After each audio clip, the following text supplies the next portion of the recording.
Hello everyone and welcome back to AneurynPlays. My name is Aneurin and today we're going to be playing The Legend of Zelda, the Minish Cap. And you know, it's a good thing that I cut off the beginnings of my streams because today has been an absolute clusterfuck. It has just been disaster from beginning to end of the beginning. Yeah, hi, welcome. How is everyone doing? Yeah,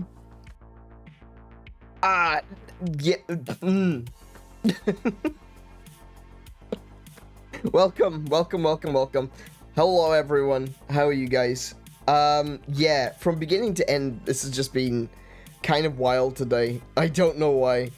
I thought things were going well. I thought that I'd gotten everything sorted and set up, but apparently not.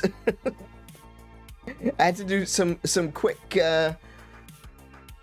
work on my scenes there because I had sound on a scene that I shouldn't have had sound, and I had no sound on a scene that I should have had sound, and I needed to, yeah, that went Pete Tong. Everything went Pete Tong. And you look different. I do. Weren't you here for? You were here yesterday, weren't you? How did you not notice? You were here for the reveal stream. I also realized I can't hear myself. There we go, that's better. I was in and out. Oh, okay. I suppose we all are a little bit in and out sometimes, aren't we? But yeah. Yeah, welcome to the stream.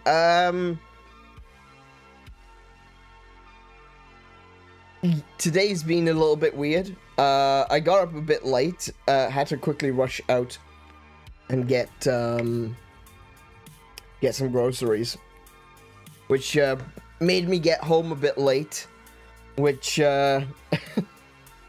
resulted in me sitting down and watching a video on YouTube and then not realizing what the time was, and then rushing to get started at the beginning of this stream. Okay, I need to better prep.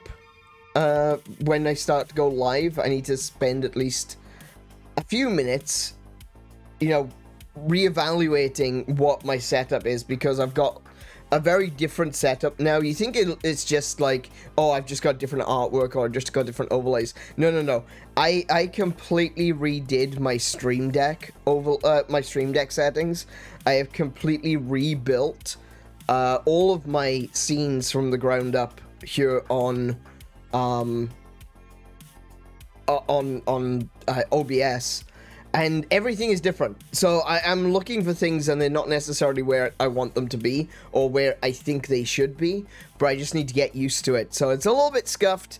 It's going to be a little bit scuffed for probably the rest of next week, maybe even the rest of January.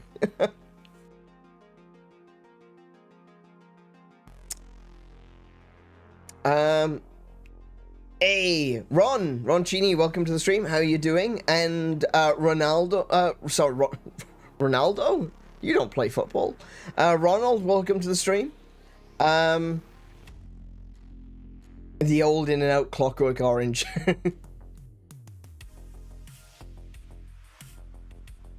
I'm from California, the home of In and Out. Oh, do you know what? I have never been to In and Out. I've never been to an In-N-Out. I've been in the US a few times in the past, and the most time I've spent was in Florida, you know, doing the holiday things with family, and yeah, we spent a lot of time in Florida. We went 3 years in a row to Florida, but I spent a lot of time myself in Texas. I love Texas. Texas is great. Texas is so good. Safest I've ever really felt, honestly, in my life was when I was in Texas. It felt so, I don't know, there was just something so comforting about the place. You know that down home feeling they talk about? Yeah, it's real. Let me tell you, it's real. I just felt like I was being wrapped up and swaddled like a baby. But yeah, no, I really enjoyed spending my time in Texas. We went to, the first time I had Arby's was when we went to Texas. That was really nice. I liked Arby's. Arby's was pretty good. But yeah, we went to, south of the border. That was great. I loved that place. South of the border was great. Or was it north of the border? Hang on a minute. I think it's south of the border.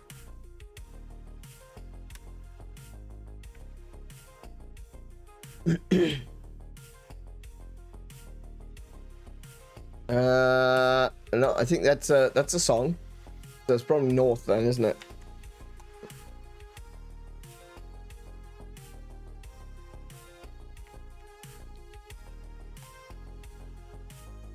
Yeah, it's north of the border. Oh no, that says in Illinois. No, that's not right. Maybe it should be south then. Mexican restaurant south of the border. Yeah, that'll be the one. Yeah, that'll be the one. That place was great. Oh, that's in Australia? No, that's not the right one. Never mind. I don't know. I can't remember what it was called. There was a Mexican place that I went to in Texas. It was amazing. I'm pretty sure it was called South of the Border because at the time I thought, wait, are we actually going to Mexico? And they were like, no, we're not actually going to Mexico, you moron. And I'm like, oh, okay, cool. Because I left my passport behind, right? I left it in the house. I didn't think I was going to need it. And the guys I was staying with were like, oh, come on, let's go to south of the border. And I'm like, whoa, hold on a second. Hang on, you're going to have to chuck me in the boot because I'm going to need to be smuggled across. I ain't going to get in or out because I don't have my passport with me. We're going to have to go home first. And they're like, no, it's a restaurant, you idiot. I'm like, oh, see, that makes more sense. But it was a great place. Oh my goodness, probably the best Mexican food I've ever eaten. I've never been to actually Mexico, so maybe there are some really good Mexican food places in Mexico. You know, I'm gonna go out on a limb and say there probably is. But yeah, it's confusing for a foreigner. It's confusing for a foreigner. You come into a country that, you know, threw off the shackles of British oppression 200 years ago, and suddenly they tell you you're going south of the border. You start to get a little bit scared. You start to wonder if they're going to leave you in the desert. It is what it is, right? We Brits need to be careful in the US. The last time we went there, you threw all our tea in the water, and that wasn't fun. That was a wasted good tea, I tell you now.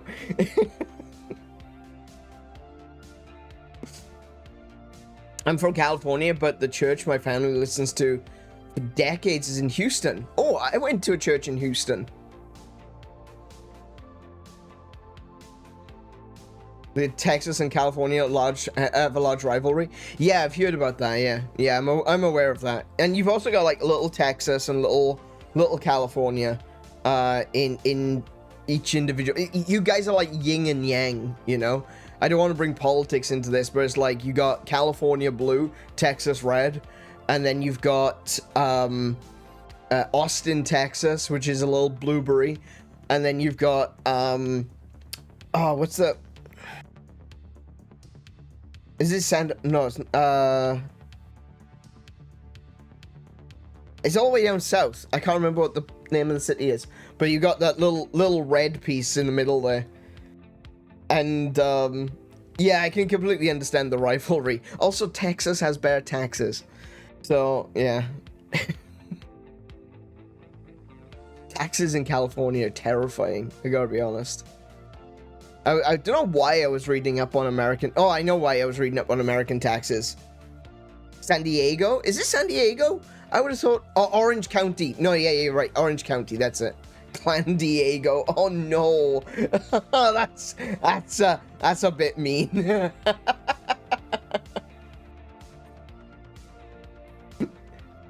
taxes aren't that bad. I was looking at it and I was like, for certain things at very least, because I was looking at the tax codes and I don't know why I was really looking at the tax codes. No, sorry, no, I do know why. I don't know why I was looking specifically at California, but I was looking because I'm monetized now on YouTube, right? Feel free to hit that little cash button. Yeah, I'm monetized on YouTube, and I have to submit American taxation information to YouTube. But I'm a British citizen living in Australia. How the do I get my hands on American tax info? I don't have American tax info. I don't have a social security number. What am I? How do YouTube? Come on, you're telling me I've got to do it. You need to tell me how to do it, okay? But yeah, apparently that's a thing. I need to submit American taxation information to YouTube in order to actually get paid. And I don't know what to do. I've sent an email to the Australian taxation office and they haven't messaged me back. Which is about par for the course, to be fair. Ronald, I was joking! But thank you very much. I really do appreciate that, man. Thank you. Thank you so much.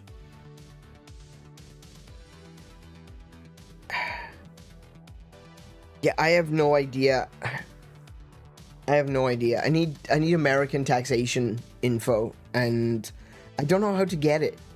And I tried talking to Spaceys, actually, because I was saying, Spaceys, are you monetized on YouTube? And he said no. And I'm like, oh, bugger. Well, there goes that plan. I was like, oh, yeah, you know, Spaceys will be able to tell me what to do. Nope. Sadly not. Sadly not. But I'm gonna figure it out. You know, I'm not the only person in the world that's ever had to do YouTube from Australia. I'm sure I can find someone else who's an Australian YouTuber, and I can ask them and say, hey, can you tell me what the hell I'm supposed to do?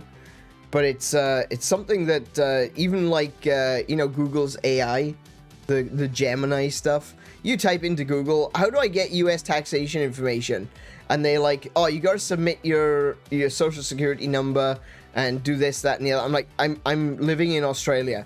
Okay, submit your Australian social security number. I'm like, no, love, no, darling, no. You sweet summer child, that's not how that works.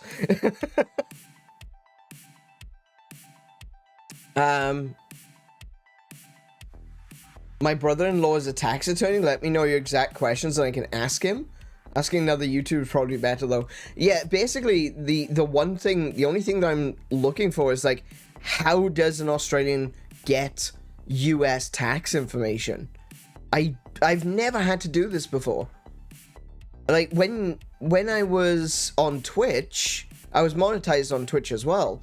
But when I was on Twitch, I just had to submit my Australian tax information. And then they said, do you have a US tax number? Yeah, I assume it's TIN number, yeah. And I said, I'm from Australia, I don't have one. And they said, oh, no problem. And that was it. That was the whole thing. Just, yep, no problem. Didn't need it. Well, now YouTube is saying that they do need it. And I'm not really sure how to do that. I'm assuming you need a TIN number like an immigrant does. That might be the case, yeah. That might be the case. All I know is I need to submit my tax info, my US tax info, which I don't have. I've spent a fair bit of time in the US. Not like a huge amount of time, but probably because you're accepting American dollars. I think he gets converted. I'm pretty sure he gets converted. You might be right. I don't know. I mean, Twitch was the same though. Like, it was coming in as American dollars, but I was receiving it as Australian dollars. I don't know. I mean, if it was because of the receiving it as American dollars. That doesn't really make much sense because I've also received Australian dollars and Hong Kong dollars. So, yeah. The back end and the donation end don't have to be the same. No, I suppose. Yeah. No, yeah, that's right. People buy bits on... Oh, yeah, you're right. Absolutely. Oh, yeah, you're right. Sorry, Ron. You're absolutely spot on there, bro. It is right. Because people are buying and trading in bits. That's the reason why. Yes, of course. It's only the person who's buying bits that has to pay any taxes. Because bits are a digital currency. They're not real. Yeah. That's right. You're absolutely right, Ron. Thank you for that. That really does illuminate a lot of things. That's brilliant.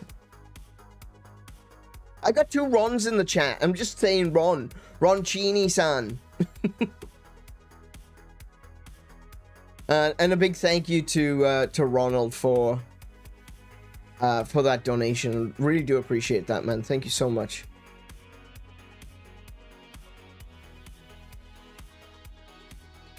I know you don't mean me. Don't worry. I just need to be a bit more cautious with that. I know we could end up with a 3rd Ron in the chat, and then it's like, okay, who am I talking to? Who am I even talking to? Hey, Mint, welcome to the stream. How you doing, man? So, today, I'm going to be starting the Minish Cap. The Minish Cap has got a little bit of history with me.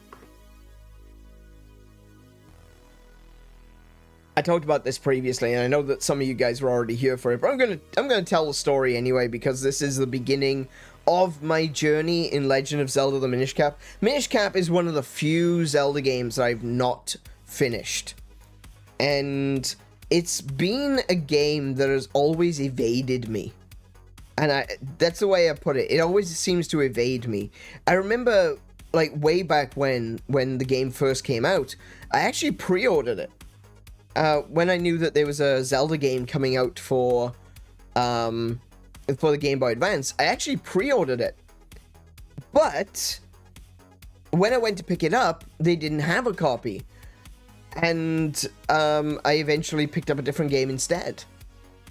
I was like, well, I'm here now, I've got the money on me, I'm gonna play, let's have Breath of Fire. So I got Breath of Fire on Game Boy Advance. Another game which I didn't actually finish. Don't worry, we're going to get to that one as well this year. But I didn't end up picking up Minish Cap. And then I completely forgot about it for the longest time until a friend of mine had a copy. And I was like, oh, can I borrow that? I want to play that. And he's, yeah, no problem. Yeah, you can borrow that. And I borrowed it, and I had it for like 2 weeks in the bottom of my school bag. And then I gave it back to him because I was like, oh, sorry, bro, I haven't actually played it. Here you go, you can have it back. Sorry for having it and not playing it, you know? Later on, much later on, you know, Minish Cap would become available on 3DS and on the Wii U. And I have Minish Cap on 3DS and Wii U, and I just haven't played them. And then finally, when I finally bit the bullet and I'm like, you know what? We're going to play Minish Cap. I was streaming it on Twitch. It was my birthday. And I streamed it on Twitch. And when the stream ended, I thought, hey, I'm really enjoying this game. Stepped away from the PC. And then Plague Doc. He went into the... I can't remember why he went into the office. But he went to the office and he said... did you know that the floor is wet? I'm like, what do you mean the floor is wet? Did you spill something on the carpet? I'm like, no, I didn't spill anything on the carpet. And that's when we discovered that we had a flood that was coming into the office. And that was the last game that I played. The last game I played was The Legend of Zelda Minish Cap on Twitch. And I couldn't play it anymore because there was a flood in the office, and I had to stop using the office because I didn't know how bad the flood was going to get. I didn't want it to damage my electronics, so I had to move all of my main electronics out of my office, and I basically had to leave the office for 5 months. This office was in our apartment. It was in our house, and we didn't get to use the office for 5 months because of the flood. And then you could smell it, you know, it got all moldy and musty in there, and so we had to get someone out here to professional clean the carpet and everything, and it was absolute disaster. So like every time I have sat down to play Minish Cap, I've either forgotten about it or something has gone horribly wrong. And today we're gonna break that curse, okay? We're not gonna, that curse isn't gonna continue. We're gonna break it here today by playing the Legend of Zelda Minish Cap, and we're gonna play it until we win. You know, not all in one night, but we're gonna keep playing it until we finish. No matter what it takes, come hell or high water, may Zeus himself strike me down with a lightning bolt through the window. That's what it's gonna take to stop me from playing Minish Cap this time. Moontail, welcome to the stream. How you doing, man?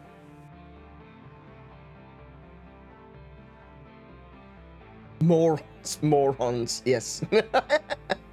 I'm picturing you discovering a leak, but as soon as you identify it, the whole floor collapses like in a movie scene. I was genuinely concerned that something similar to that was happening.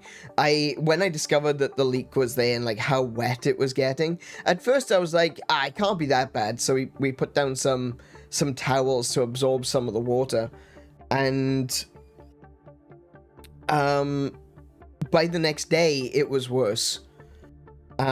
We just figured, you know, we're not going to be able to get in contact with the real estate. Actually, no, I just realized that was a Friday. Yeah, that was a Friday.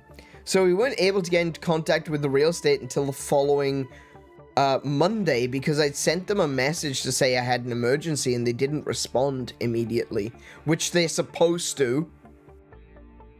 Which, according to the law, they have to if I've got an emergency.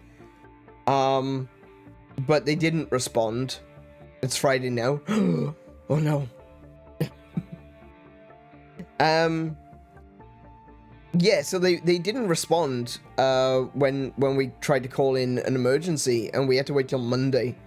And on Monday, the plumbers came out, and then they called the plumbers and said, "You've not been authorized to come out by us, the real estate, so you have to leave right now." Yeah, that was the thing. Literally, water flowing into my office, and the real estate says, "That's not good enough. We didn't say that you could come out there. You plumbers have to leave right now." That was the real estate's response. Not, "Oh shit, your house is flooding, or your apartment is flooding." It was, "No, you didn't do this according to procedure." I don't give a crap about your procedure. But yeah, no, because the flood had gotten worse, I'd gone downstairs to the tenants below us, and I was like, you know, knocking on the door saying, "Hey, do you have any water coming in? You might have water coming in from above because our office is flooded." And she was like, "Oh, bloody hell, okay." And so we went in and we checked her closet and we checked the ceiling and everything seemed fine. It didn't seem like there was any water coming down from upstairs, which is great because, I mean, it was a pretty solid concrete floor, to be fair. So I can't imagine that the water would have gotten through particularly easily. But it was just pooling, you know? It basically filled up the entire area in the kitchen, and it flowed under the false wall into the office through the closet. And it was so bad. Because we couldn't figure out where it was coming from. So that was a really bad thing for us, and I stopped streaming entirely at that point. And so that means I stopped playing Minish Cap. But that's not going to stop me this time, okay? We're going to... In fact, we're going to jump straight on... Do you know what? We're going to jump straight on into Minish Cap, like, right this second, okay? We're not going to dilly-dally, shilly-shally. How many of you watched that version of Advent Children? We're going to jump on in and play The Legend of Zelda, the Minish Cap.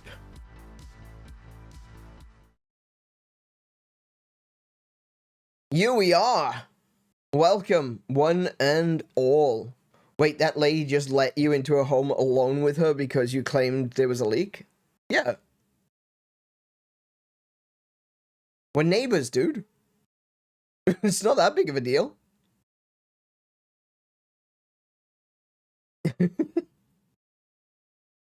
Why are you like this? I don't know. I was made like this. You can't blame me.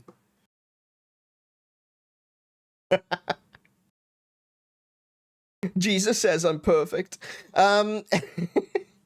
Anyway, I am realizing a little bit of an issue. The color of the background.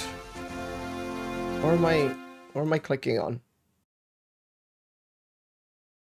Oh, that is the thing. The color of the background here is the same color as the nameplate. That's not. Might have to do something with that. Hey, Tim, welcome to the stream. Yes, it is finally happening. Yeah, we were pretty friendly with all of our neighbors over at the apartment, except for one who was an asshole. Like, he was actively an asshole. Like, he would leave trash on our doorstep and stuff like that. And he thought he could get away with it, but yeah. One of the few Zelda games that I actually broke. Okay, I'm gonna need you to explain that.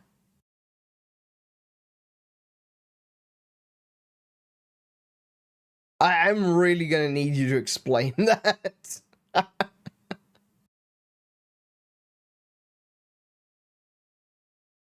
I know that it is easy to break this game. I know that Mint was telling me about it. Mint was saying that there's a thing with the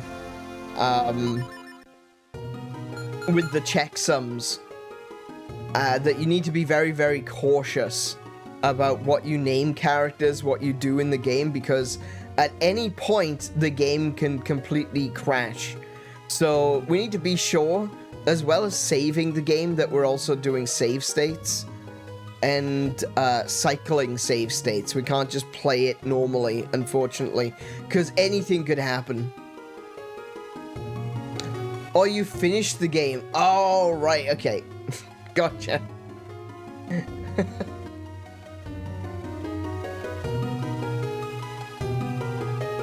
Hate neighbors like that when they see you next Tuesday. Yeah. See you next Tuesday. Yeah, exactly. And yeah, he was an asshole right up until the point where we were leaving as well. So, like, we were packing the car to when we moved, and he would be outside shouting stuff like, "Good riddance, don't come back." And of course, the little coward, and he was a little man, and I don't necessarily mean his stature. He was about the same height as I am. But he was a little man, you know? He was a tiny, insignificant worm of a creature. And as soon as you confronted him, he'd quickly run inside and lock his door to stop you from even talking to him. He would crack his door open, shout a snide remark at you, and then slam the door and lock it again. The only thing that he had any sort of, you know... The only time he felt like he could confront someone is he confronted women. He was that kind of a person. He saw women as below him and weak. And so, he would have female friends that would visit, but they were never the same woman twice, if you know what I mean. But yeah, he actually would confront the women in the apartment block. And at one point, he confronted Kiko while she was in the garage. And yeah. Well, there was no way of getting out to the garage, so she was feeling enclosed there. And apparently it happened to one of the other women as well, that he had gone after them, like he had been yelling at them, and she felt afraid. He was an asshole, but it was like, there was nothing that we could do. Like, we called the police, we did all sorts of things, but no one would do anything about him. Right, the reason I'm calling character Link is because I'm going to assume that if calling the character Link was a problem, that's like the first one that people would discover. So we're calling the character Link, we're going to go as generic as possible, because I don't want the checksum error to hit me. It's pretty unlikely that it'll happen, but it'll never not suggest a little caution. Yeah, exactly. Yeah, and that's what I mean. That's what we're going for, is that, we're going for as generic as possible so that we can actually get through the game. Like, I don't want to risk calling the character Ane or Aneurin, because you never know. You never know. Sounds like the worst type of human being to you? Oh, yeah, absolutely. Like I said, he was a little worm thing of a man. Pathetic and, you know, unloved. Name him Bort. If I name him Bort, he's gonna get aborted. I can see it happening now. Alrighty. So, let us start this up.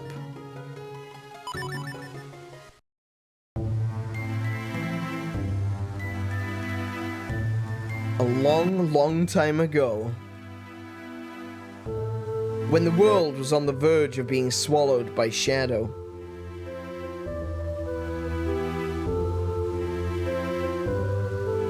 the tiny Picori appeared from the sky, bringing the hero of men a sword and a golden light. With wisdom and courage, the hero drove out the darkness.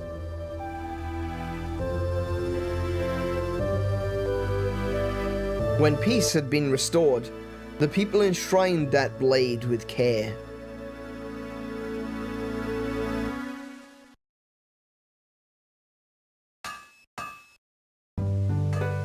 So here's my theory. The Picori are actually the Zonai. There we go. There's a Zonai theory I actually kind of agree with.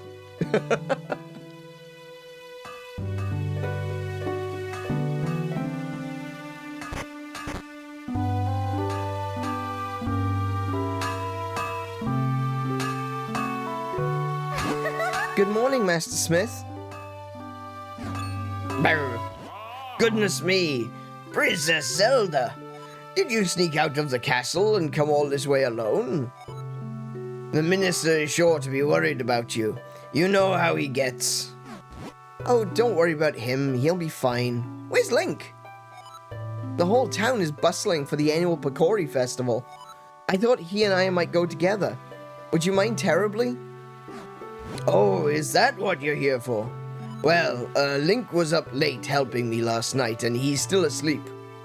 But I do have an errand at the castle. Yes, that should be fine. Link, time to get up. Where's he? Where's Link sleeping? Wait. Link, time to get up.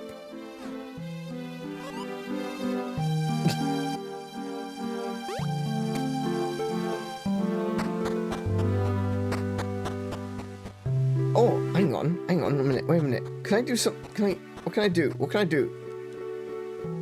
I can't. Okay, oh! Ah! Ah, I can't break the boxes, okay. So I've got a dodge roll. I can't do anything else, but I can dodge roll. Which is pretty cool. I like dodge rolls. Dodge rolls are good. Hey, Molly, welcome to the stream. How are you doing today? Imagine if Aneurin gets to the final boss battle and that's when the game breaks and can't be completed. That has happened to me. That happened to me when I played Wand of Gamelon. And I hate it. I hate that feeling. Even with Wand of Gamelon, I was so annoyed. Yeah. That's why we have the save state backups. Exactly, yeah.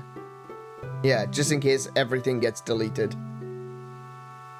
A canonical Zelda Link date? Yes, that is actually true. This one is a Zelda Link date. Absolutely. I have an errand at the castle. Sounds like I have an errand at the castle.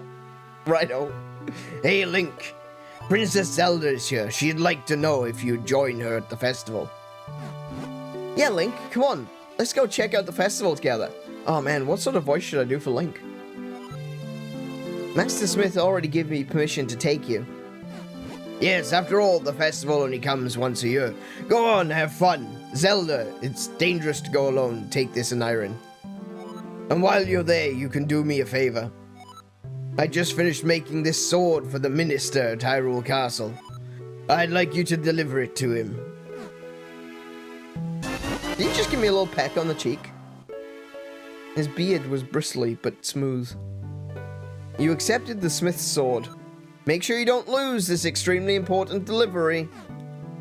That sounds like foreshadowing. This is the blade that will be presented to the winner of the competition. Don't lose it. And while the two of you may be childhood friends, remember, Zelda is the Princess of Hyrule. You watch over her. Don't let anything bad happen to her. Master Smith, quit worrying. We'll be perfectly safe. Come on, Link. Let's go check out the festival.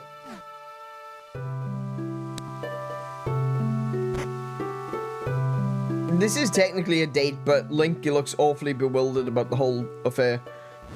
Zelda is the Princess of Hyrule. You watch over her. Don't let anything bad happen to her.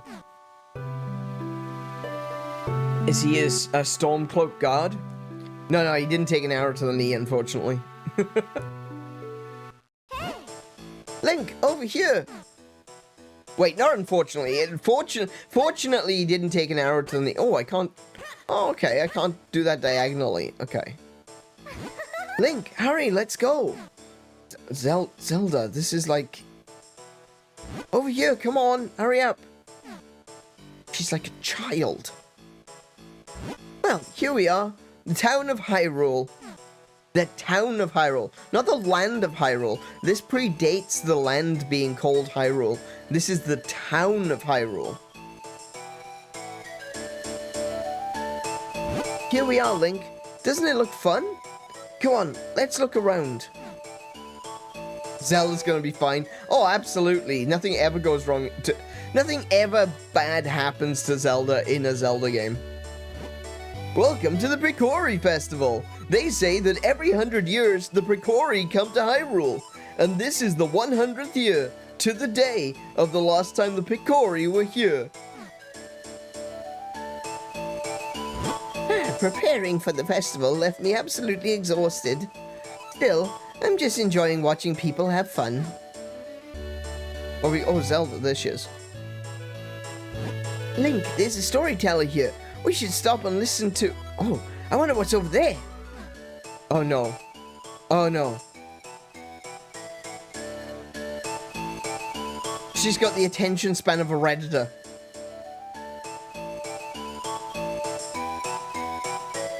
So the Picori are real. My father always told me that they were.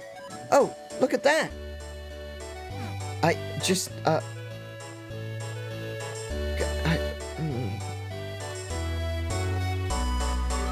Say, wasn't there going to be a sword fighting tournament at the castle? I wonder who won this year.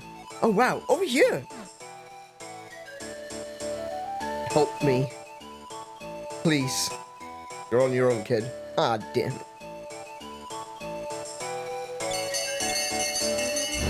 We have a winner! Oh my, Princess Zelda, you won the grand prize in our drawing. Wow! You get your choice of any of these wonderful prizes. What will it be? Ooh. First we have this lovely heart-shaped stone. That's a heart piece, a heart container right there. We got a magnificent gem. That's a bloody big orange rupee. And finally, there's a shield. This teeny tiny shield. So we've got a heart container, a 50 rupees, or a teeny tiny shield. So which one would you like? Let me guess, the jewel. Oh, but this heartstone is very cute too. Choose whichever one you like. The shield is so adorable. I think I'll take it. What? Why would you want that ugly thing? What about the heartstone? It's cute.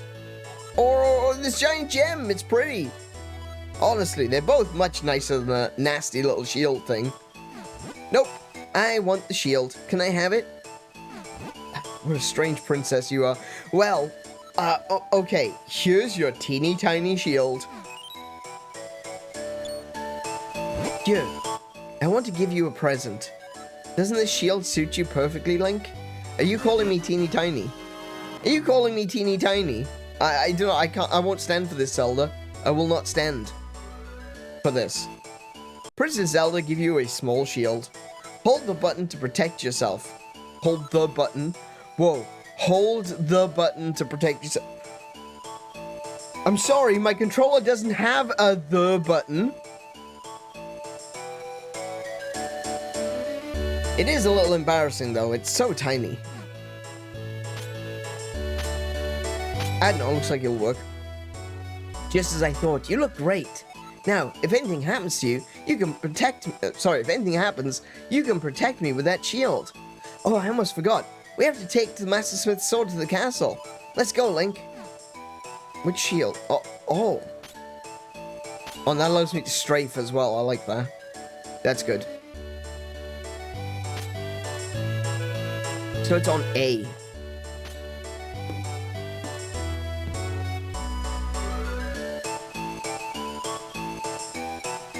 I feel like I should be talking to people.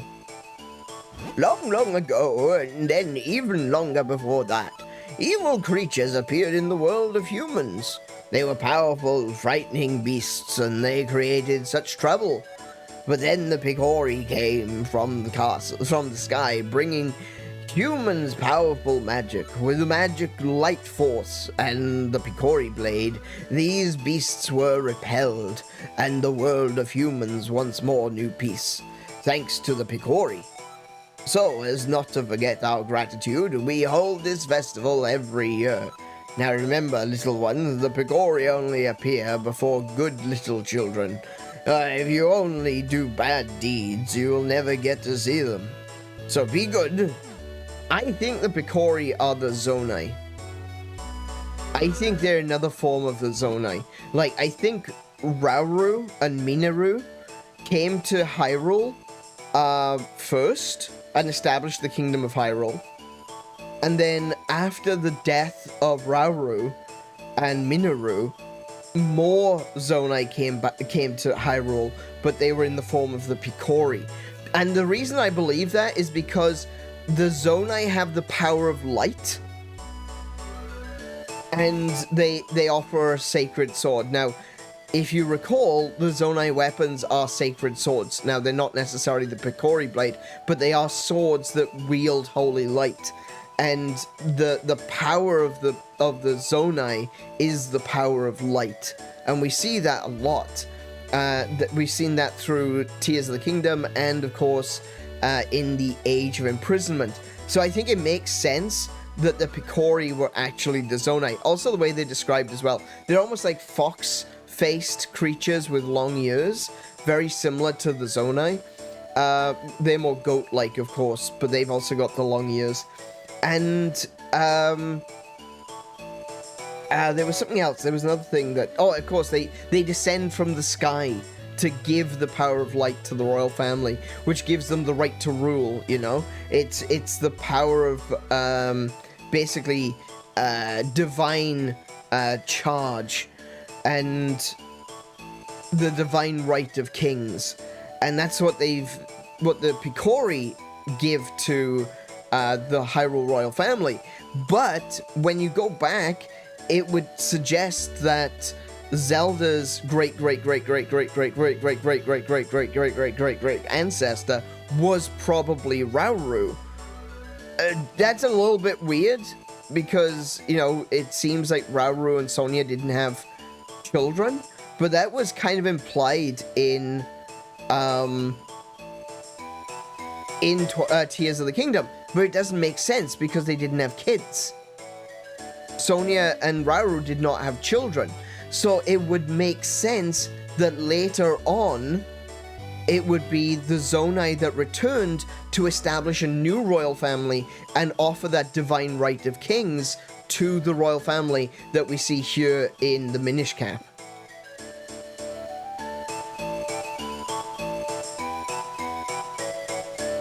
Where do the Uku fit into this? Okay, actually the Uku are really interesting because there was a theory that the Uku were descendants of the Loftwings, but that doesn't make sense.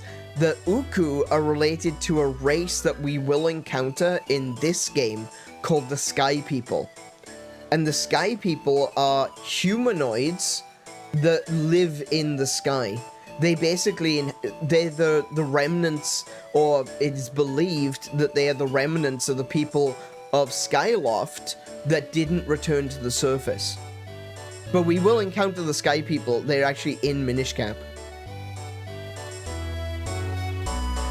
Once every 100 years, a mystical doorway is open.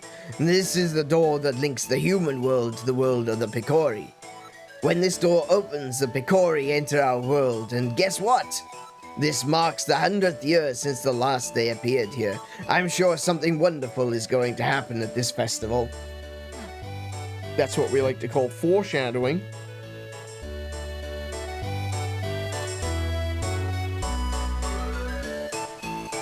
Remember, the word wonderful doesn't necessarily mean good. Traditionally, wonderful was also used for negative things that left you stunned and in awe. That's why we have words like awesome and awful. Awful also used to mean something good, just like wonderful could also mean something bad. These are the Sky People. Oh, yeah, actually, thinking about the Sky People, right?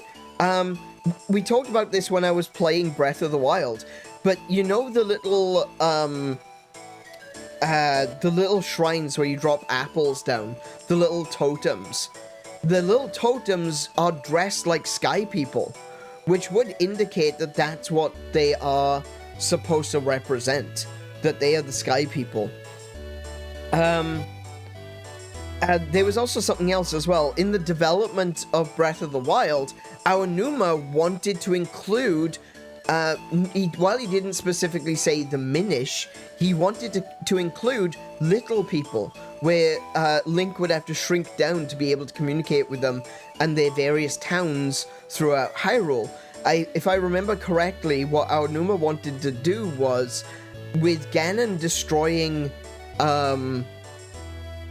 the world, essentially the entirety of Hyrule, what the Minish, or the little people, were allowed to flourish, and so they were able to hide from the monsters because they were so small, and so their civilization flourished, and so there was going to be lots of little towns of little people all throughout Hyrule, and they ended up changing that, which is a little bit sad. I think I would have liked to have had that.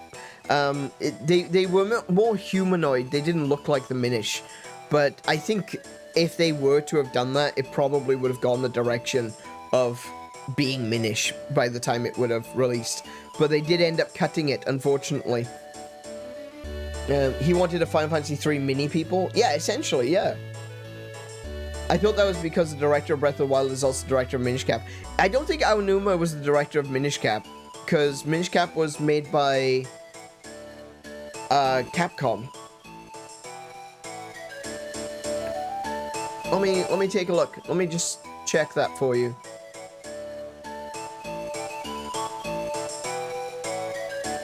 No, it was Hidemaru Fujibayashi was the director of Minish Cap.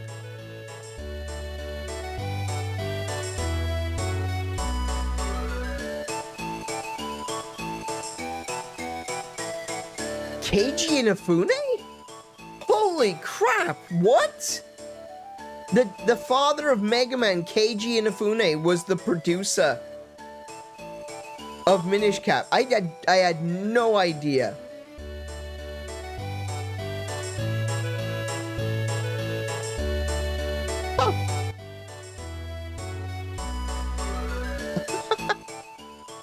Oh, wow. You learn something new every day. But yeah, these are the sky people. These people here. My sister and I came a long way to see the Picori Festival this year. Is it true that the festival's named after the tiny people the size of my thumb? I want to see what they look like. Do you know where I can go to see them? Unfortunately, no, it doesn't work like that. People from all over the place come to Hyrule Town for the Picori Festival. Oh, it's the Snot Kid. Do you remember the Snot Kid from Wind Waker? Good lord. No, no, no, not talking to him. He's gonna get slime all over me. Come on, Link, let's hurry to the castle. Is Aneurin your real name? Close enough.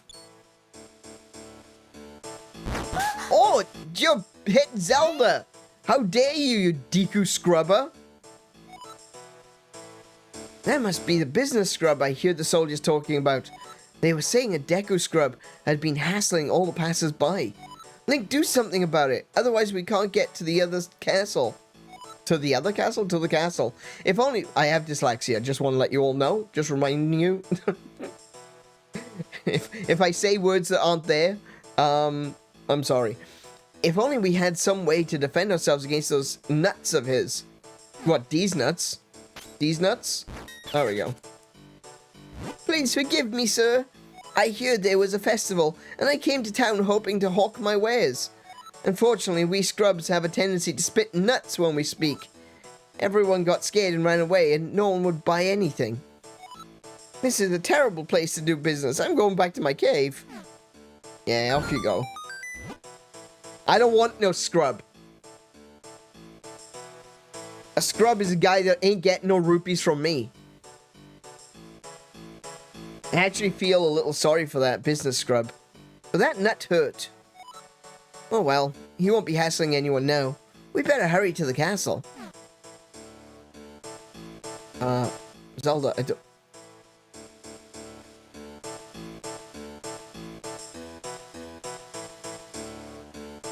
Now, hold on!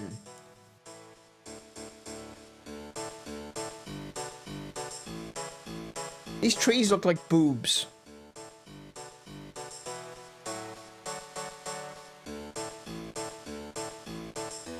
Don't tell me that they don't.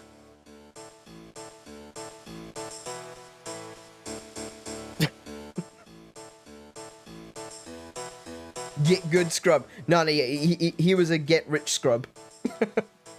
Welcome to the stream, Joseph. How are you doing today? Yep. Oh, hello. Oh, Link, you brought the sword, did you? Then, as a minister to the Kingdom of Hyrule, I, Portho, accept this blade. You came just in time. The award ceremony will begin soon. I'm sorry, Link, but I'd better go. I have to prepare for the ceremony. I had a good time at the festival. Thanks for coming with me.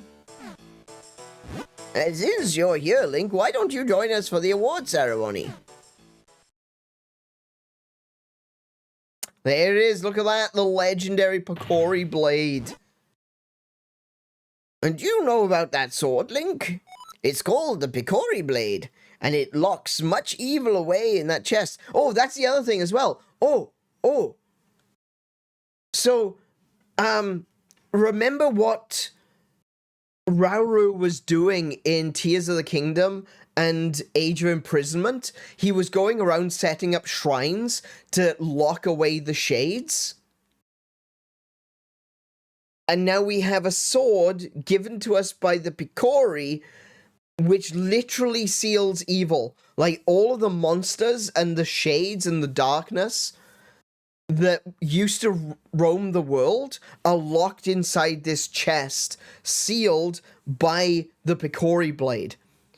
They basically made a portable shrine to lock evil away. I'm pretty convinced that Picori are the Zonai, but like a much later generation of Zonai, where they changed their form to be able to fit in, to be able to come and go without being seen. Because at the end of the day, everyone thinks that the Zonai died out. Did they? I have a pretty good theory that that at least 3 of the Zonai became dragons. One of them was a ghost and stayed inside the Purapad for thousands of years, and the other one remained in stasis for thousands of years, and then came out as a ghost. So I think that the Zonai didn't die out. I think what happened is they changed form to be less obvious. Rauru was kind of like the odd one out of the tribe. He was more interested in he wanted to unite the world, whereas the rest of them just wanted to fade into the background.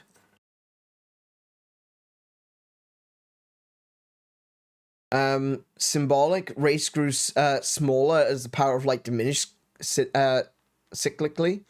Maybe. I mean, that's a pretty good that's a good point, actually. Maybe they did. That could also be, they could be connected to the world, and as the world developed and moved away from nature, maybe they in turn diminished. They literally called diminish. Hey, pal, welcome to the stream. How you doing today? So this is the Minish Cap. This is Hyrule Castle. We are currently at the ancient location of Hyrule Castle. Welcome to the stream, pal. How you doing today? It's called the Picori Blade, and it locks away much evil in that chest. The Picori Blade is sacred among the people of Hyrule. The legend has it, long ago, the Picori gave us this blade.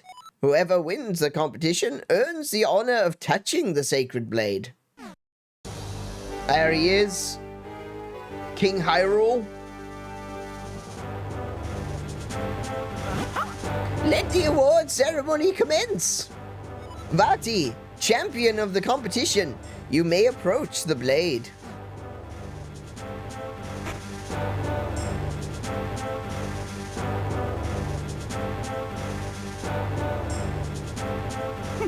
I mean, he doesn't look even slightly evil. Did he just use the... Whoa, hold on a second. He had the Happy Mask Salesman laugh.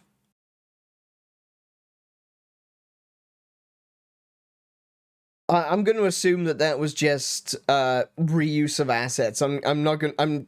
not going there. Not touching that one. That one's going to get weird. To think... things would go this well. The Picori Blade, and the bound chest spoken of in Hyrule lore. This chest must hold that which I seek. I'll relieve you of its contents now. Oh, they didn't. That's the Happy Mask Salesman laugh. Oh my goodness. Oh. Interesting. Do not interfere with me. As victor, I have earned the right to approach the Picori Blade. I have been waiting for this moment.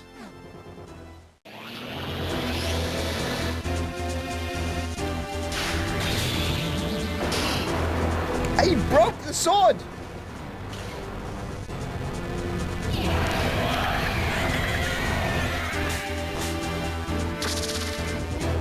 Oh look, Zelda's using a light shield.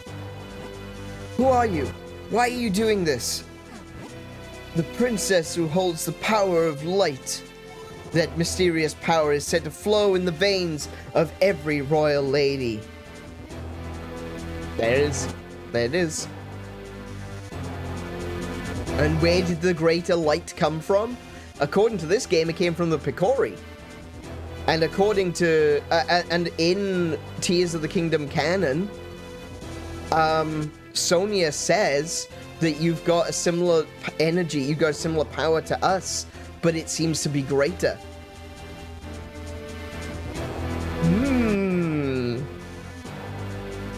In your family, ever since that day when it was gifted to your people. If I leave you now, you'll only cause me trouble later. That will never do. A stone with you! That tiny shield did nothing. All who stand in my way shall share this fate. Now, to find out what power awaits me in this chest. Empty. There was nothing in there but those monsters. Is the meaning of this? Well, I know the force I'm after is somewhere out there. I'm in no hurry. I can take my time searching for it.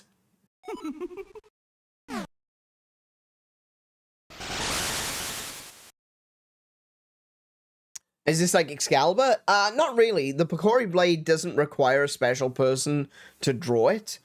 It just, the sword just is sealing, or it was sealing the chest. Think of it like Pandora's box, you know?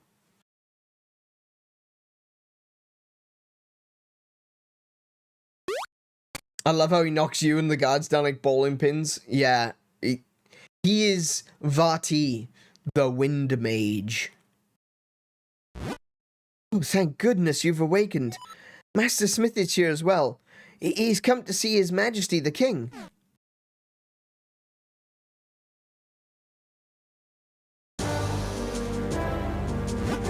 Oh, Link, you're awake, are you? Feeling all right? Stand at my side. The King of Hyrule is about to speak. It is as you have heard. A man named Vaati has cursed my fair Zelda and turned her to stone. If we had the sacred Picori Blade, we likely could have broken the curse, but Vaati shattered the blade.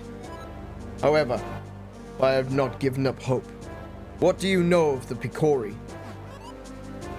The Picori? You mean those thumb-sized little imps from the fairy tales? Yes, the same. But the Picori are no mere legend. They most certainly exist. No one outside of the royal family knows the truth about them. The Picori who forged the sacred blade live deep within the Minish woods. They should be able to repair the broken blade and reforge the sword. What? Then we must dispatch the soldiers there at once. No, soldiers will not do. The Picori do not show themselves to anyone but children. Our soldiers could search for days and still find no sign of them. I see. If that's the case, then why not send Link?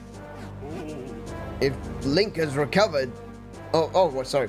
If Link has recovered, then yes, I would like to ask this of him. Please, turn my precious Zelda back to normal. The Picori should know how to create a new sacred sword. It will be a dangerous journey, now that those monsters have been freed. Please, take this sword with you, along with the broken Picori Blade. You will rescue her, my daughter. You accepted the broken Picori Blade. This is part of the sword needed to reforge the sacred sword. Do not lose it. You got the smith's sword. It's a sharp blade made by your grandfather. Very well then. Send the soldiers in search for Vaati at once. Deep within the Minish woods, you will find a place called the Deepwood Shrine. Once humans and Picori shared that shrine as a meeting place. I think it would be best if you started your search there. Take this map with you. If you get lost on your way to the forest, simply check your map. Just press the start and then L or R to open the map. I've marked the location of the forest for you. Good luck and be careful. You got a map of Hyrule. Now you'll never get lost. That's what you think. I can still do it, trust me. I'm counting on you, Link. Only you can break Vaati's curse and free Princess Zelda. It has to be children. It has to be children. Which is hilarious because in most like Western European traditions, you don't want to send kids after Picori, after fairies. You don't do that because the kids don't come back. The fairies take the children.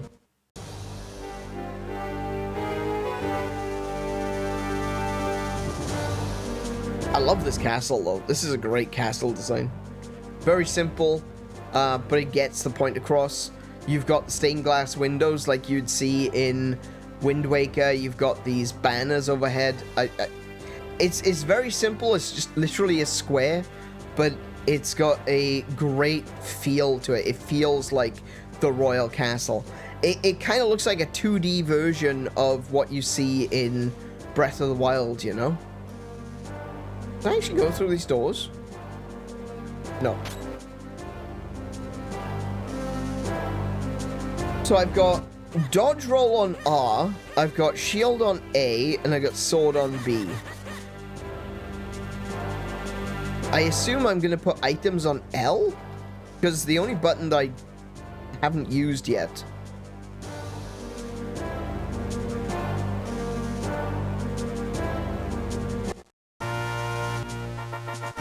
And there it is, the classic music.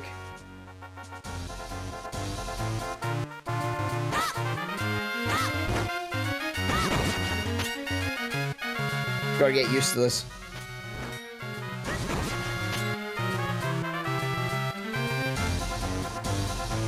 Can I do a spin attack? No, I can't do a spin attack yet.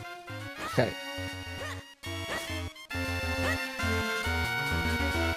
Okay, so I'm very limited in my moveset right now, but I'm sure that will improve. Oh, look! It's the Ocarina of Time builders! Their name is Muto. I'm head carpenter around these parts. The King of Hyrule himself has entrusted me with this project. See, the recent earthquake tore this place up pretty bad. Listen, kid, you shouldn't be playing anywhere near the construction zone. So I can't go that way?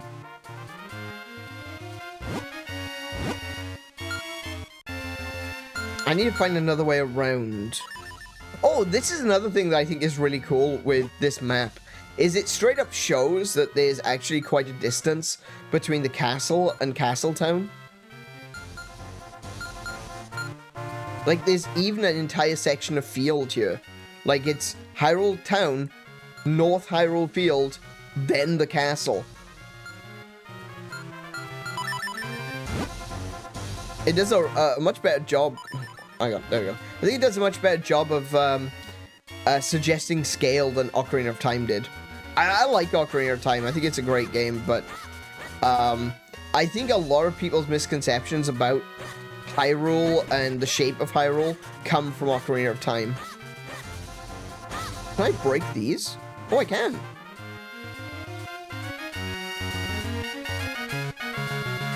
Oh. Oh! Oh my goodness, what are you? What are you? You got 1 rupee. It's green. Don't spend it all in one place. What are these things? They kind of look like the creatures from Skyward Sword. What were they called? The little weasel things that live underground.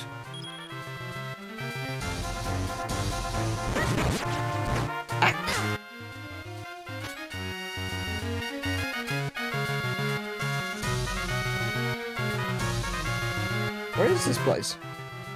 Can't go in. Can I go in? No.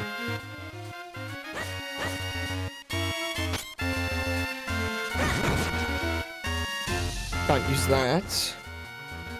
Can't go that way. Eastern Hills. Actually, what did this say when I went this way?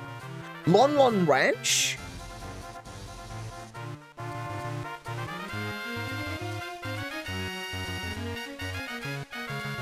Huh. That's interesting.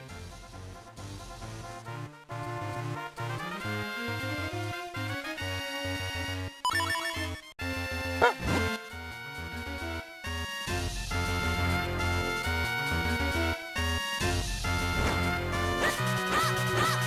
Any more rupees? Thank you.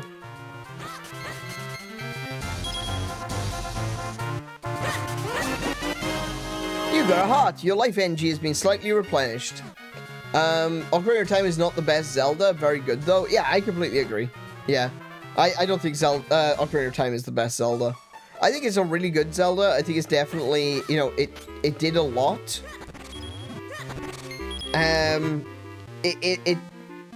It did a lot of firsts, you know? It did a lot of things that really solidified what it meant to be an adventure game in a 3D medium. And I think for that, it deserves credit and praise. It did stuff that no one else had tried to... Well, not that no one else had tried to do, but no one else had succeeded in doing before.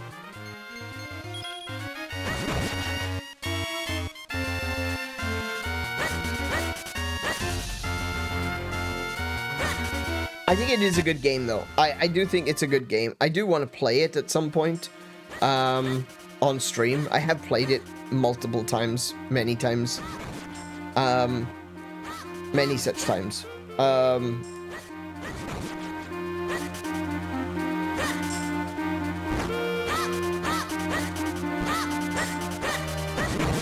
But I want to play it. The only reason that I haven't played it so far is, one, I wanted to play the 3DS version, and I was working on,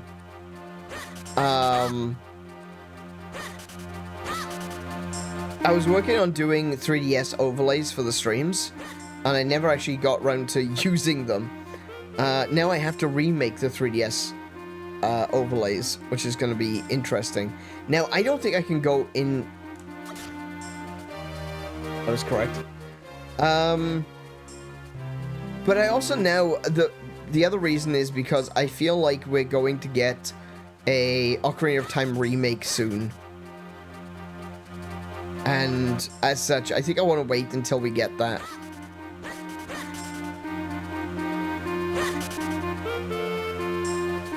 Oh! Choo-choos!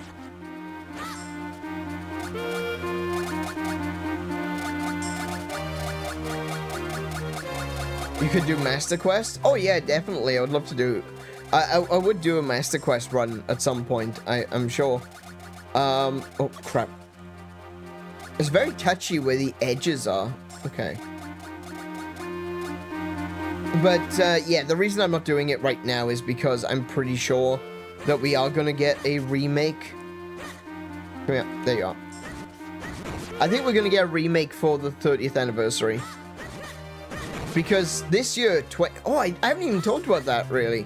This year is the 40th anniversary of the Legend of Zelda series. And it's also in 2 years' time, it's going to be the 30th anniversary of Ocarina of Time.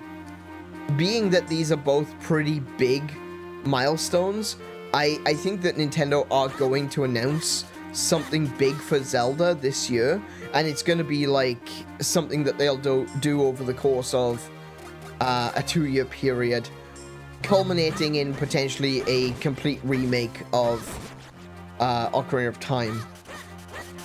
A modern remake. And, you know, modern remake's not necessarily something that I look for. I think that sometimes that when you try to modernize a video game, a good game, you tend to modernize the charm out of it.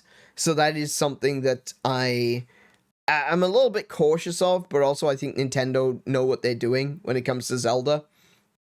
So I would love to see a remake of Ocarina of Time, but an expanded remake of Ocarina of Time. Actually, maybe a version of Ocarina of Time that better fits into the lore that has been since established. Since Aonuma has become in charge of Zelda, he's been very consistent with trying to keep to the lore. The biggest departure has been Breath of the Wild and Tears of the Kingdom. But even then, it still feels like it holds a lot of reverence and puts a lot of importance on the older Zelda titles. Do you think this is a Nintendo Direct happening in January? I think it'll be in February. They could do a January one, but I think it's going to be February.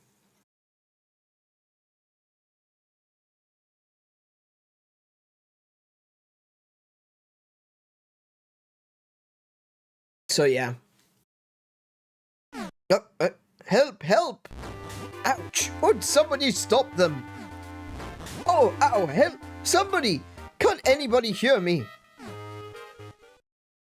I don't know, can I? Where are you? Piece of heart. I'll take that first.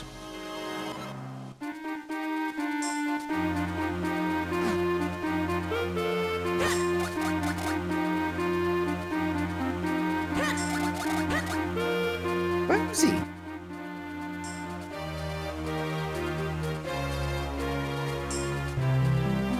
As soon as the fog comes in, I feel like this is gonna... Oh, there he is! Hey, kid! You there! Oh. Hey, don't just stand there! Do something! No! What's wrong with you? Do you like watching me take this abuse? Help me!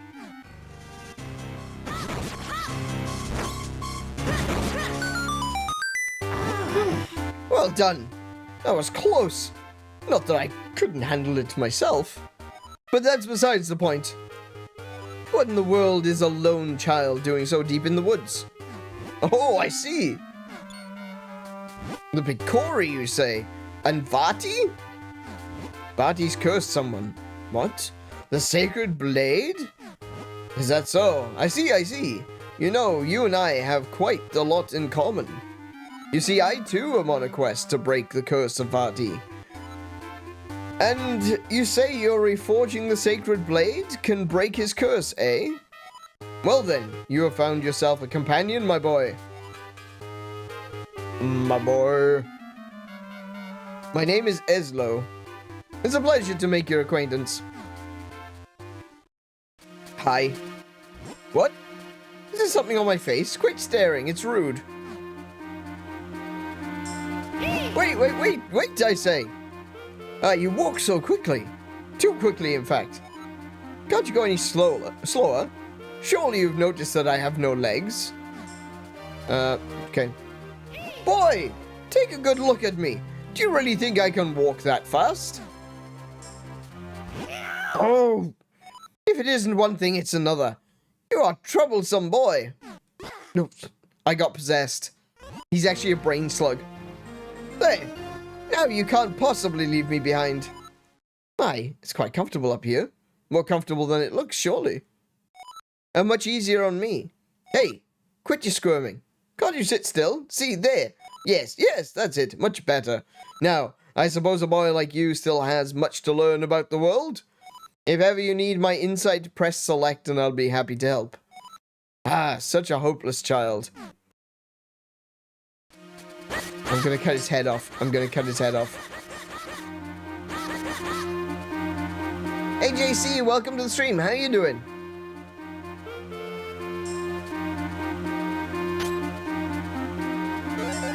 Hold on for a moment, my boy. We've stumbled across something important. The world of the Minish is very small. You're far too big to meet them now. Ah, who are the Minish? Ah, yes, silly me. Allow me to explain. You humans call them Picori, but they refer to themselves as the Minish. Interesting fact here, that is only in the English version. The Japanese version and other language translations do not separate Minish and Picori. Why are they called the Picori and the Minish? Who knows? Strange how in the world of humans, only this forest has kept that name. Anyhow, deep in the forest they build a tiny village where many now live. But if we are to enter the village, we'll have to make you a touch smaller first. Look at that. At first glance it appears to be a mere stump, yes? No, that stump is a portal used by people long ago to adjust their size. With my help, you can use it to shrink down to Minish size. Just stand on that stump and press R to shrink. To return to normal, stand next to the stump and press R. Get me up there and we'll give it a try. I love that. Okay, I want to show you this, right? I love the lighting change on the stump. Look at that. That is such a cool sprite. I love that sprite. That is one of my favorite ones.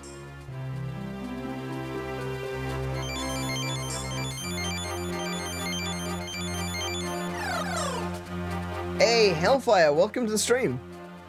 Mint, I'm glad that you agree. It is such a cool sprite. It's beautiful.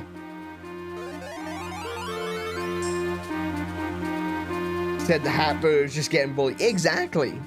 You know, he's getting bullied, but, oh, I didn't mean to press that. Now, aren't you glad you saved me? No need to thank me, though. Portals that reduce your size are all around in different shapes and sizes. If you want to return to normal, stand next to a portal and press R. But there is one thing you must know. Being Minish size is full of dangers. Mere puddles at your normal size are bottomless swamps to the Minish. And as your companion, if anything bad happens to you, it happens to me too. So proceed with caution, my lad. If not for your sake, then for my own.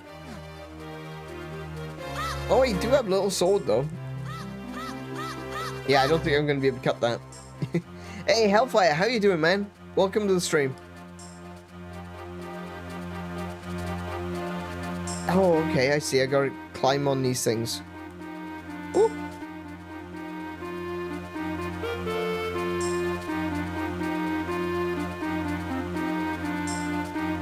Yeah, this game is genuinely gorgeous.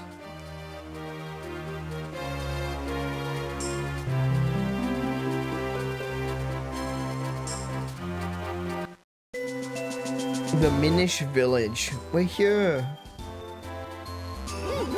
It appears we have found the Minish village. There they are. Look how cute they are. They're adorable. Pico Picori. Reepy pee pee Picori Pico Pico Pee. They speaking Pikachu. Pico Pico Repico. Run. I gather it's been quite some time since they last saw a human. What's that? You didn't understand what they were saying just now? Ah, yes. That was the language of the Minish. It's a little different from the dialect I am most familiar with. I'm afraid I didn't catch most of what they said myself. But perhaps there is someone here who understands your language. We should look around. Hi. Picoriki Poco Tipo?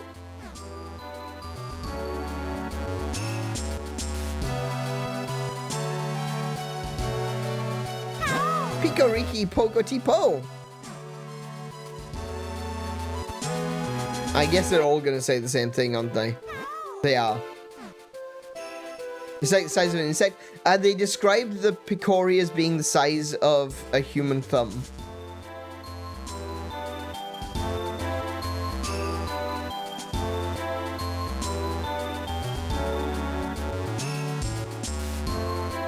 Just stealing hammers? Yeah, no, that's fair.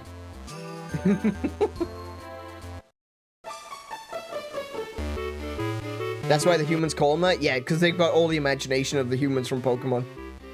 Well, hello. You look important. I've never seen an outfit like that before. Are you a human? Oh my, it's been quite some time since any humans came here. My name is Festari. I watched the Abbey as well as the shrine to the north. You seem to be having some trouble with our language, don't you? You could use a Jabberwood. It will allow you to understand our tongue. You should be able to find one in the barrel house just south of here. Okay. Barrel house? What the heck's a barrel house? Oh, like literally a house in the shape of a barrel. Okay.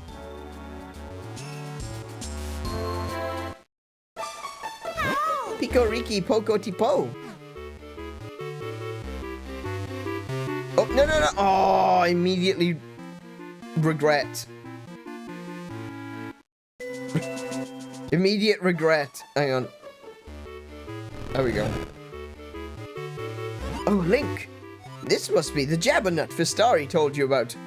Well, you'd better eat it if you plan on making any progress at all. You ate the Jabberwood. Now you can understand the language of the Minish. Yay! Cute little thing.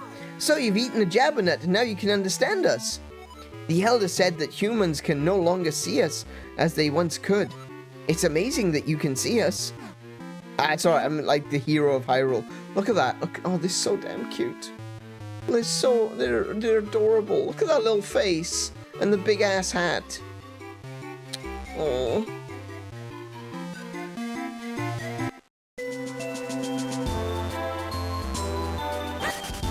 Oh, I can actually hit those? I didn't realize I could hit those. Okay, let's try this again.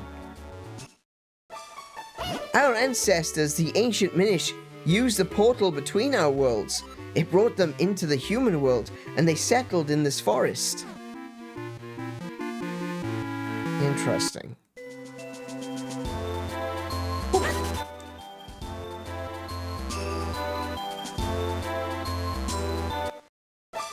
There are so many monsters around these woods lately. The Elder said that even the shrine to the north is filled with monsters now.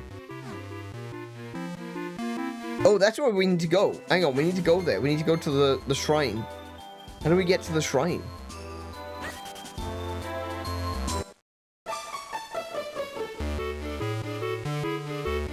If you want to reforge that sword, you'll need the help of an expert smith. Master Malari and his 7 apprentices can help you. They live in the mountains, where they can find all the ore that they need.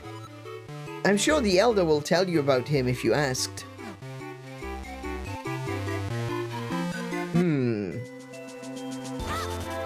So is the Elder Festari?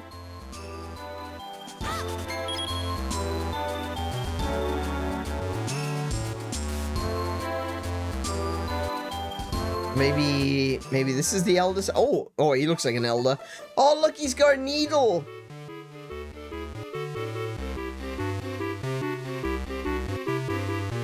His staff is a needle with a piece of red string in it. That's adorable. It's so cute. Oh, you speak our language? It's been quite a while since I've heard outsiders speak our tongue. We have little to offer you in these woods, but please enjoy your stay. Thank you for your offer, but we have no time to relax. My name is Ezlo. This child is Link. We need to break a curse that has been cast on the Princess of Hyrule. To do so, we'll need to reforge the broken Picori Blade. Ah, yes. And you've come here now to have the blade reforged. If you want the blade reforged, you will need the 4 elements. These are the crystalline forms of the energies that fill our world. Only by infusing the blade with these energies can a new blade be forged. Yeah. Give me your map. I can mark where these elements can be found. Bold of you to assume that I had a map. I mean, I do have a map, but still bold. The red string of fate? Absolutely, yeah. I love that they have bits and pieces of human trash that they repurpose. They like wombles. They're basically wombles. The earth element can be found in the shrine to the north of Festari's Abbey. Speak with Festari. He will show you the path to the shrine's entrance. Go with caution. Evil creatures have lately made their home in our shrine. Return to me once you have found the earth element.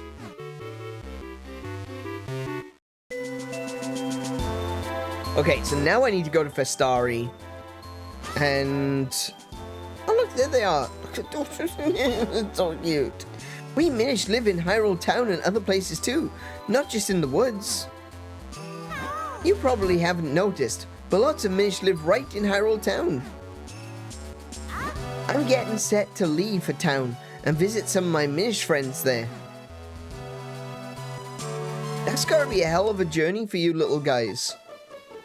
All the way to the town from here? For such little guys?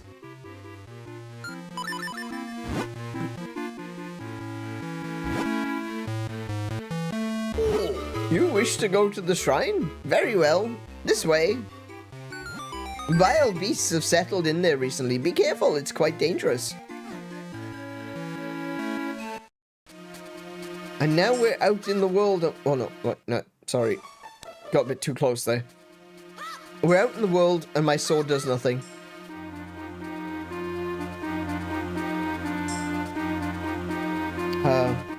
Oh, I guess it's just a straight line. Fair enough then.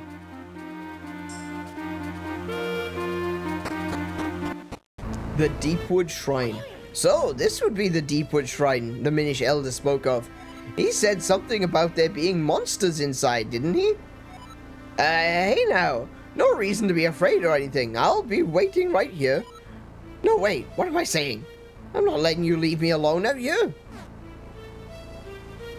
Oh, little coward wanted to run away.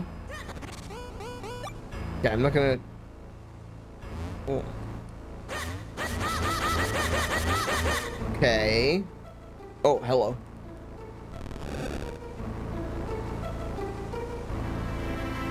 Oh, there's little slugs.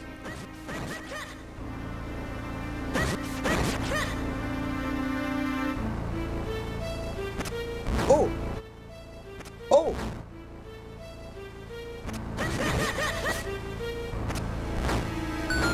Okay. Starting us off easy with simple puzzle. Got it.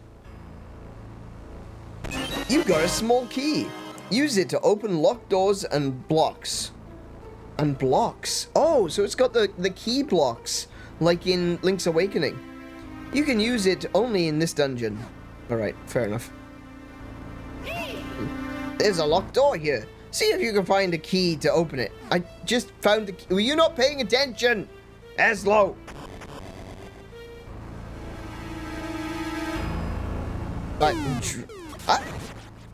Feeling slugs. Do you see that lever? I think you should be able to pull it. Just stand in front of it and press R to grab and then press down to pull.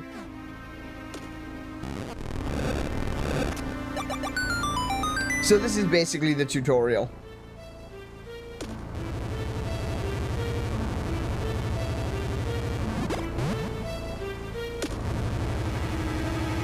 Oh, do I let go? Ah. Okay. So this is the pulling room tutorial. Rupee. Yes, more monies. More monies. Can I push this? Yeah, I could have done that. Oh, what are you? Oh, oh, that slows me down. Oh, it's spores. It's mold spores.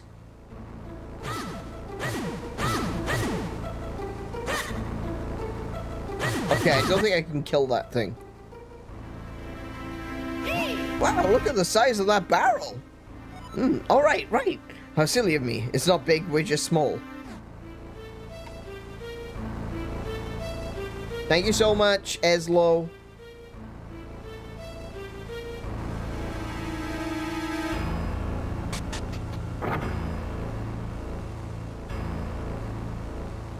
Wait, what?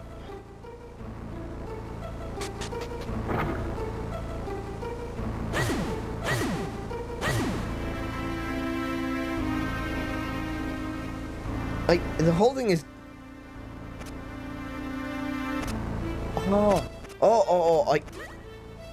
I didn't want to do that. I get it. I know what I have to do.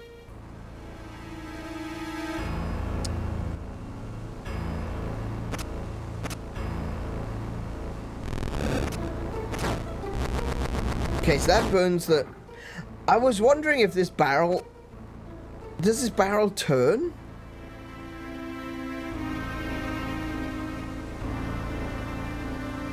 Can I move this? Alright, but you can only move it one square. Got it, got it. No worries, pal. Right. How do I get this to... This has to turn, right? Look at the way it shakes when I go in and out of it. The music and sound design in this game so far is 10 out of 10. Yeah. I think this game is... It's just one of those games, you know, where... The visuals are gorgeous. The music is good. Whoa, what? Hey, be careful, my lad. The barrel just moved.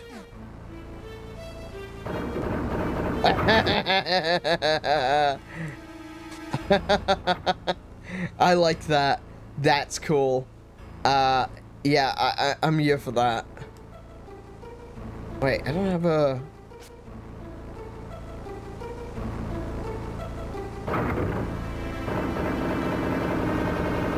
That's cool. Can I maybe go out this way?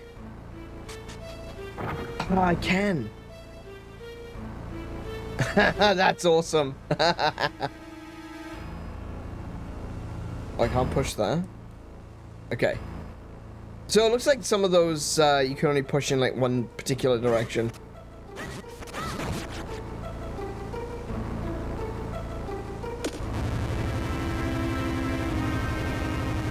And launch!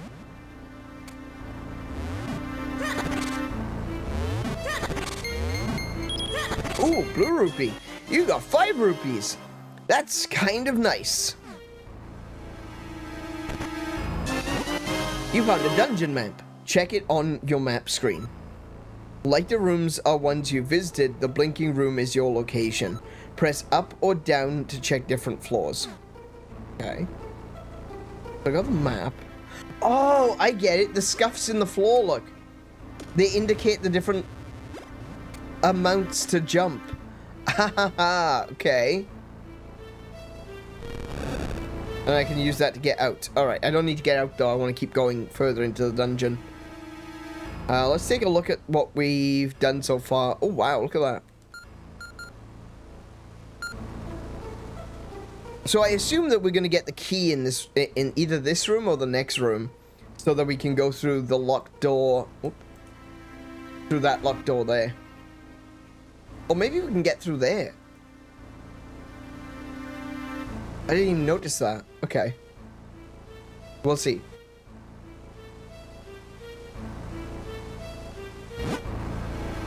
I don't like the look of this flying enemy, though. Oh, oh! More ceiling slugs.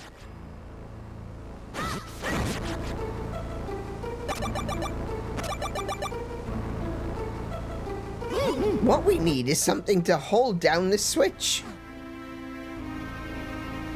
Can I push? Oh, you can push pots in this game. Okay. What, the fly saw me?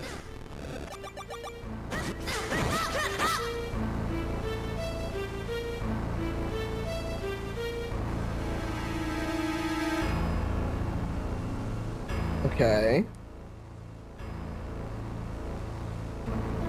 Do I need to push? No. No.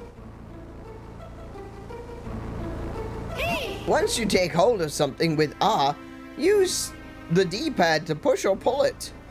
This is extremely important, so I hope you take pains to... Hope you take pains to remember it? Okay. So I'll just stab myself in the eye so I can remember it. Oh, wait, I can... I just realized I can do this. I didn't even notice that. But push and pull? Oh, wait, I get it. I gotta lock myself in there with it. There we go. Got a small key. Yep.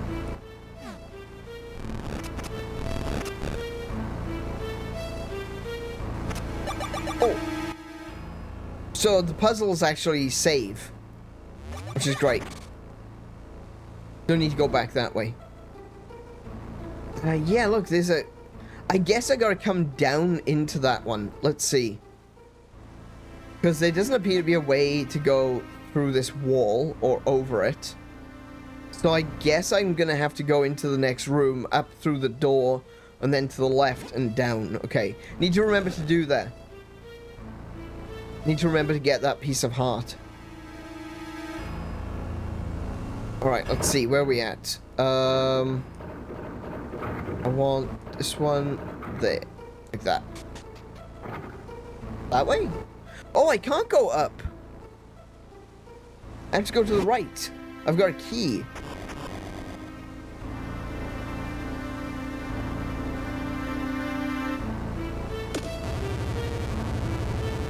Why did I choose to do this first? Oh no, I overshot. Hang on, let's do this first. What's up this way?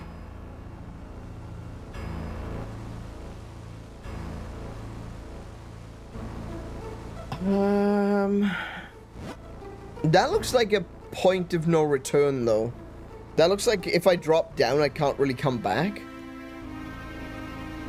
Not easily, at least. Okay. There we go.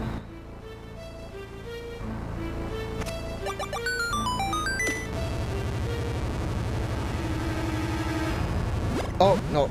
Wrong button.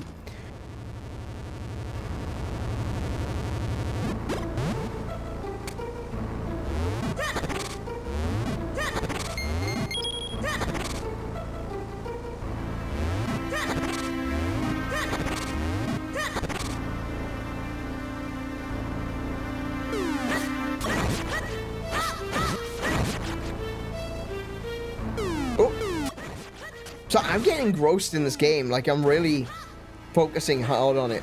I need to actually be oh wait, how do I? Oh, I know what to do. I know what to do. I got it. I need to pull this one over here. And then I can push the other one over onto the switch. Got it.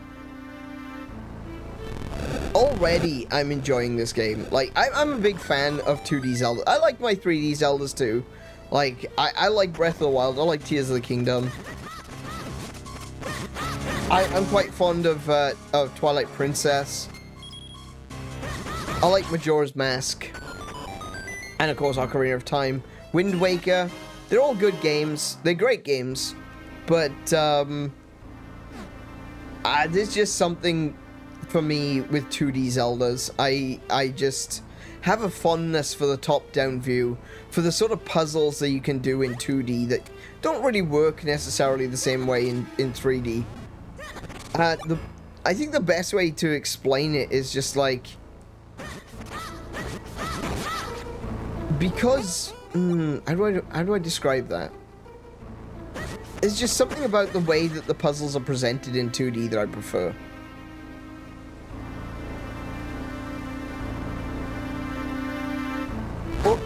Oh, damn. Okay.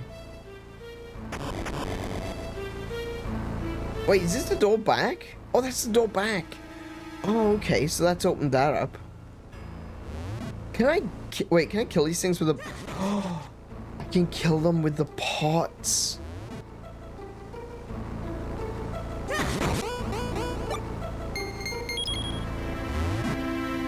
Okay. That changes things.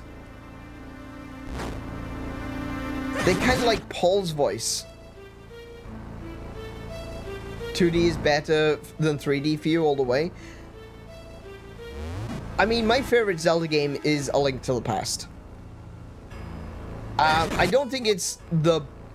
I think that's where I like to try to draw the distinction, is like, I think the 2D games are my favorite. I don't think they're necessarily the best. Okay, how do I break that then?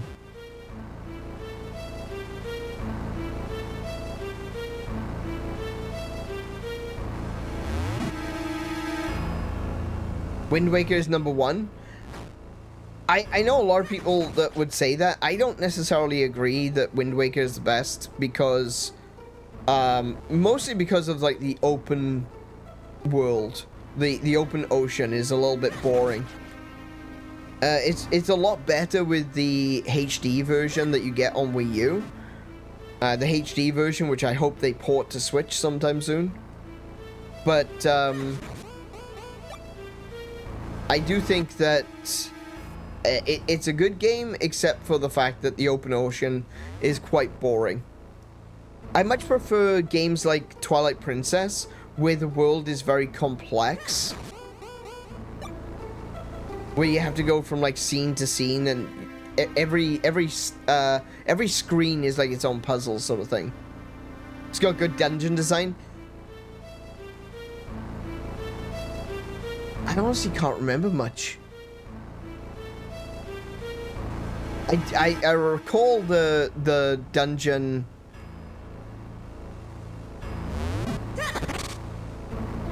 There's got to be something in here that I'm missing. I recall one of the dungeons. It was a dungeon with a lot of light puzzles. I like light puzzles. Light puzzles are very cool. Right. Okay. There's got to be something I'm missing here. Maybe some way to clear this dust?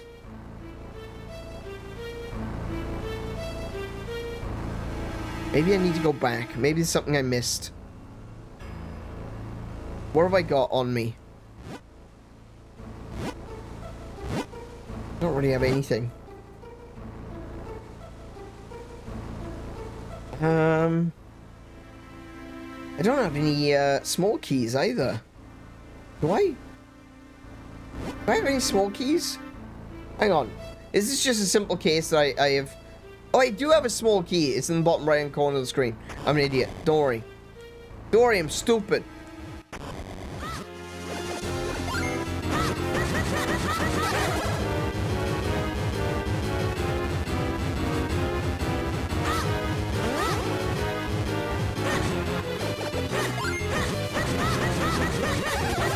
Run.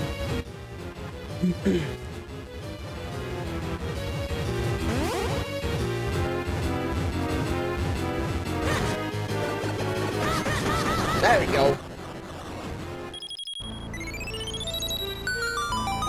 I really like the open ocean in the original. It was total shift in the experience for the moment, and that was a nice palate cleanser. I suppose. It just seemed like there was nothing to do. And it was so long as well. I think that was the thing, like with the HD version, you would go from one location to another, and I believe they added more ocean interactions, like more pirates and stuff, and then they also made it so that you could get across the ocean faster with the swift sail. But I don't know, the first one for me just felt so boring going from one location to another. I didn't enjoy it. I've got it on GameCube. I just never enjoyed it. I think I was definitely one of the people as well that was shocked by the art style. You know, we'd seen the trailers of that, you know, the Link fighting Ganondorf, and everyone was expecting it to be like Ocarina of Time, but much better graphics. And then as soon as we got Wind Waker, everyone was like, I don't want my Zelda looking like Powerpuff Girls. And, you know, unfair, sure, that was an unfair judgment at the time, and I agree with that now. Looking back, I think that was a silly judgment to make. But at the same time, it's like, I was really disappointed that it wasn't going to be what we were expecting, you know? The initial trailer was very different.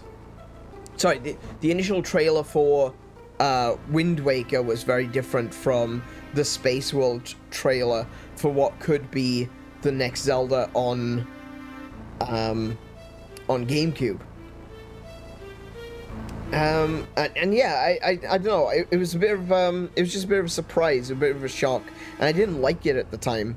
I thought it was silly, and I've come to appreciate it now, but at the time I did not enjoy it, did not enjoy the art style. And when I did play it, I was like, I'm constantly staring at this art style that I don't like. And that's one of the things, like, art style can really put you off a game because you're always looking at the game. I don't care too much about graphics, like visual fidelity doesn't bother me at all, but art style does. If it's an art style I don't like, I'm not going to enjoy the experience. And so I really disliked the art style. I really didn't like it. As soon as we got into the open ocean, it was just like, oh my goodness, this is just so tedious, just going for long distances doing nothing. And I gave up on it. It was the first Zelda at that point that I'd actually given up on, because I'd played... Oh no, actually, that's a lie. That's not true. I gave up on Majora's Mask as well because I didn't know how to play it. I couldn't understand, how are you supposed to be able to finish this game? And I missed the fact that you can actually slow down time.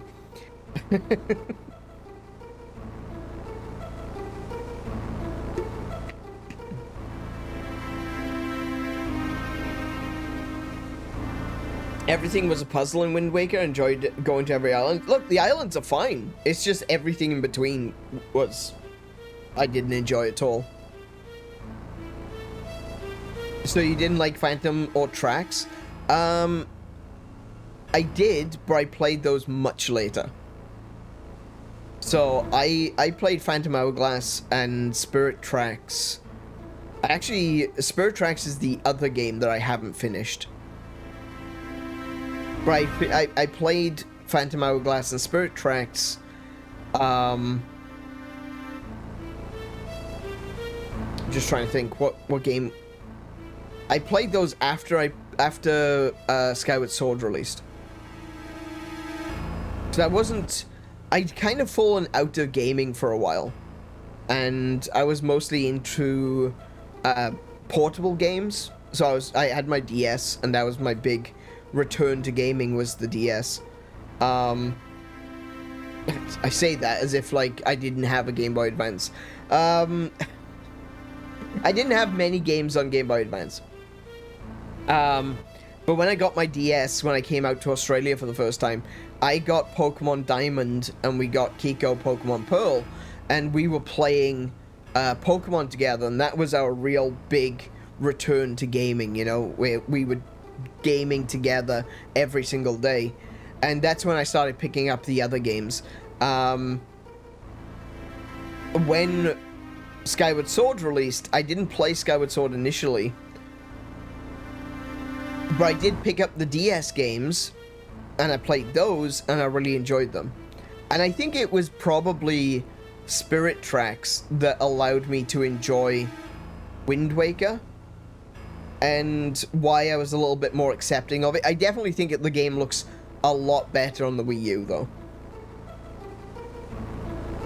You got the Gust Jar.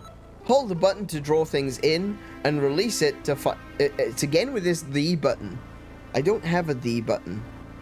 Set it to A or B in the item screen to use... Oh! Oh, interesting. So this uses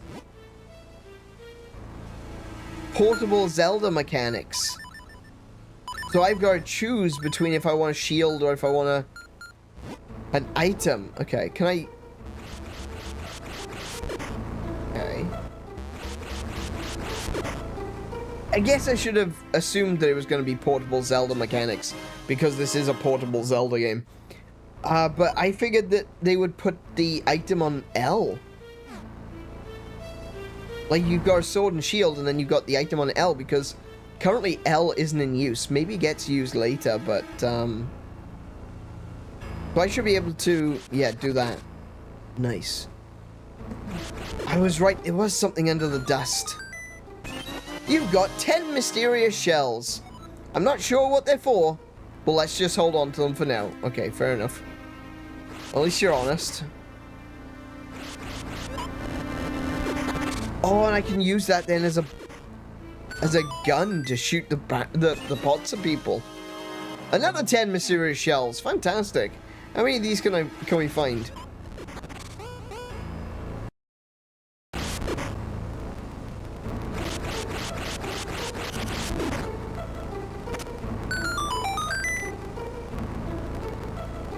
Okay. Okay, but how do I get up there? This reminds me a lot of the Gust Bellows. Obviously, the Gust Bellows came out later with Skyward Sword, but this reminds me a lot of the Gust Bellows. Wait, can I... I am literally sucking the life out of him.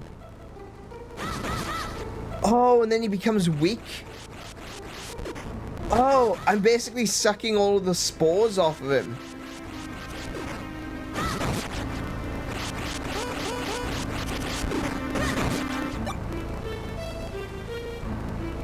Oh, okay. Interesting. This is a really cool mechanic.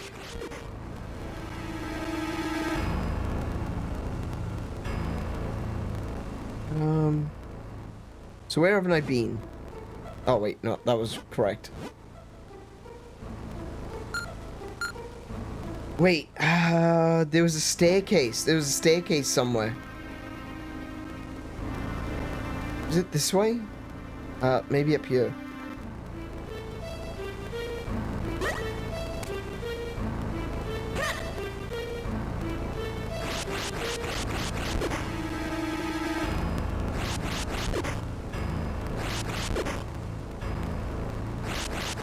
Ooh, okay.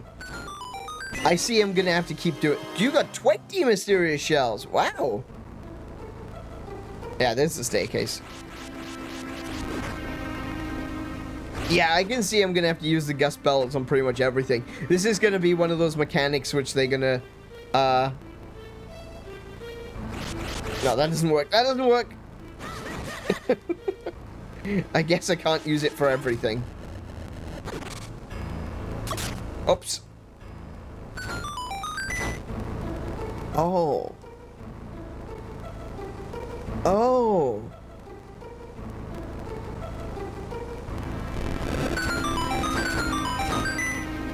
Can I do it like that?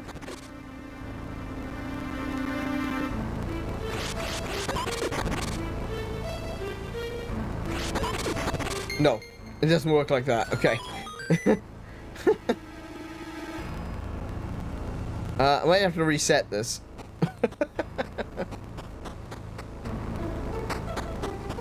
Let's try that again.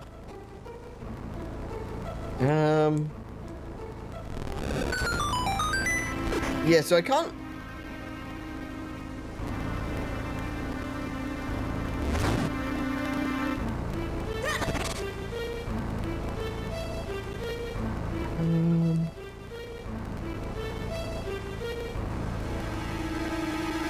Like, it doesn't... I can't, like, just slowly drag one of the pots to me.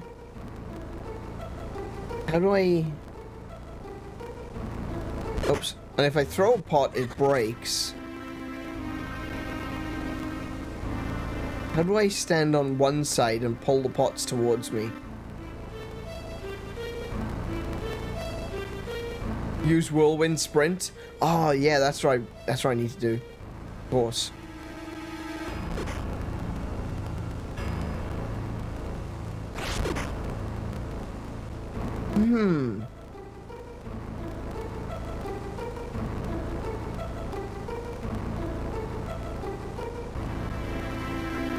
Can I, like... I feel like there's something to do with this. It's gotta be something to do with this.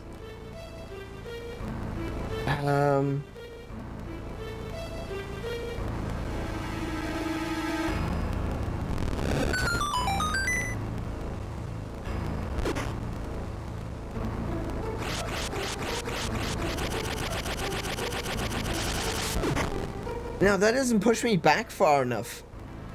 I was thinking maybe I could use that to push me across the... Hang on, let's see what this... Oh, compass, that's it. Okay, never mind. Yep, okay.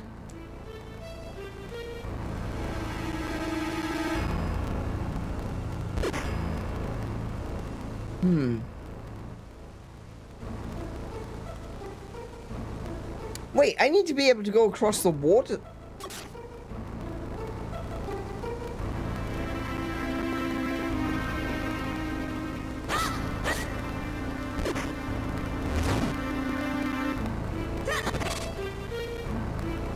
How am I supposed to go across the water?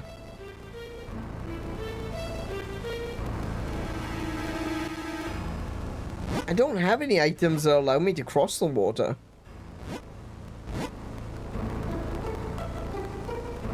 Am I missing something, like, really obvious?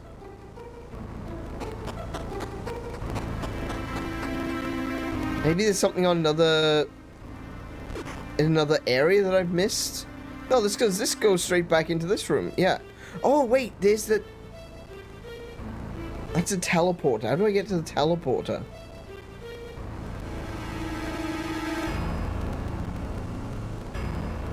Oh, wait, if this uses portable Zelda mechanics, then the teleporter should be at the beginning of the dungeon. I can at the very least do that. The game looks like it's lagging. Oh, yeah. Yeah, you're right. Oh, wow. That does look really choppy.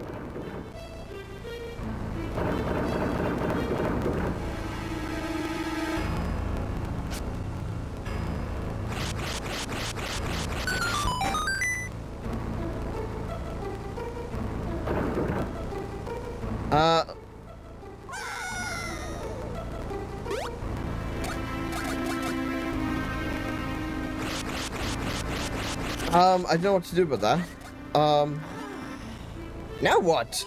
Unless we find a way to travel by water, we won't be going much further. Let me try something. Okay, it's not frame lag. Not like, it's not the stream's frame lag, at very least.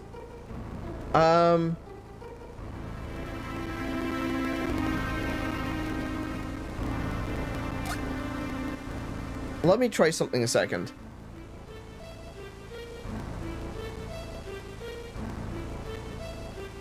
I'm just gonna go AFK a second. Hello, everyone. I'm back. Okay, sorry about that. Sorry about that. It's I don't know what's happening. I tried to fix it. I think I might have. I'm not really sure. One thing I do want to say about the sound. Game Boy Advance sound emulation is pretty bad, right? Just in general.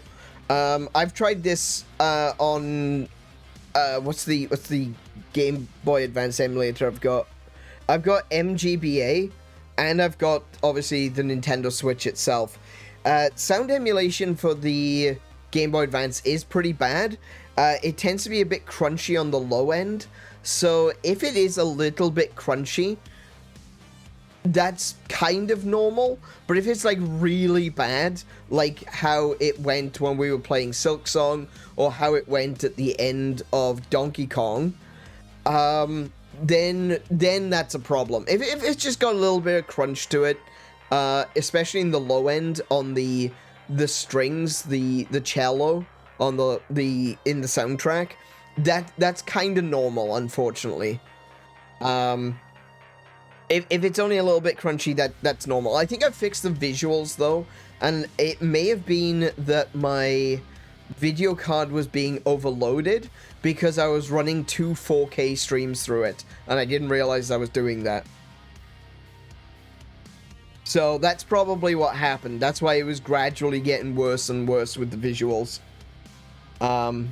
Yeah. Looks like it had 2 4K streams running through it. My graphics, my capture card is not rated for 8K streaming.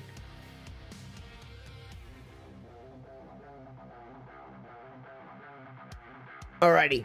So we're going to jump on back into the game, and hopefully it'll be a little bit better. You're waterboarding a capture card. Essentially, yeah. Yeah. That's my own fault, and that's because I had... you may have noticed I had the blurry version of the game in the background. That's now gone. That's gone because I realized the way that I was doing that was I was running the capture card twice. So that was a mistake. That was my bad. That was entirely my bad. It's now just gonna have black bars either side. Less interesting, I know, but it is what it is. It is what we got. I'll come up with something else to put on the sides another time. It's a Geneva violation. Geneva violation or Geneva suggestion? Anyway, let's try Minish Cap. Let's see what it looks like now. Let me know. Tell me what you think. Oh, I need to change my screen over. There we go. See, that looks... Not only does that look smooth, one of the things that I'd been dealing with previously was the fact that the game in OBS was like an entire 1.5 seconds behind the actual gameplay. Now, there's usually a little bit of latency, and there is, but it's like 200 milliseconds. It is so much quicker now. So I can see it on my end it is better.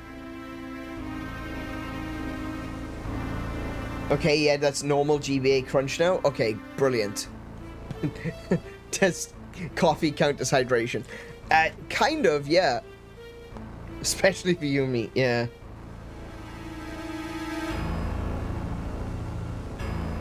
For me, it's gamer subs.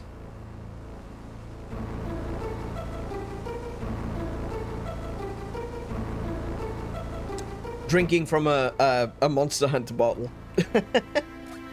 Alright, so at very least, we are doing fine. This seems to be working now.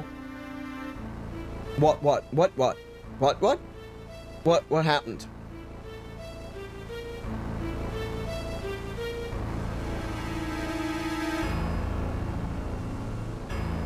I'm confused. What? It was a me issue? Disregard. Okay, fair enough. Do I guess I just suck in the air and... Oh, that's exactly what I do.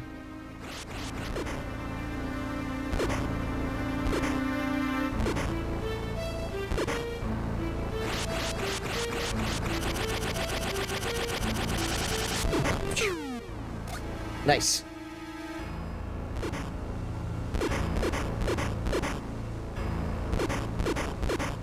Oh, watch it!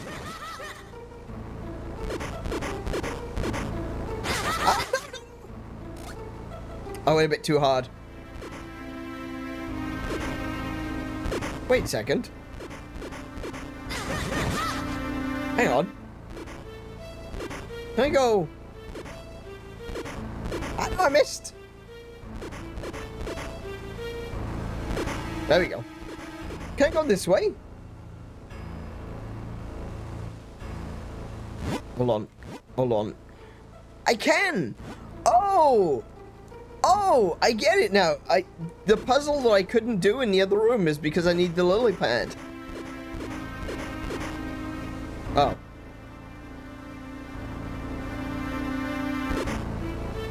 Hi.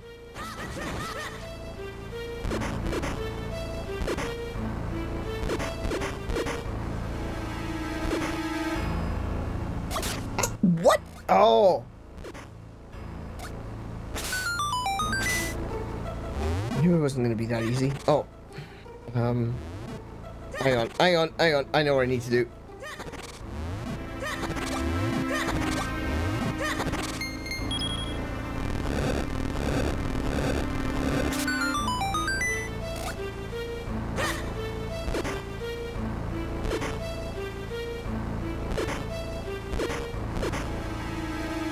I live off tea, rarely have ever anything else. I used to be like that. I used to have like all kinds of tea. There was a place I used to visit regularly, which was a tea shop in the city. And we used to love going there, but unfortunately the one in the city shut down. And, well, we just haven't been to the city as much in recent years. Oh, wait, no, wait.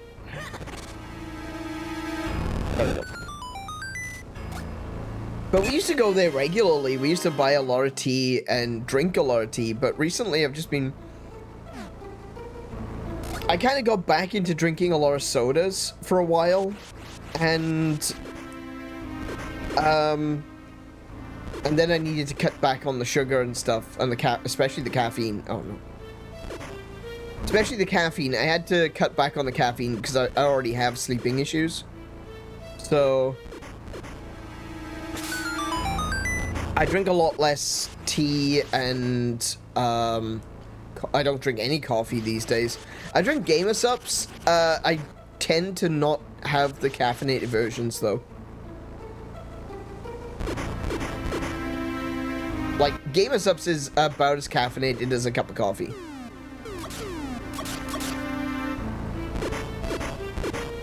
So I have the caffeine-free versions.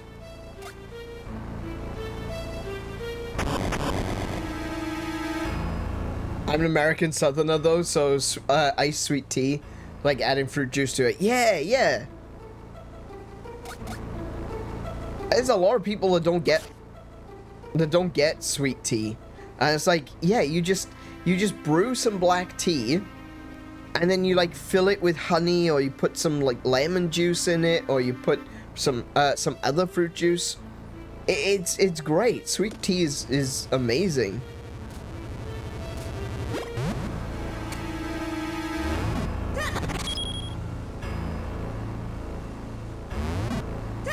Wait. Oh, can I use the... Oh! Oh, that's cool.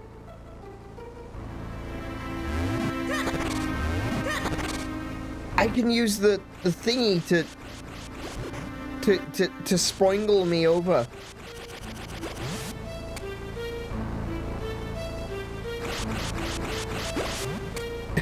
That's so cool.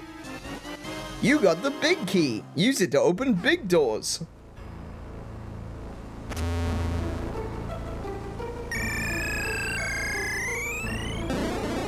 Oh yeah, there's the entrance. Okay, if I use this one, I can get that other piece of heart. Nice.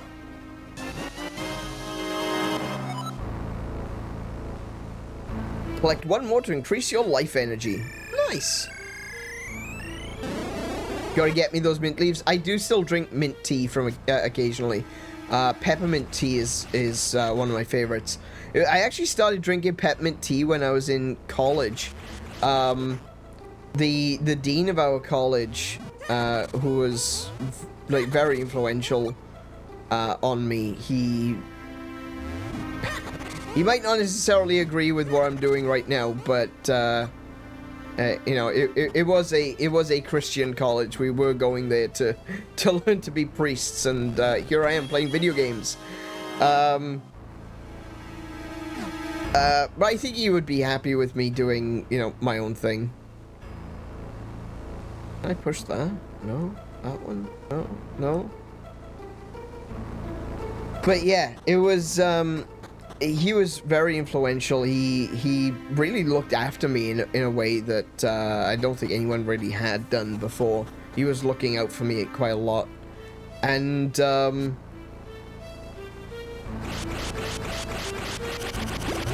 he used to drink mint tea. And it was the first time I'd ever... Oh my goodness, what the hell? It was the first time I'd ever heard... Oh, not actually the first time I ever heard of mint tea. It was the first time I'd ever really seen anyone drinking mint tea. I'd heard of it, but not like...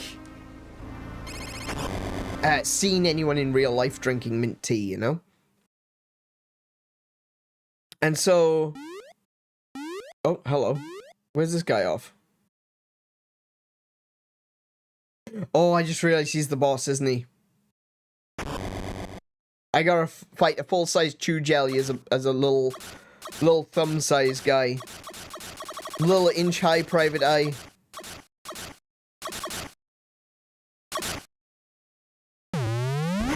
Hi.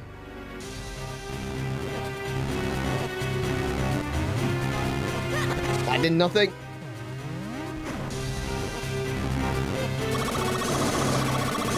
Oh, I gotta...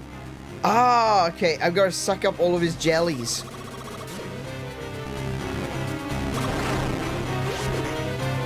Oh, he's not happy about that.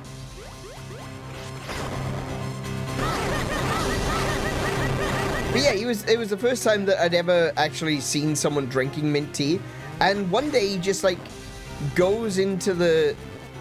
I want to point out, like, my dean, the dean of the college, he was a guy who had multiple sclerosis, and he couldn't walk, so he got, like, he was in his wheelchair. He went all the way into the kitchen for me and made me a cup of tea, and he made me a cup of mint tea. And it's like, for a guy who was someone who was, like, constantly in a wheelchair, constantly in pain, couldn't do a lot of things for himself, he was so quick to serve others. And he made me a cup of mint tea, and he said, you should try this. If you like tea, you should try this. because it's got no caffeine. Oh, I was telling him because I was having trouble sleeping, and he was saying you should try mint tea. It doesn't have any caffeine in it or anything. And yeah. Oh my goodness. Could you? I'm trying to get to that. Can I please?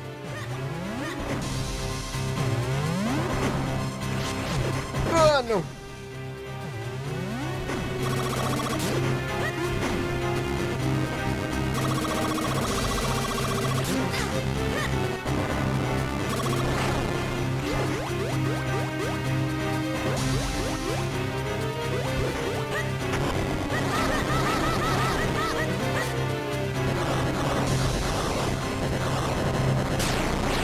But yeah, he made this cup of mint tea for me, brought it to me. It was the first time I'd ever actually drunk mint tea. And from that point onwards, I would drink a lot of mint tea, you know? And I really enjoy it. I think I've still got some here, but not a lot. I love this boss. It's just fun in every way. It really is. Yeah, absolutely. It's just a big jelly guy. The power of the earth is the source of all living things. The earth element is the embodiment of that power. I'll take that, thank you. Your life energy has increased and been replenished. Excellent.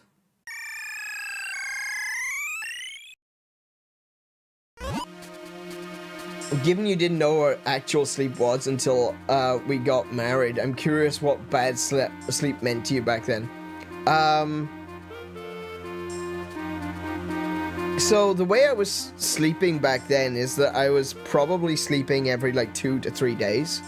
So I'd stay awake for like 48 hours minimum, and then I'd go to sleep.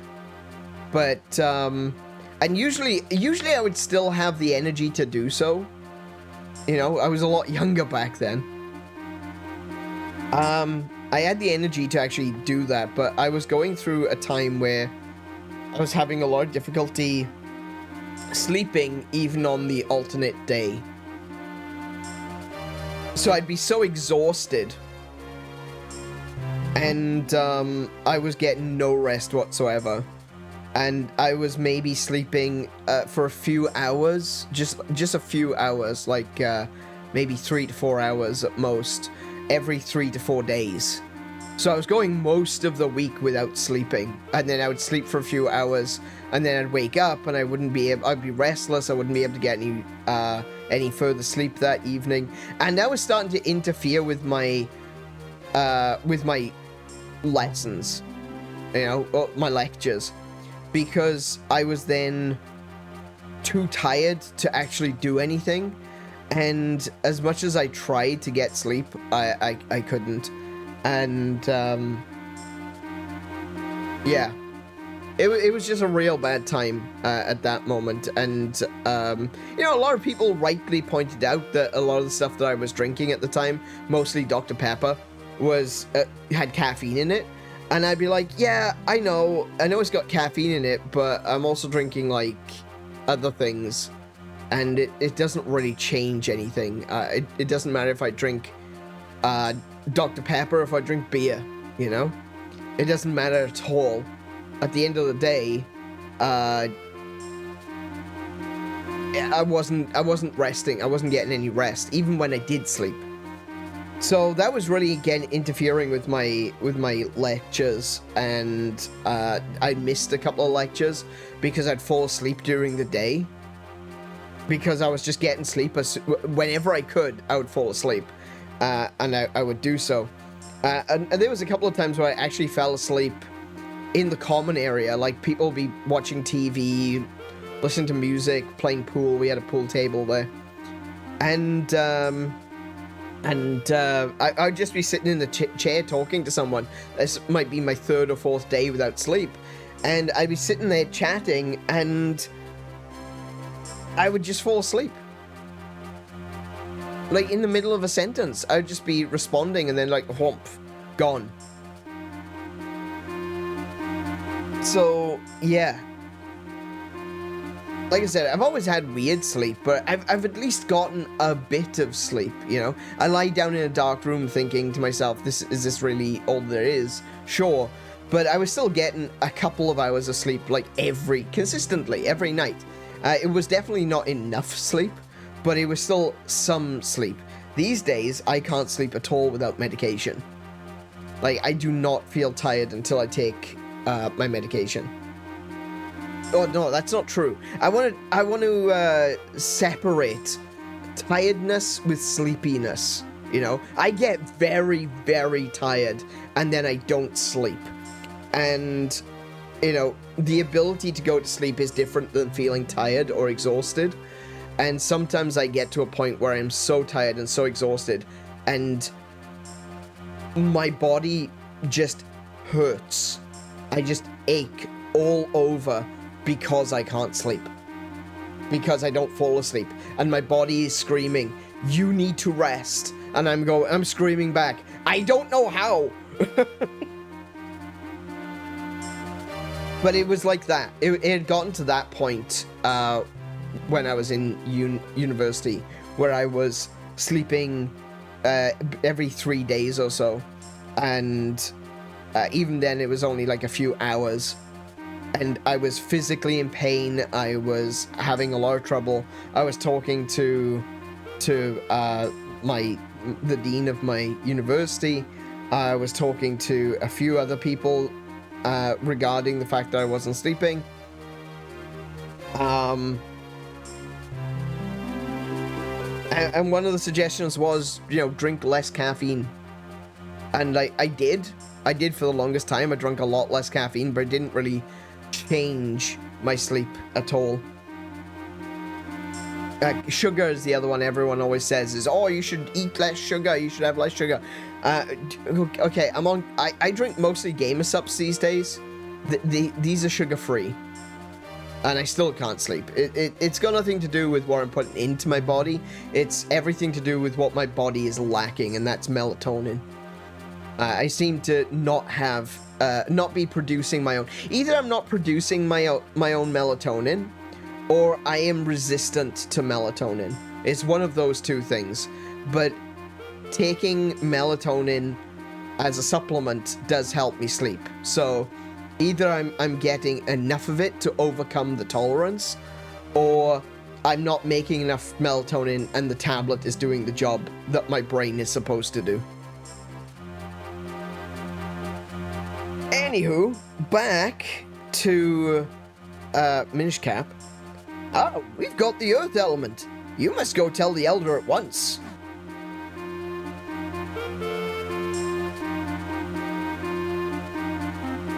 Wait, hang on a second. I can't go across there, but wait, how do I get to that? Because there was another heart. I saw another piece of heart. Hello.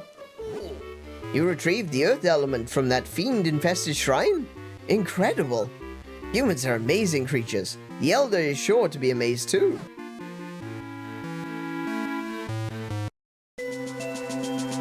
Hey, maybe I should just get out of this sleepy little town and move to the city. Maybe I should go to the mountains. The folks out there seem to have fun.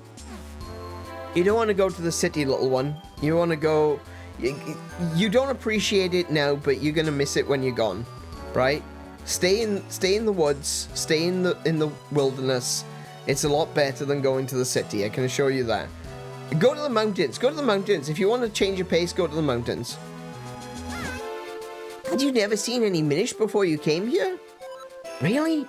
That's so strange. We Minish live all over the place.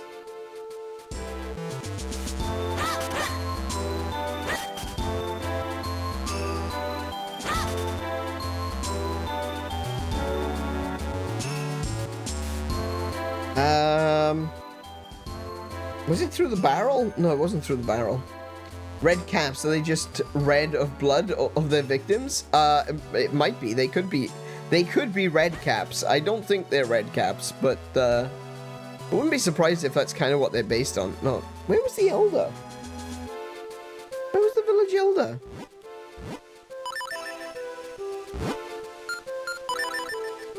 That doesn't help me. Can I get a town village, please? Oh, hello. We sneak out pico blooms into areas near where the humans live. Just having some of it makes you incredibly lucky. We'll be preparing, we're preparing for our next delivery right now. Pico blooms. Wait, do they mean clovers?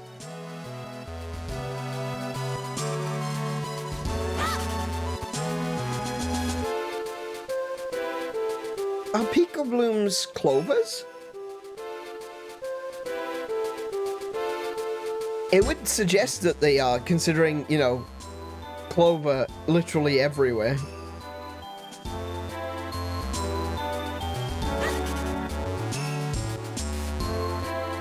Oh, here we go. This is the Elder's house.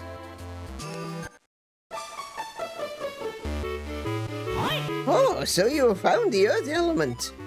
You are blessed with much courage and strength for one so young. If your conviction holds strong, head to Mount Krenel. There you will find a man named Milari. Among all of the Minish, there is no one more able to repair your sword. If you ask him, he will surely reforge the broken Picori Blade. I shall send word to him in advance. Travel safely. You are brave, but there are many evils now in the world. Where's he going? Oh! Leave through this door here. It will take you out of the forest quickly. Great Elder, we are in your debt. We shall head for Mount Krenel at once. This is his bedroom. Whee. Okay. Oh, right. That's how I get through there. What's this then?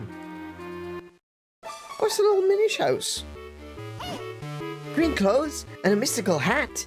Sir, would you by chance be Link, the one who found the earth element? Surely you are. I have heard so many tales about you.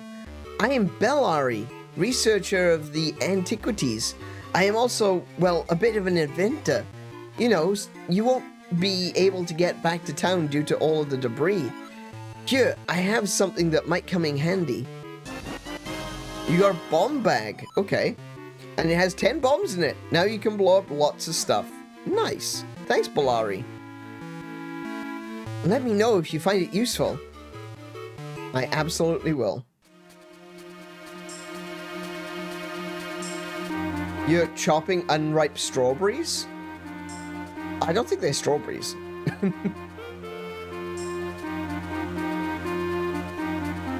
It's been 2 hours. How many stories have you heard? Yeah, exactly. It's like immediately. There we go. Maybe time works differently for the Minish. I don't know. Oh, more bombs. How much can my bomb bag carry? Oh, just 10. Never mind. What's this? Holder of the sacred powers, we grant you the power of wind. Whoa. It blew up. Hey, kid. Look at where that stone used to be. It's some strange symbol on the ground. Yes, of course. Why, that must be... Well, I haven't the foggiest, to be honest. It's a musical... Looks like a musical staff. Power of wind?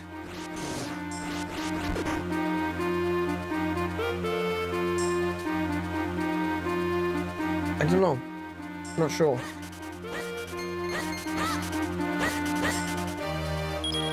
I just realized I swapped those over. That's better. Or a strange interaction. Yeah.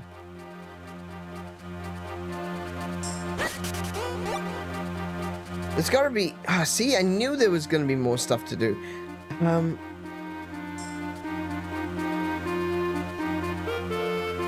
I...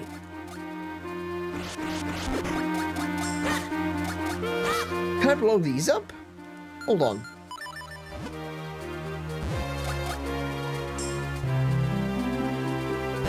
Oh,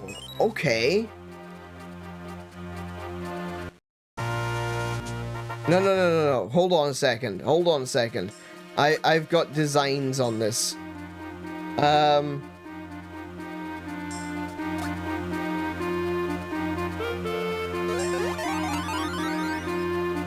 Oh, I might have to go into the Minish Woods in a different way.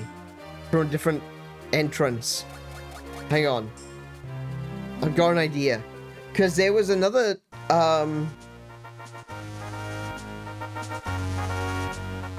where am I?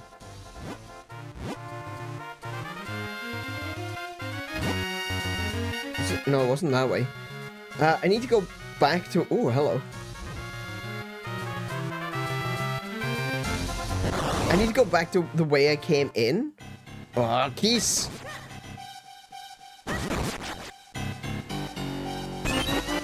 20 mysterious shells. These mysterious shells are really... I don't know what they're for yet. Oh my goodness. Piats! I can't get into the woods that way. I need to get back into the woods.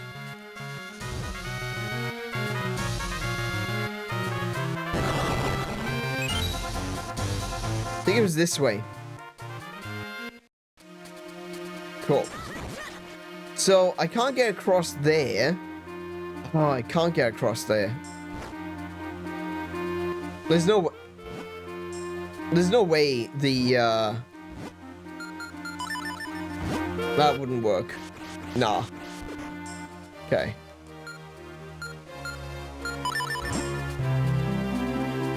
I could have sworn there was somewhere else I saw that I was thinking, oh, I don't have to get in there.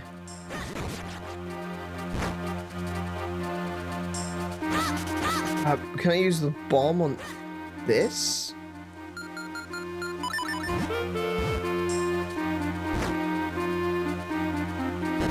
No. Can I use this on the thorns? No. Okay. Maybe I need like a fire ability or something like that to burn the thorns. I could have sworn there was somewhere else that I went and I was like, oh, I think I need to be a Minish to get in there. I need to be tiny. I think maybe I was incorrect.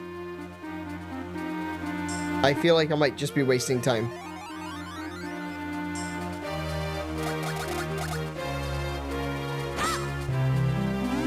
Alright, okay, no. Never mind. Clearly I'm just imagining things. I thought there was somewhere else that I saw a Minish hole that I could use.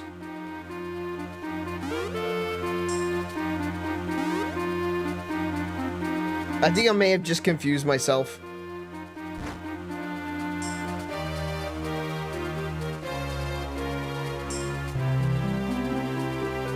Like pigs, no one knew how to use pigs. You just collected them. Pogs. Oh, Pogs. I know how to play Pogs. I know the rules for Pogs. I can actually tell you the rules for Pogs. I used to play Pogs all the time.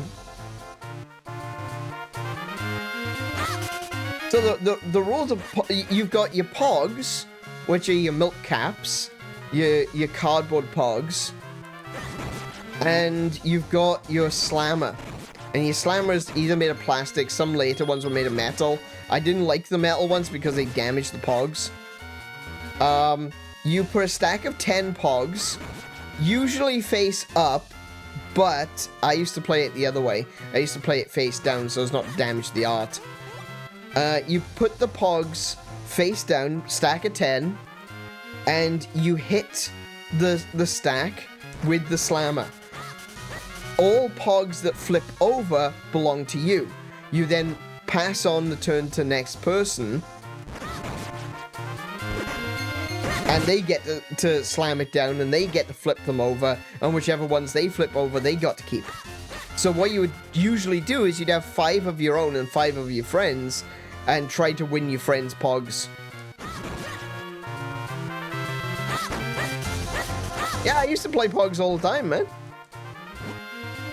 Holder of the sacred powers, we grant you the power of wind. Again, another one. Hey, that stone obelisk just crumbled, and there's another one of those marks. You know, no matter how many times I see that happen, it still rattles me. Yeah, I'm not entirely sure what it's for either.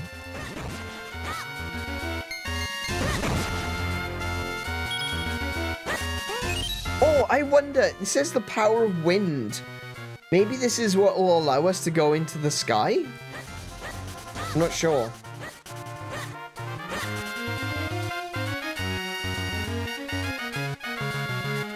Please tell me the tactical use of my elf pog. This is just Tiddlywinks.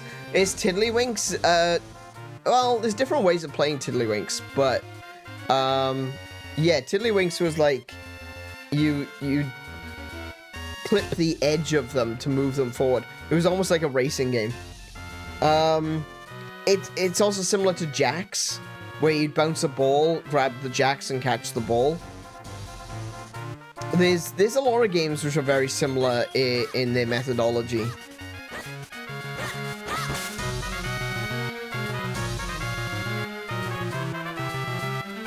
How do you attack the life points? By stealing my favorite pogs. That's how you attack the life points. Man, I was so into pogs when I was a kid, right? I actually had the Pog Maker. The Pog Maker was an official product that was released.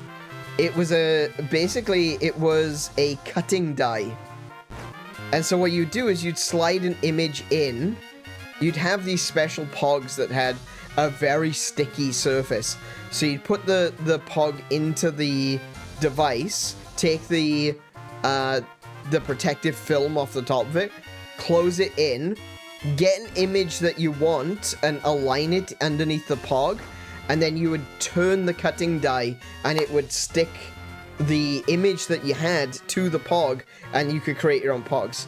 I used to do that. That's me. I was way into pogs, man. I still like pogs. When I hear the pogs were kind of making a little bit of a resurgence, I was really hopeful. But unfortunately, like, it didn't really go anywhere. It became a bunch of NFTs. Like, how sad is that? Freaking NFTs, man. I just realized I walked straight past this house and I didn't go in. Need to go and see. Is this my house? So, this is your house. Oh, there we go then. Well, seems like a nice place. So, where's my room? Okay. You done got one. Hi. Oh, welcome back, Link. My, but you're looking much stronger. If you get tired, just go ahead and take a nap upstairs in your room. I'm busy making swords for the guards to keep the monsters at bay. I wish I could do more, but for now, we need you to save Princess Zelda. There's a chest here. 20 rupees! Outstanding. So basically like a badge maker. It wasn't as complex as a badge maker, to be fair. Badge makers tend to have, you gotta put the mylar on top of it as well and crimp the edges. It is a little bit more complex than pog making, but pog making was still fun, you know? You got to take something that you enjoyed and make your own, and that was really cool, you know? It's like when you get to make oh, hello. Yeah. Come one, come all, see how many kinstone pieces you can collect. Oh, speaking of pogs, here we go. Here's the pogs. His room is the trash can outside. Yeah. Ezlo can be pretty annoying. Come one, come all, see how many kinstone pieces you can collect. You never know what fusing kinstones will do, but it's sure to be good. Come on up and get your free kinstone bag for holding all your kinstone pieces. Don't miss out on this incredible once-in-a-lifetime opportunity. Yes, you're here for your free kinstone bag, aren't you? That's right. Maybe you didn't hear me, but they are free for all kids right now. Alright. You got a kinstone bag. You can now carry kinstone pieces with you. Press start to view the contents from your quest status screen. Alright, cool. Fitting 2 kinstone pieces together is called kinstone fusion. If you get 2 pieces to fit perfectly, great happiness will come your way. I'll put a kinstone piece in your kinstone bag so that you can give it a try. Anyone who's ready and willing to fuse kinstones will look like I do right now. Like a creep? I don't know if I want to be part of that. When you see that look in their eyes, that's when you press L and run for the hills. Oh, so L is going to be used for kinstones. Okay. Use the D-pad to choose a kinstone piece and press A to try fusing it. Did you catch all of that? Yes, I did. Then stand in front of me and press L so we can fuse kinstones. I need an adult. Yes, yes, that's it. Press L, then you can see the kinstone screen. Okay. The 2 kinstone pieces fit perfectly. Maybe something good will happen.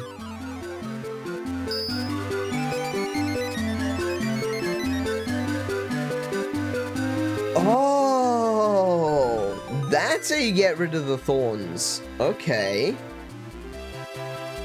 That's right next to my house. Interesting. A perfect fit. That means we're both due for a little happiness. See ya. Yeah.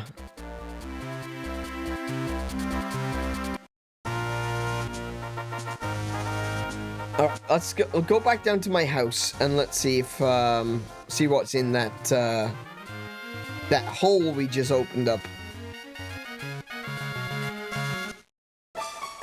That is exactly what I want. You got a piece of heart. You completed a new heart container. Your life energy has been replenished and increased. Excellent. 5 hearts. What a great start to a game of Zelda. It wouldn't be to be fair, if you had 5 hearts and you were starting a game of ping pong, not as good.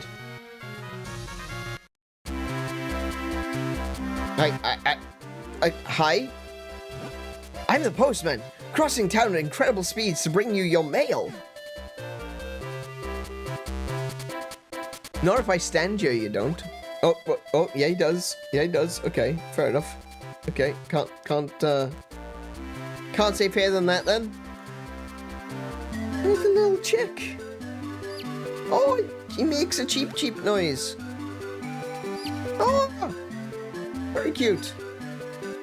I can't cross this. I can't cross it. I'm too big. Wait, how did the mailman get across here? What?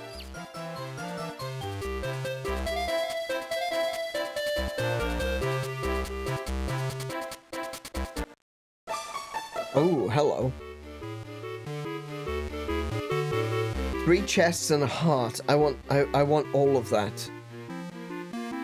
Can I?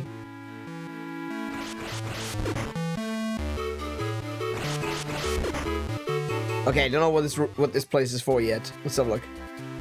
Okay, I can't. There's no description. Bloody hell! What's with these? When is this? What? Can I just go? No, I can't go in that way. The door is shut. We can't open it from this side. Okay. That's unfortunate. They're not open yet. Oh well, we'll just have to come back later, won't we? Oh, I can go to the shoe shop. Oh, I already know what's gonna happen. Cobbler's elves. Cobbler's elves. I love it.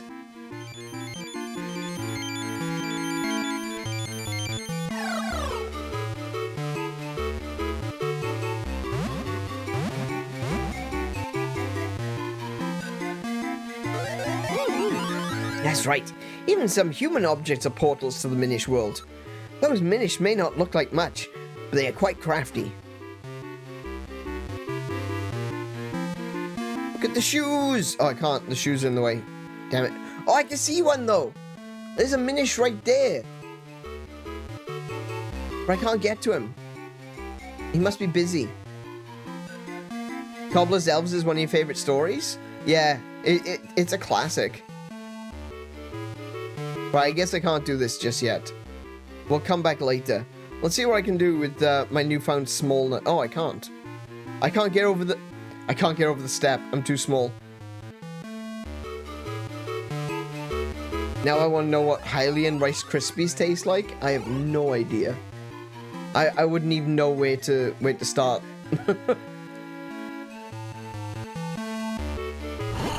What's that? Oh, welcome to Rem's shoe shop.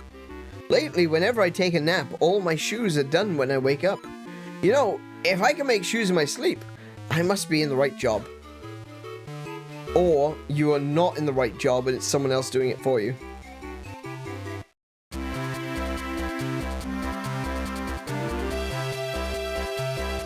Now, where else can I go? Bread? Bread. I like bread. Let's have bread. Doesn't that smell spectacular? Perhaps they could give out free samples. I say, would you ask for me? Welcome. Please bring whatever you'd like to buy up to the register. I like the croissant. Croissant. Welcome. You've come to the one and only bakery at Wheaton and Peter. Wheaton and Peter. Our special croissant, which may or may not have something inside it. It's a flaky, buttery bargain at only 30 rupees. 30 rupees? Good lord.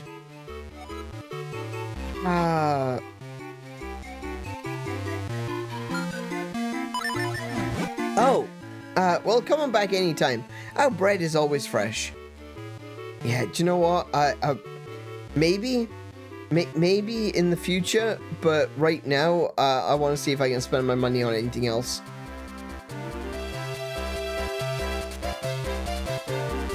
What's this one? Is this a rupee making game? Ooh, hello.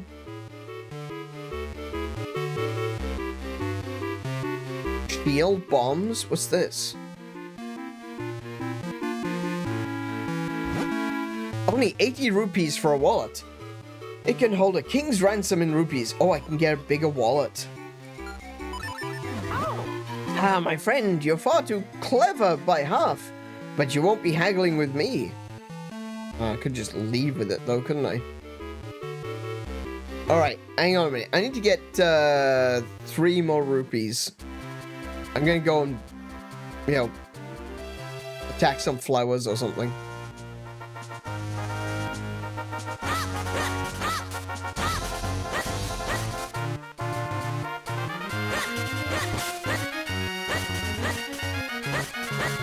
One, two. What the? What? I don't know what that was, but I didn't like it. Cool.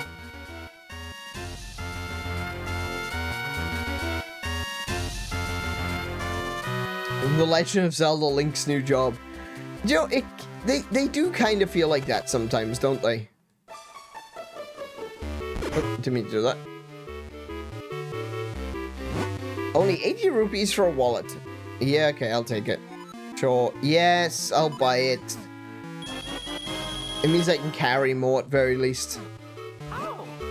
Much obliged, my good lad. Please do not hesitate to stop by again.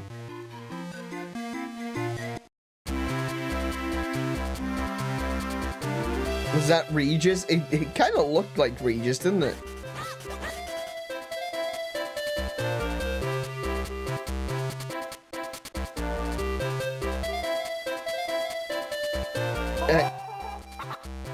Anju! Oh my goodness, Anju is in this game. Oh no, this is horrible. My cuckoos have gotten out. Can you catch them for me? Yes, I will do anything for you, Anju. Please catch 2 of them within 25 seconds, please. And you can't go into buildings or leave town. Catch 2? Oh no, that didn't work. Come back.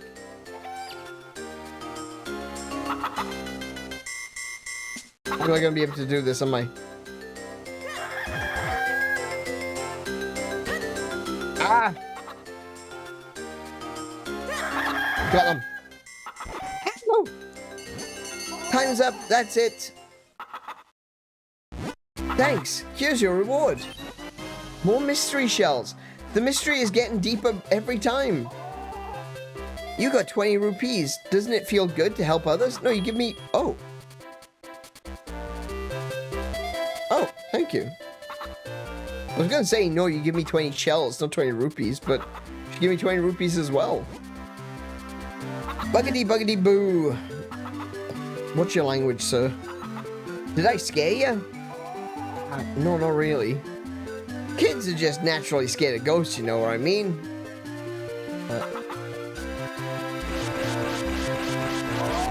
Okay. Doggo!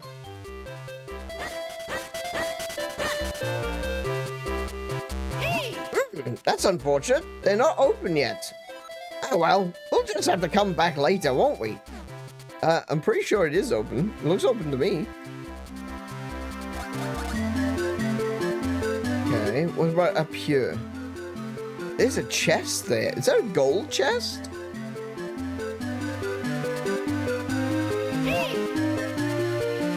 Why is everything closed?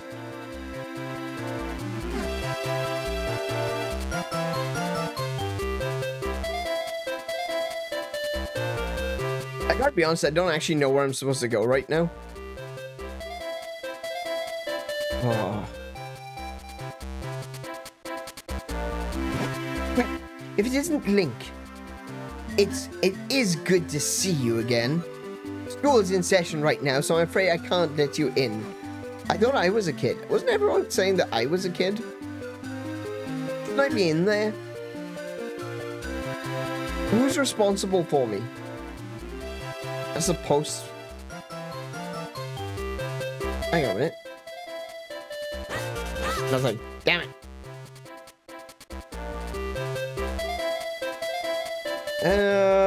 Ooh. Who are you? A Swiftblade school in the south end of town is really awesome. The teacher's Swiftblade. He has an amazingly direct teaching style. I wish I could train there.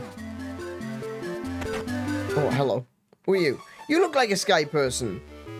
I don't have any kinstones. Do I have any kinstones? I don't. I come from faraway land. You can tell by my clothing, can't you? You look like a sky person. He's got the red hair and he's got the blue clothes. Oh, dog. Seriously? Please, dog, move. Please move. Come on, dog. Oh, dog, why?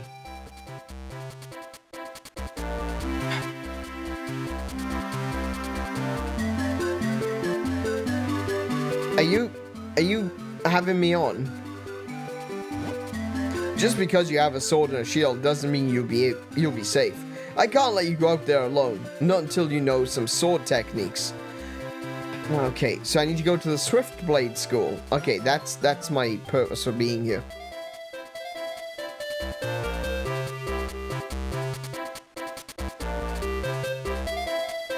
It wasn't uncommon once for kids to undo school until they were 14 and then start learning a trade. Yeah, that's true.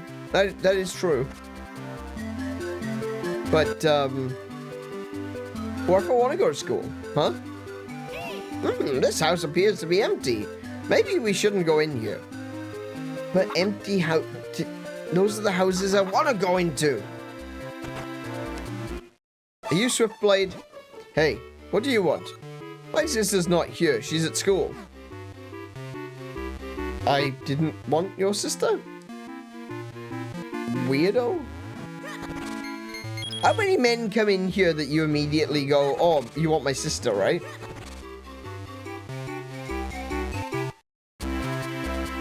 Oh, wait. What is that? Can I use that? Can I use this?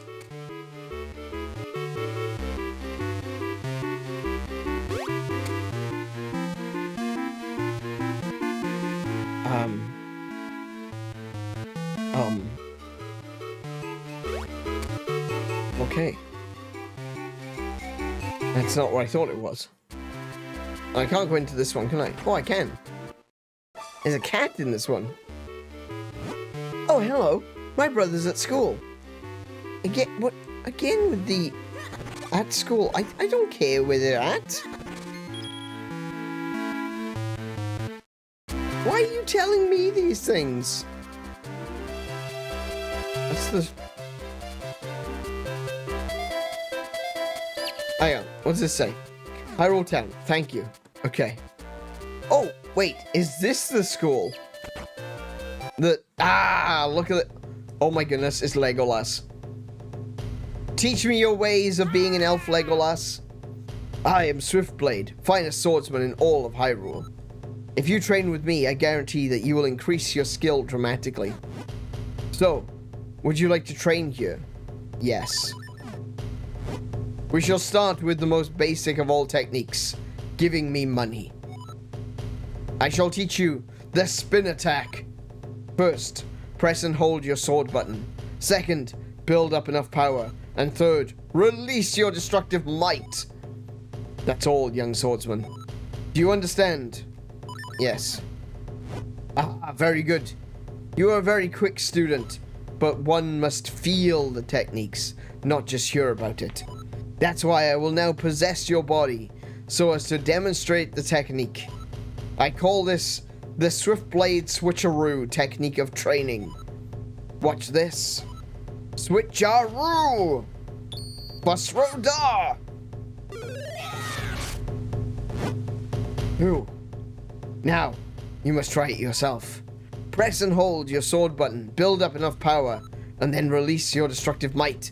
That is all there is to it. Easy. Yes, fine work, you're a quick study. I will now give you this tiger scroll. If you ever forget this technique, you can review it from within the scroll. You may view it anytime from the quest status screen. I don't know where a quest status screen is, but I assume you have one. You learned the secret spin attack fighting technique. This is the first sword technique you've learned from the Master Swiftblade. Does that mean I get to learn more? There are no more techniques I can teach you with your current sword. Come again when you have a new sword in hand. Okay. Interesting. This is popular. It does seem to be. Though she is quite young. If she's still going to school.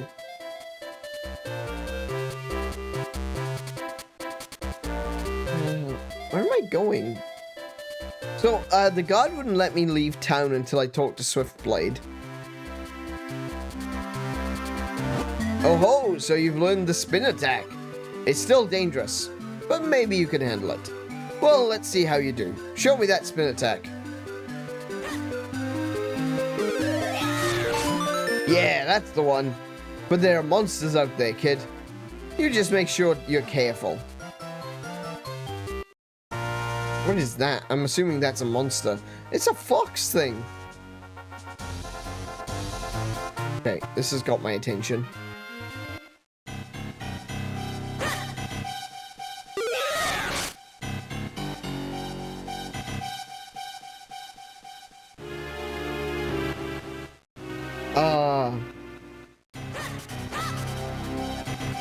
This looks awfully like a Four Swords puzzle.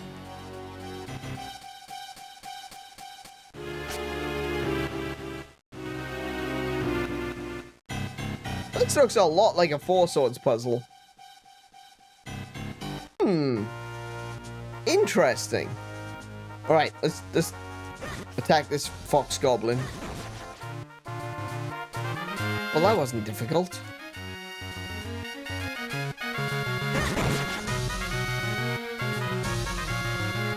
Where are we going? Royal Valley, Mount Crenel. Oh, I just realized something. Wait. Mount Crenel is to the left? To the west?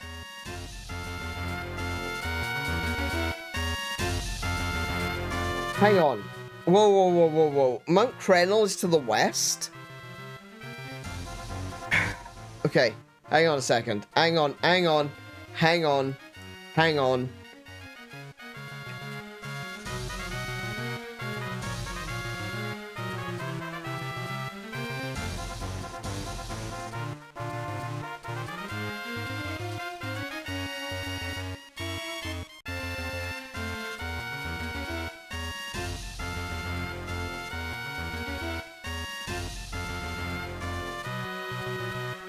Just need to double check something. Yeah, okay.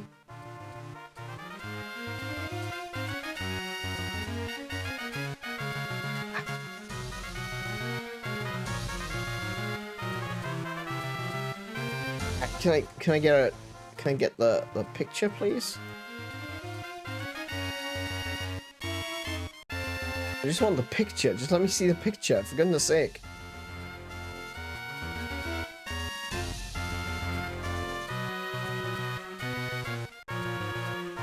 Just let me see that. Oh, okay. You know what? I'll just go somewhere else. Oh, the image. Oh, actually. Save image. That's a WebP file. Lord.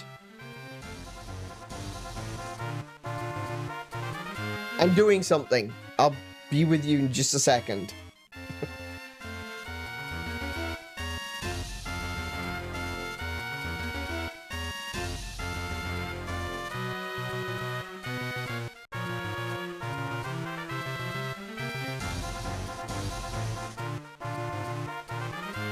Oh my goodness, why is it so hard to find a proper map of Breath of the Wild? This is insane.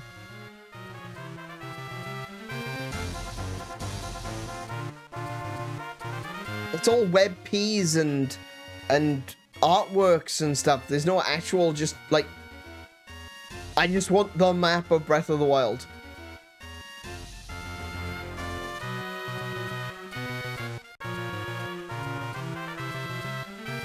Are they really going to force me to turn on Breath of the Wild? Like, to actually get the map? This is a bit nuts. Oh, I found an image. I found an image. It's got lots of stuff on it, though. It's got a lot of spoilers on it.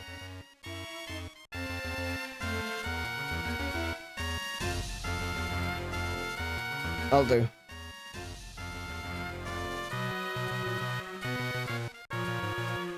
Okay, hang on.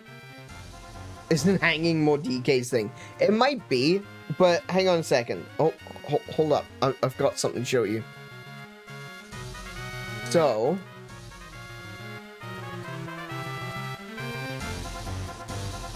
if I just quickly... that there. Right. So this is going to be really big, but let me show you something. I'm gonna have to shrink it down. There we go. Okay, so we are currently let me just remove that a second. So we just left Castletown, right? Oh, Hyrule Town, sorry. Hyrule Town. And we're in the Trilby Highlands. And if we look at this here, it says north is the Royal Valley, and to the west is Mount Crenel. So if I was to pull up Breath of the Wild, right? Let me get my pointer back out. Crenel Peak is here. And these are the Crenel Hills. That's to the east of the castle.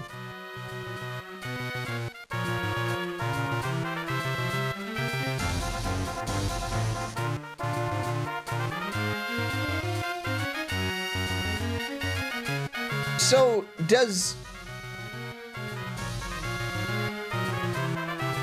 I'm gonna just assume that the map of Minish Cap... obviously, the map of Minish Cap was made many, many years before the map of Breath of the Wild. But... are we to assume, then, that Minish Cap takes place in this location? Right, like, in this square here? Actually, there's a place called Minish Forest, isn't there?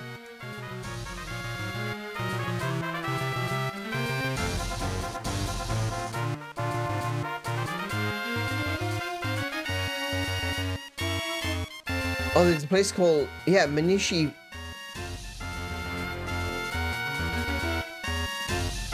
The Minish Woods is here.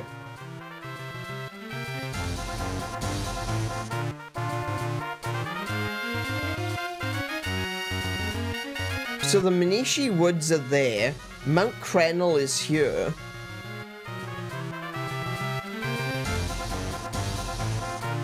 Maybe we're not looking north. Maybe the map in Minish Cap doesn't actually go north to south like you would assume it does.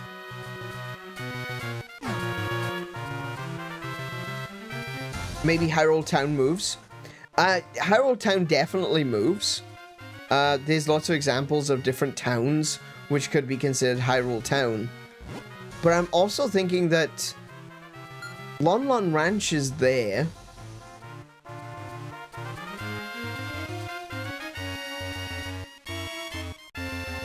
It almost looks like the map is flipped left to right.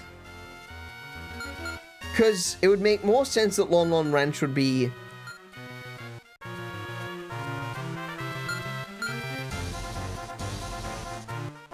on the other side.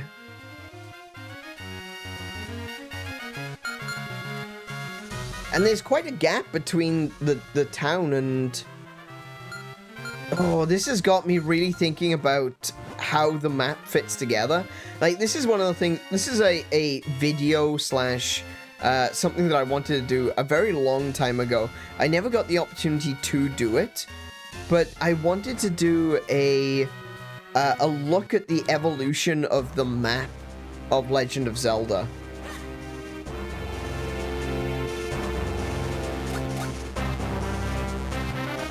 Oh, I like this music. Oh, I like this music. What about turning the map? Yeah, that's what I mean. I'm wondering if... I'm wondering if this is... Not flipped. Flipped is the wrong word. Yeah, I think this isn't necessarily north. Like, if you rotated the map so that this is to the north...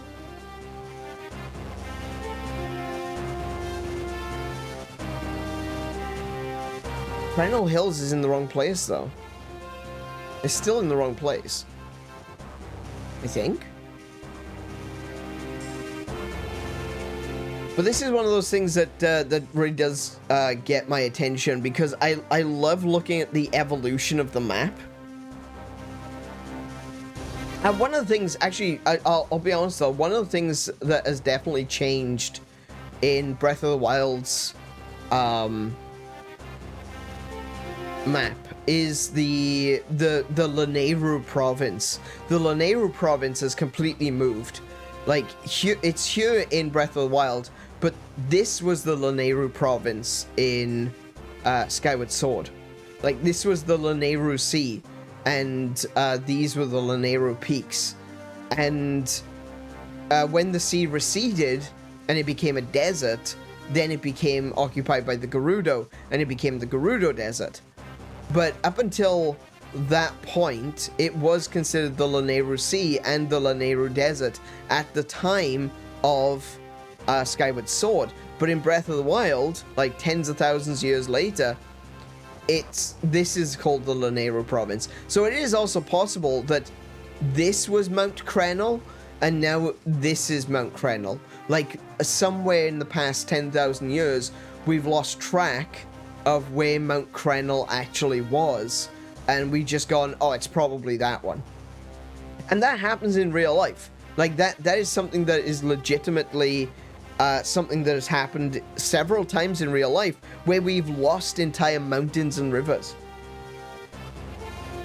It's because we get we get like an idea of where a particular river is supposed to be or a particular mountain is supposed to be, and then we forget it. And then when we come back later, we like, oh, that's the river. That's the river. That's it right there. Or that's the mountain over there. But it's not necessarily the correct mountain, you know. And there was an argument about Mount Ararat, that Mount Ararat might not be the actual Mount Ararat from the Bible, because while it is in the correct place, it might have been one of the other mountains in the region. We don't know. There's a couple of other mountains as well, a little bit further north than that, where there's an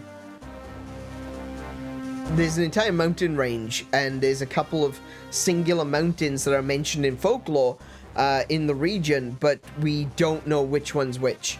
I think one of the biggest example is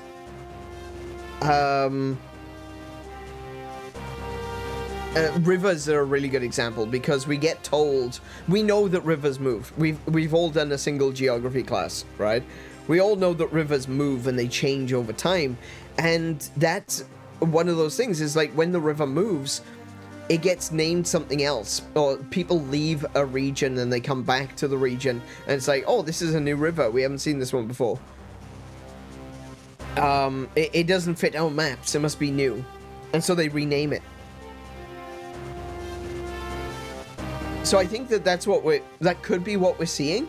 We could be seeing the case of the map is being rotated, that north on this map is not necessarily north on this map. Alternatively, it could very well be that these regions were renamed. I definitely would like to see how this map overlays onto Breath of the Wild's map, though, when we do actually uncover the whole map in Minish Cap. I'm really interested. I'm really curious as to what we're going to find out here. But I'm assuming we need to go and we need to get the fire element next, I guess.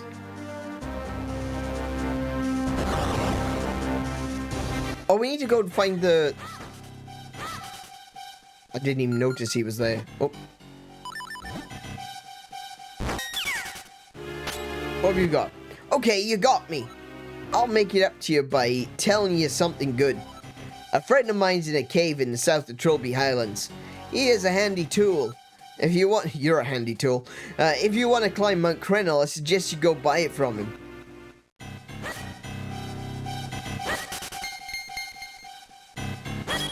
Why can't... Man, that takes a long time to charge.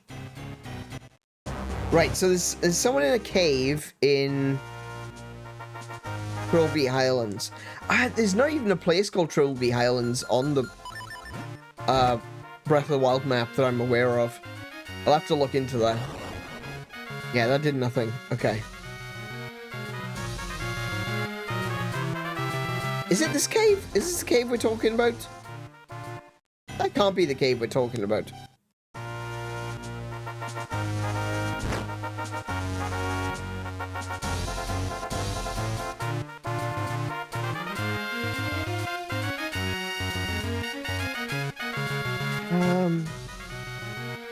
Maybe this way?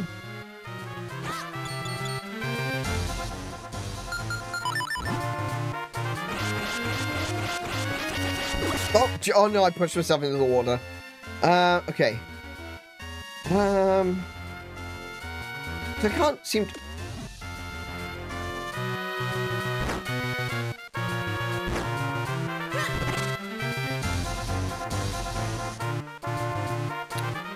Fair enough.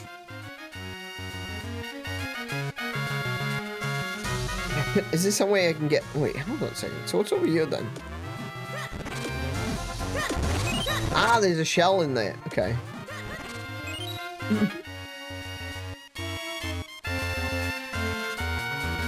So how do we get down there then?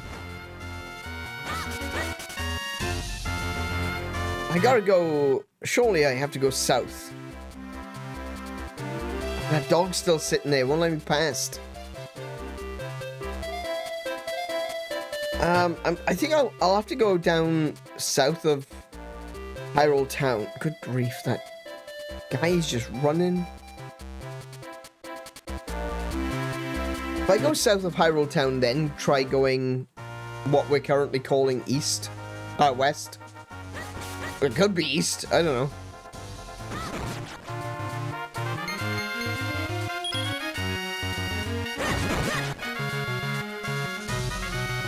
Oh, I can't go that way. Wait, that looks like a... Oh, I'm in the hole. That looks like a Wind Waker, moblin.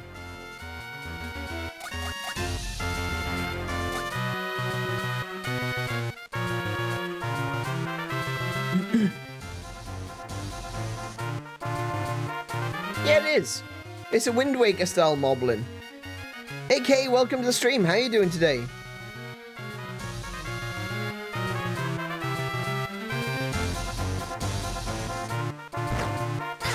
Little shit.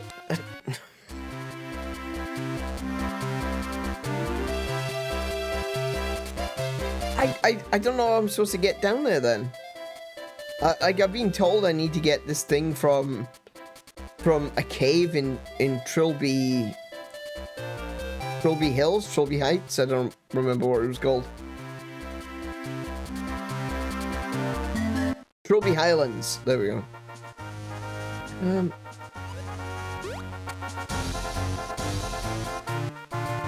I don't know how to get down there.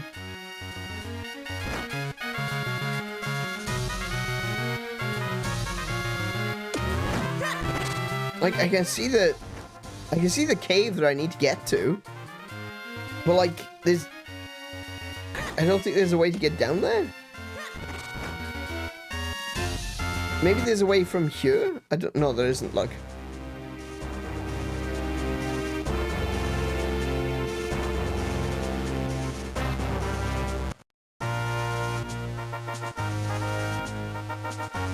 I don't know how to get down there.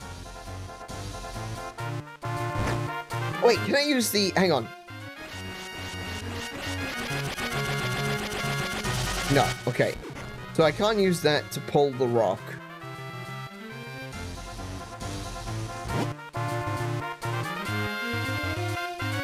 I'm so confused right now.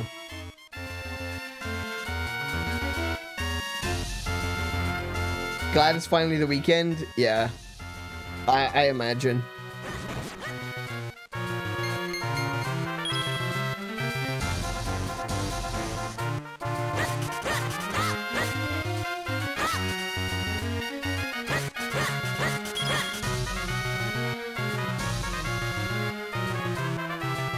Oh wow, mate, that's rough, I'm sure. Huh? I don't know what you're talking. Oh, Grimclaw. Wait, what? I'm confused. I'm so confused, Kate. Please explain. I have no idea what you're talking about right now. Kate's talking to me? Oh, okay.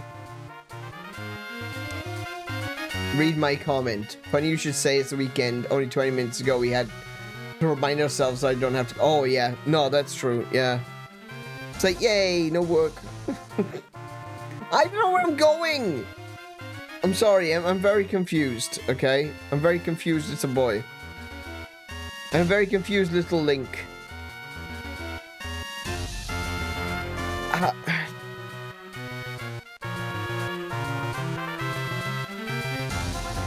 I definitely can't go that way.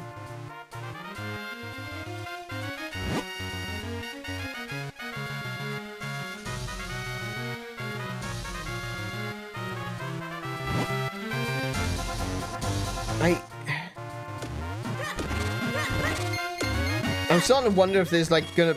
Oh, hello. If there's gonna be like an arbitrary hole in the floor. Oh,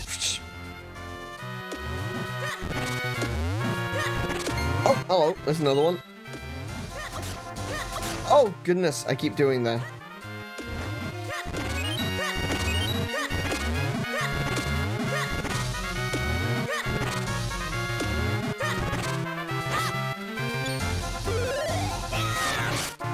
Maybe, no. I was gonna say, maybe I can bomb these? I don't know. I'm running out of ideas.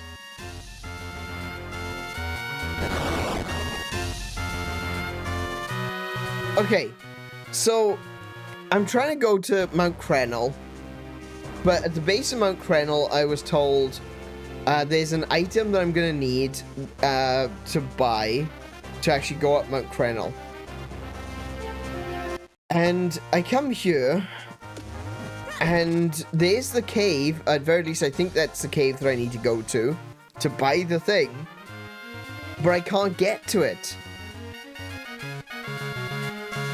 I don't know if I've missed something, if I've... Like, I can't go... This looks like a puzzle from Four Swords. So I'm assuming at some point I'm going to get access to Four Swords, like... Wait, hold on a second. Is that it? Is that literally it? Oh! Oh! Oh!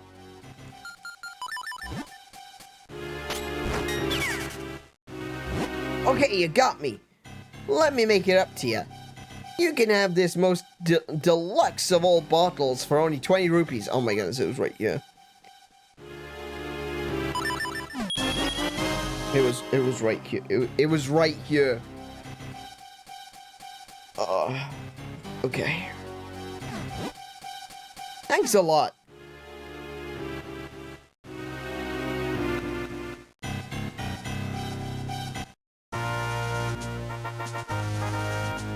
That's fine.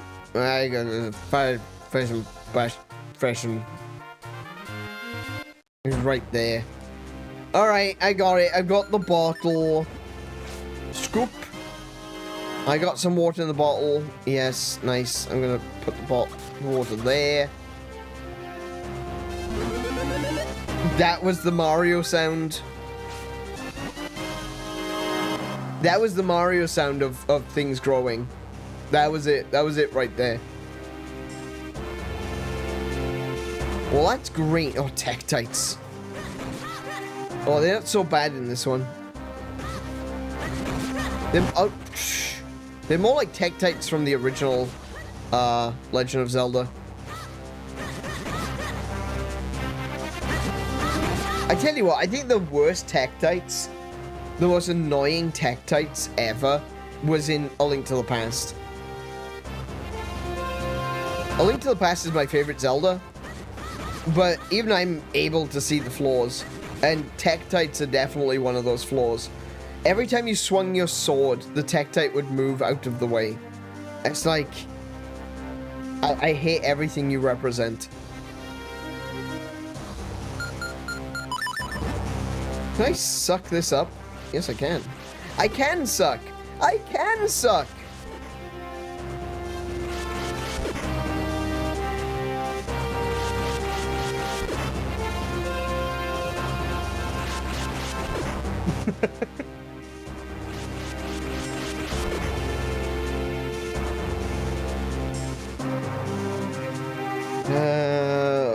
Pick that up.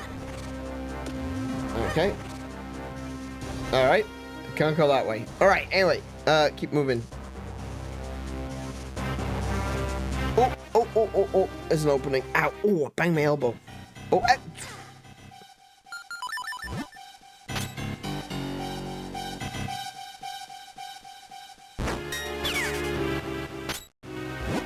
Okay, you got me.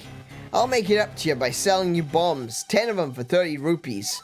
So what do you say, huh? No, it's cool, thank you. And get lost. I'm scrubbing here. Alright. I've got bombs. I've got some bombs.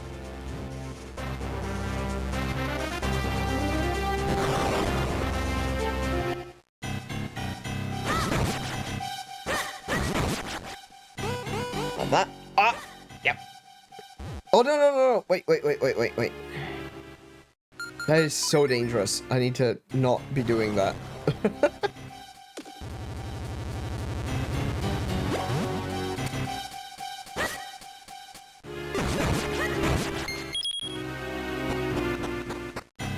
Bomberclat. Once you've pulled off their iron masks, these guys are no trouble whatsoever. Yeah, once you pulled off the iron mask. Whoa, okay. Chill, Biddy.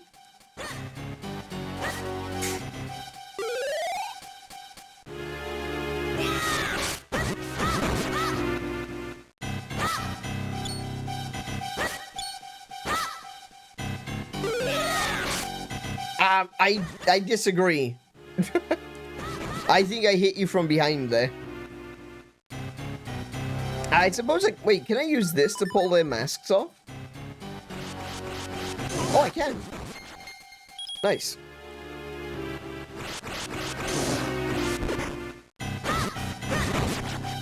They're a bit weird. They look very different from other Helmasaurs. They kind of like, they're almost like a cross between...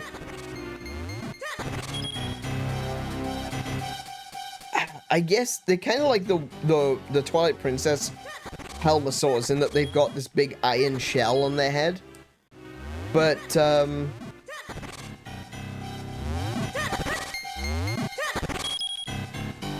yeah, they kind of look weird, though. Oh, hello, what's that? Oh, of course, how silly of me. Hey, my boy, jump into that vortex over there for me. I think I've got an idea. Do you want to explain the idea before I jump into a whirlwind? No? Okay. Oh! I see.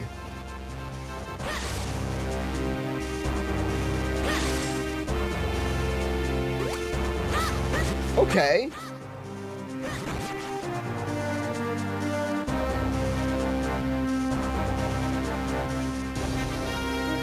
That is a very interesting maneuver. I figured that was going to be something that we'd utilize later, like, I don't know, like something like the Rock's Feather or something, I don't know. I just had an idea that I'd need something like the Rock's Feather to do something with that. Oh, what's this? Okay. Sure. Hang on, I saw a seed up there. We'll go for that one. What about the ones in Zelda 2 where they cannot be killed unless you use fire magic? Oh, yeah, you're right. The Tektites. Sorry, I missed your post there. Yeah, you're right. Tektites in Zelda 2 can only be killed by magic. That's right. That's annoying too. Yeah. Oh, hello.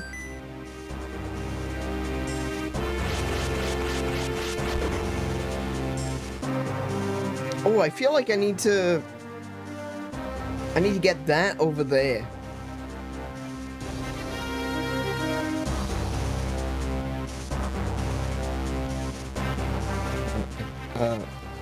Bomb? Bomb.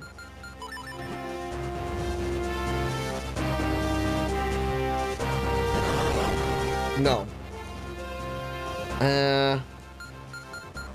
Water? And now I'm out of water. Okay. Never mind. That was not the way to do it.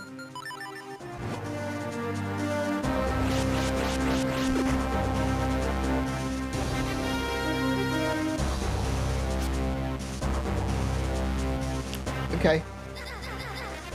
Where? What? Sorry, what? I didn't know that was painful. I didn't know this was dangerous stuff to stand in. Oh, okay. I'll do it. Hey, Neo, welcome back to the stream. How are you doing today?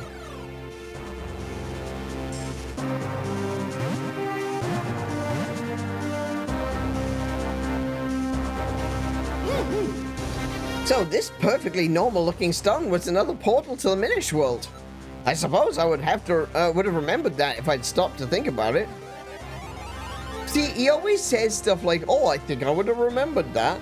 Well, if you would have remembered that, could you have remembered it like 5 minutes ago and tell me where to go, please?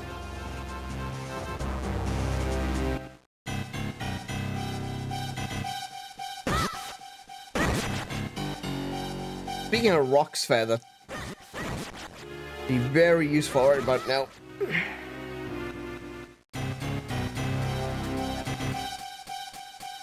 doing good? That's good to hear.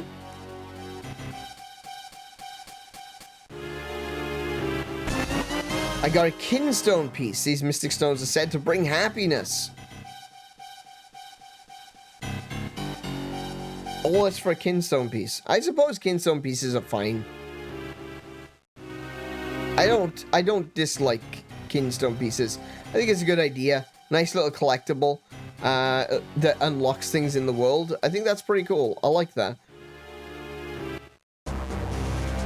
It still feels like a bit of a anticlimax though. Not gonna lie. Wait, can I go this way?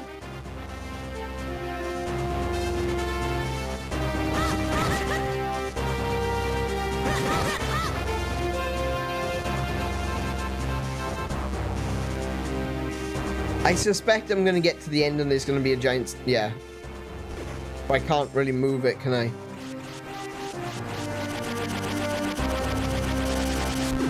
Nah. Okay. I think I need some kind of way to move the seed.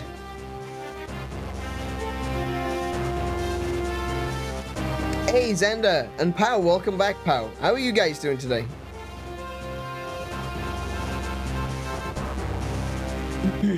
You've been scared a bit today? Scared? What's been scaring you? Water is life for Krenel beans. The blue beans grow when you pour water on them. But the green beans like Krenel Hot Springs water. Krenel Hot Springs water can be found only in springs on Mount Krenel. Well, really, the spring is closer to the base of Mount Krenel. I'm gonna open this chest. This is my chest now. Okay. Okay, so I need...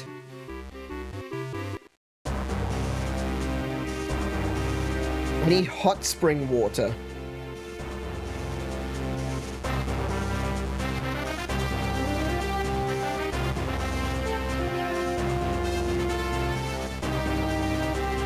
Where was the hot spring?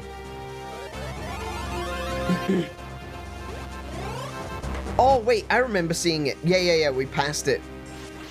I remember seeing it now. There was like some green water and I was thinking, oh, maybe I should stay away from it because I didn't know where it was.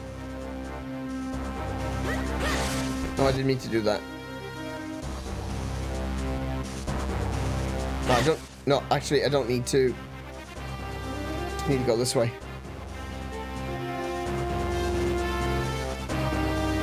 Because the room keeps... the wind keeps hitting your room's window really hard. Oh, wow, okay. You're having a bit of a windstorm at the moment here. Bit of a gale. Wait, what's this? Dangerous, no climbing. Oh, see, now... Oh, yeah, okay, fair enough. I can't climb it.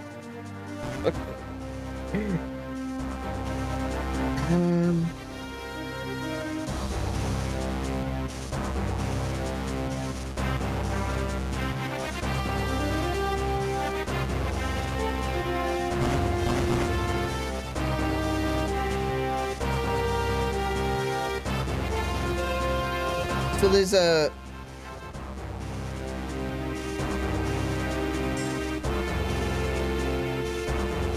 There's a way up there, but I can't get across. At least I don't think I could. I tried before. Do I need to be a Minish and go up there? No, probably not. What about in this corner? Maybe there's something over here. Nope.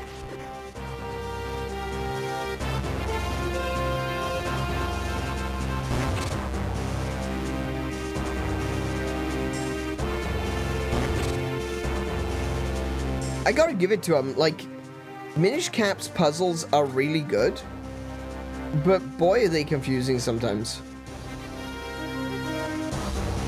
I think that sometimes there's like an issue with visual readability, and sometimes there are issues with like understanding what you have capable, what you are capable of as a character. You know, not knowing that I could lift rocks. I didn't know that I could do that because in a lot of, well, not a lot of games, I suppose. In some games, you can't lift rocks unless you've got the right glove or you've got the right bracelet or something to be able to do it. And so, not knowing that I could lift rocks, I didn't even think to, or I should say, seeing as I hadn't been told that I could lift rocks, I didn't realize that I could. Which kind of made a bit of a difference. Not much of a difference, but a little bit.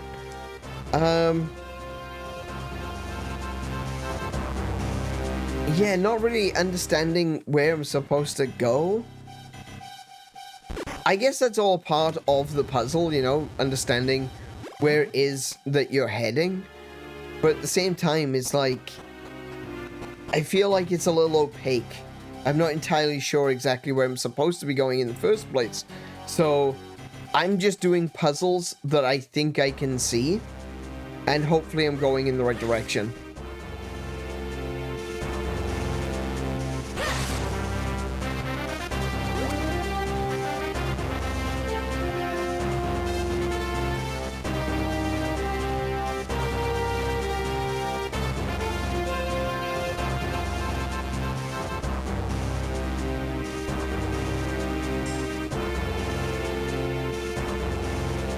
So I did that. There was a kinstone in there.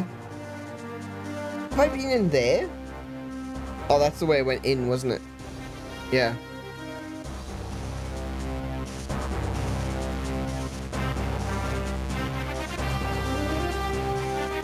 Oh, wait. No, that's...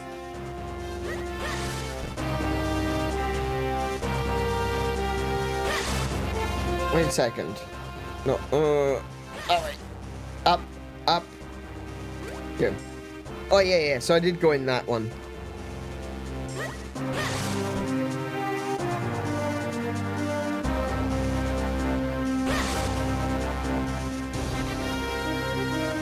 I actually just want to fall down. Let me fall down. Thank you. Wait, so what? Wait, hang on a minute. There's another door over here. What was in here? Oh, it's the Deku scrub. Ah, okay.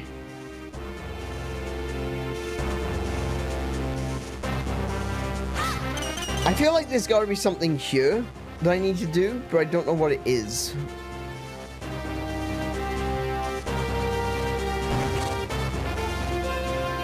Oh! Oh! I didn't even see this one. Okay. There's another cave up here. It's a fairy fountain. Not quite what I was going for. You found a fairy! This reliable ally will replenish your life energy. That's nice. Did you put it in the bottle? No. Okay, cool.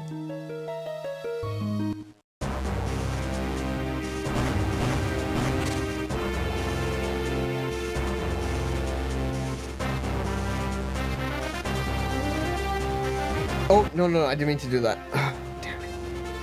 I'm gonna have to buy some bombs off that scrub in a minute. Alright, let's get some more water while we're here.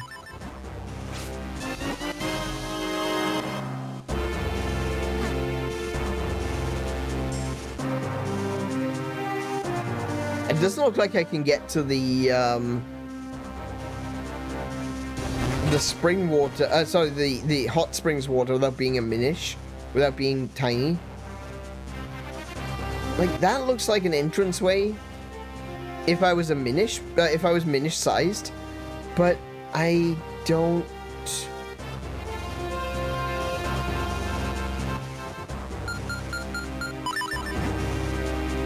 Let me just do that.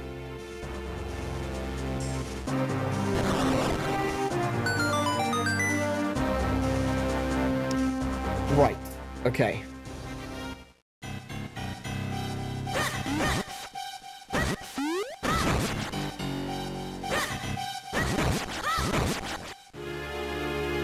Well, at least I figured it out now. I've got literally one bomb left.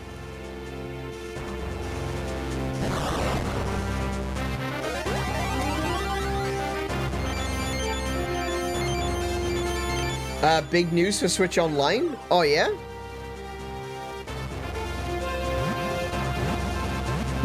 I hear that there was some new Nintendo features coming.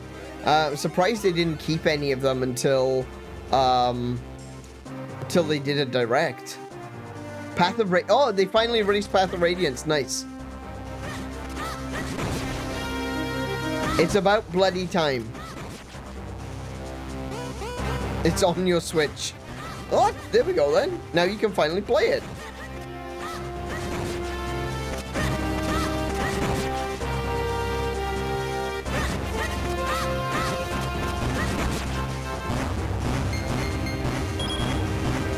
Okay, so I'm gonna pour out this water.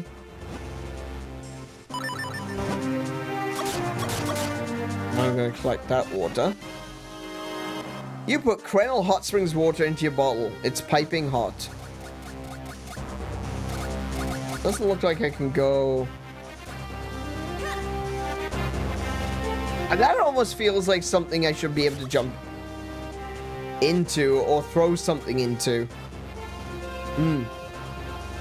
It's been 3,000 years. It has. Yeah, Path of Radiance is finally on Switch Online. Everyone would, was really excited for that. No, you can't go that way, look. You see what I mean, though? You can see how this looks like it's the edge of a path. And there's like a square piece here that almost looks like a designed road. I can see what it is. Like, it's a piece of one of these textures that's just, it's been cut off because they put the tree stump in there. But you can see what I mean, how this looks like a road, and this looks like the edge of a road, and it could be a ramp leading up here. But now that I'm here as Link, I actually can't go down there. So, yeah, there's a little bit of, some things are not very visually clear.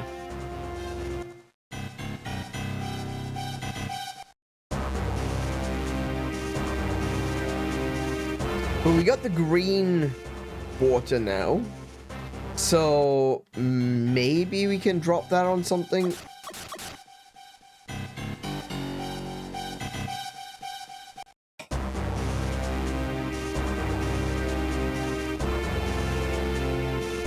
I'm just gonna blame Capcom for this. The interact button is R.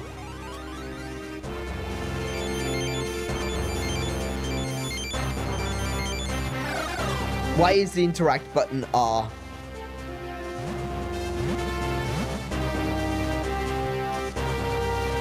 I can't think of many other games where the interact button is R. I can think of hundreds, if not thousands, of games where the interact button is A. A is great. A is a great, interact button because it's like, it's the button that's right there. I gotta move that immediately.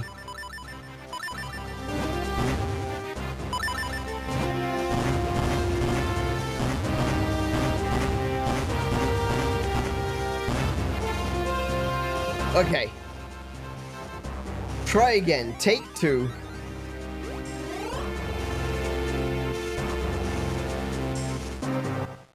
But then A would be sharing inputs, which can be annoying.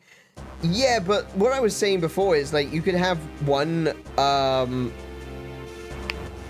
you could have had one item on B and one item on R.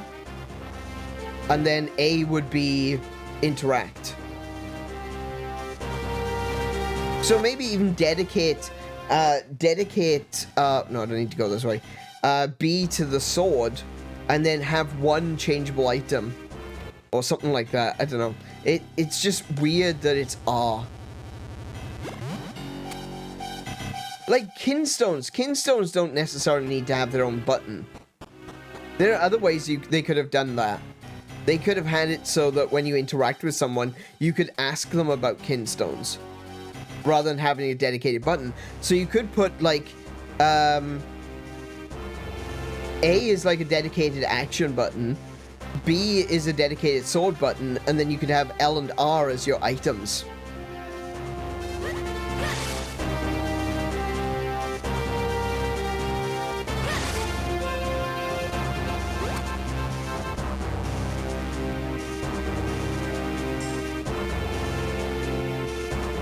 Okay, so I have no idea if I'm doing this correctly, but my assumption here is I need to figure out some way of moving this bean.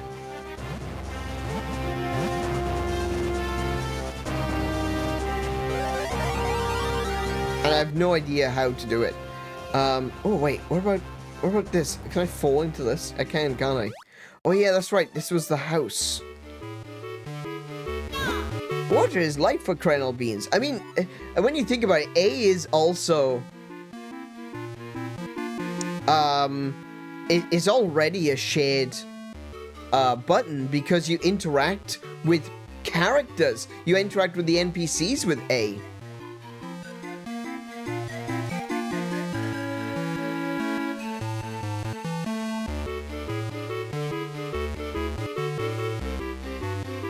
And yeah, if you could customize the controls just in general, that would, yeah, that would be great.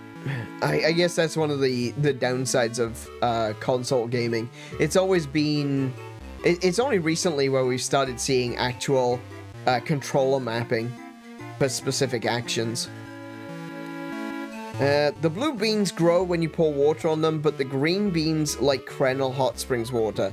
Krenel Hot Springs water can be found only one place, close to the base. Okay, I've already done that.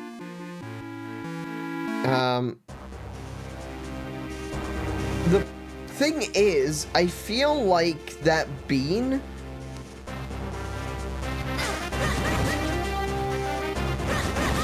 I don't think this bean is going to do anything if I pour the water on it at this size.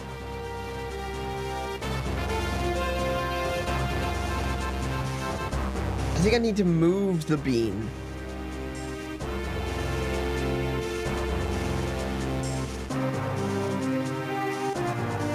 We'll see. We'll see what happens.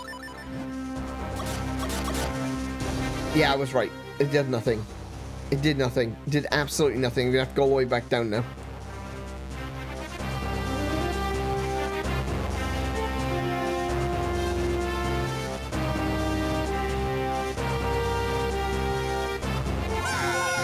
Whoa! Okay, I wasn't expecting to fall into that. Okay. Yeah, so what I was thinking was I need to get this bean into that hole, but I don't know how to get the bean into the hole. Oh, do you know what? I didn't even try the wind jar, did I? Did I try the wind jar? Let me try it. I thought that I did. Maybe I didn't. No, it doesn't appear to be moving.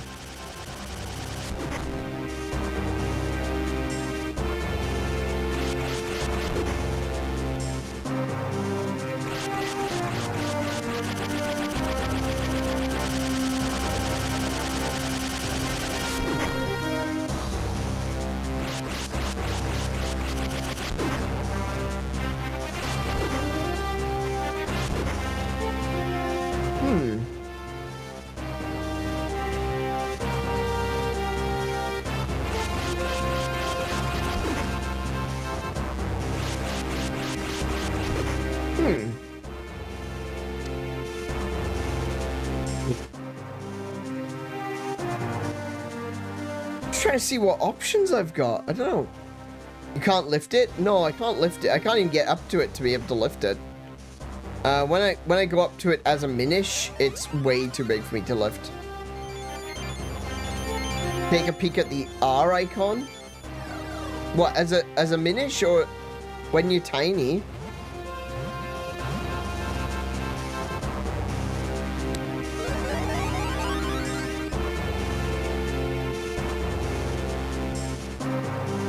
The word lift keeps coming up. I had tried pressing the R button. I don't know why it... Maybe I was standing in the wrong place? Oh my goodness, it does say lift. Oh, good grief.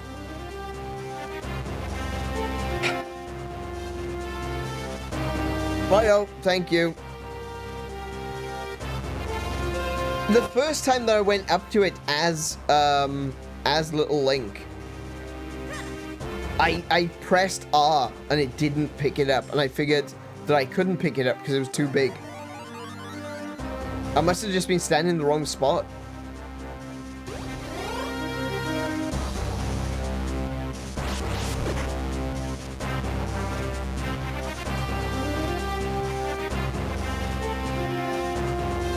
Well, that's fine. We got it now.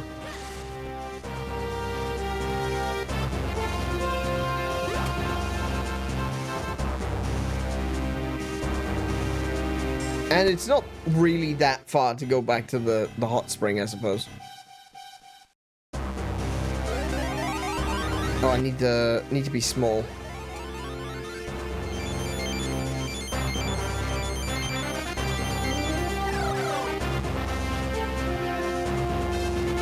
As nice as the shrinking animation is, and it really is, it doesn't need to happen every time.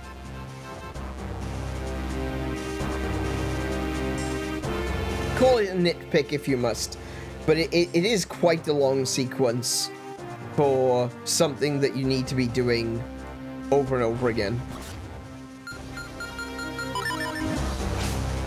Especially if, you know, you make a mistake and you have to come back and keep repeating yourself.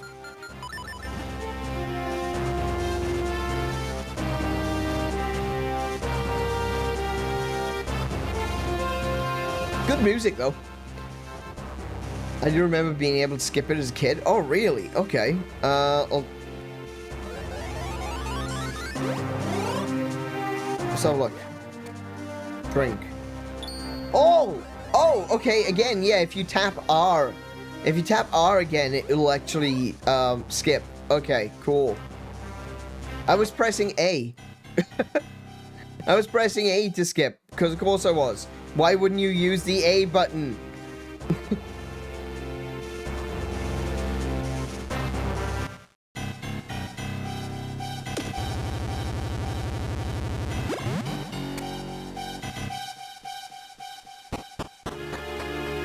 Well, at least now I know.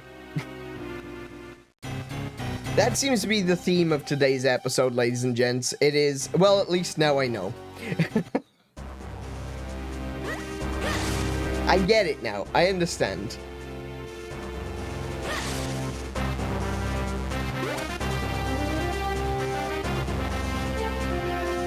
At the end of the day, this is a puzzle game. It's all about trial and error. There's just been a very lot of error. I was gonna freak then. I thought that wasn't gonna grow. Oh my goodness.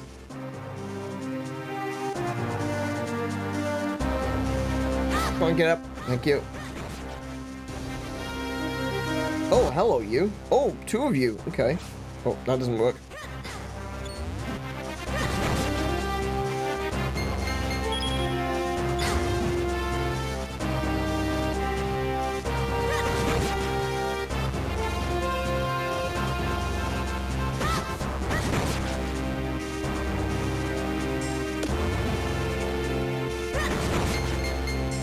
Nice. Nice. Dead. Yes. Like. I can't climb this. Maybe I need something like climbing gloves? I don't know. Let me switch that back to my shield.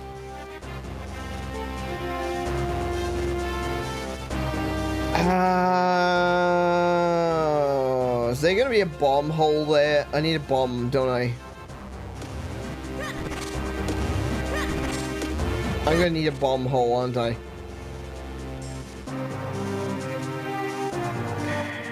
This.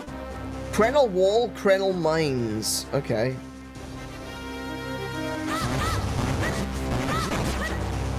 Can something drop? Can we get something to drop bombs, please? Can we get some... You know, some... Was it fifth one holds the bomb? Watch out for falling rocks. Okay, yeah. I can't climb that yet.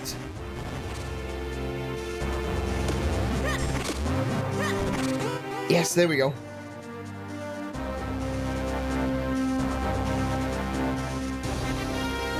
That's what we're looking for.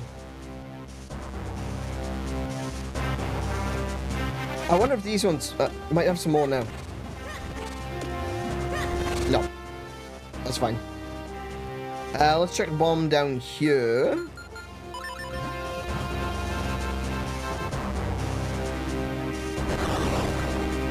Called it. Called it. I've started to learn now.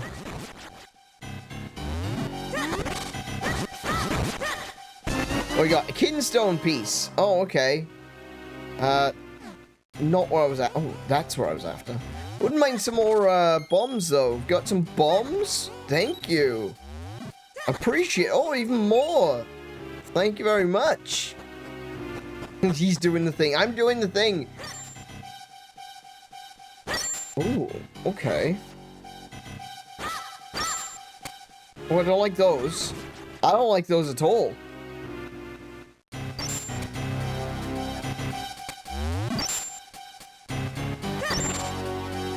Can I bomb them? Oh, I can. Nice.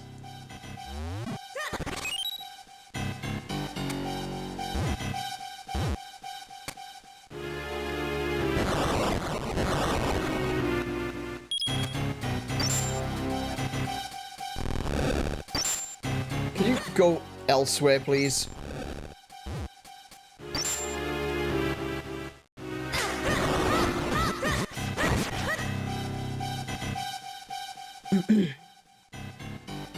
All right, we're up on top of the hill. Oh, hello.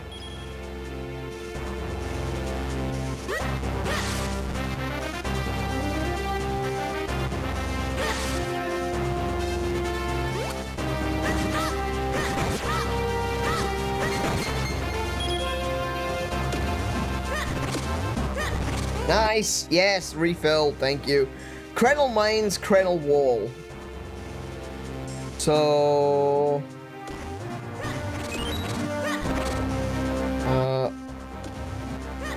I don't know if they respawn. I probably shouldn't be picking up stuff. Krenel Mines. Let's go to Krenel Mines. I think that'll be where we need to go. Because we need to find... what's his name? Oh! They snuck up on me. They snuck up on me. Yes. Could you land, please? Nope, nope, nope, nope.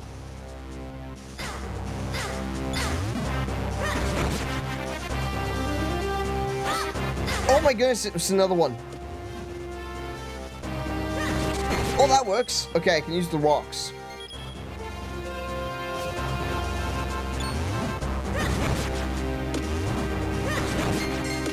Just chuck rocks at everything. Ow.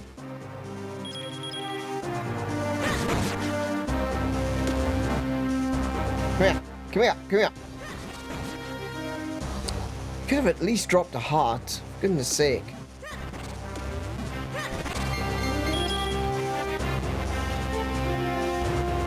Never stop chucking rocks. That's what I've learned today. My mother always used to say, Aneurin, little Aneurin, you shouldn't chuck rocks. Because you could hurt someone, you could hurt yourself, you could damage something. What I'm learning today is my mother was wrong. And you should throw rocks at everything.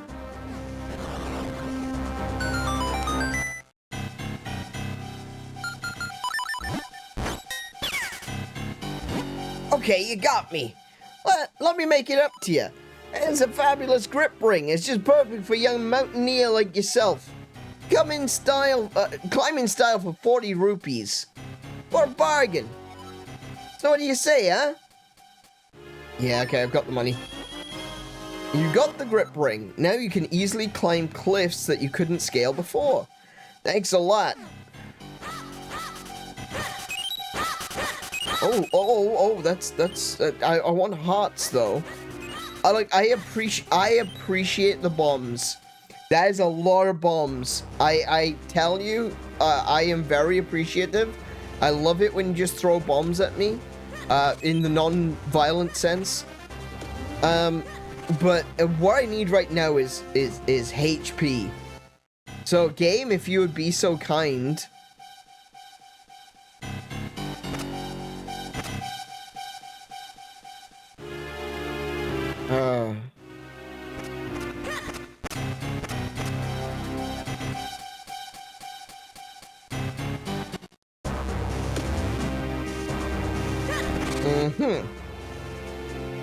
See, now...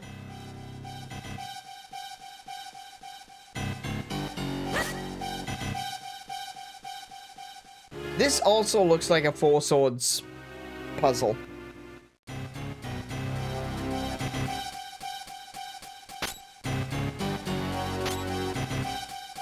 Like, it looks like I need to generate another version of myself and then walk and stand both of us on each of the buttons.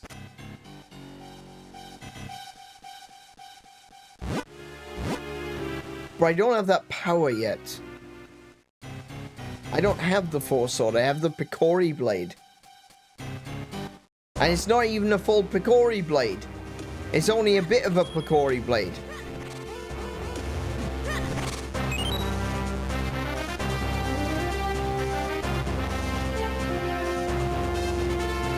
Okay, so I can't go in there yet. Maybe... Hang on a minute. Krenel Wall.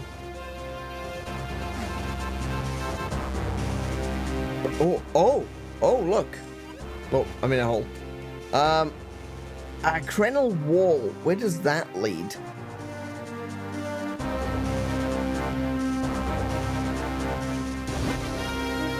Krenel Wall. I can climb it now.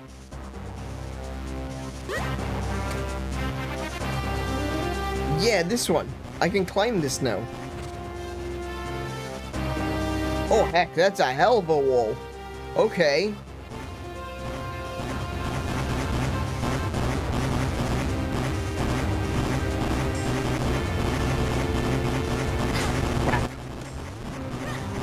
No, life, please.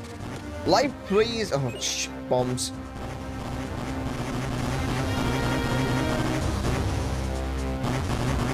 I figured it was gonna be a heck of a wall, seeing as they called it Krenel Wall. Like, it's a bit of a big deal.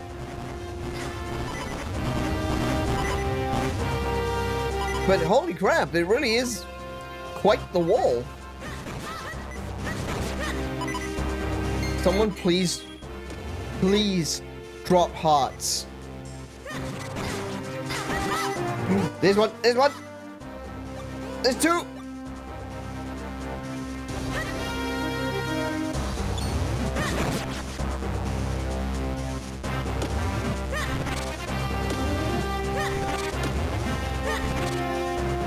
I think we only got two. I think we're only getting two. Oh, there's a little mite thing. It's called a mite because it might drop a heart.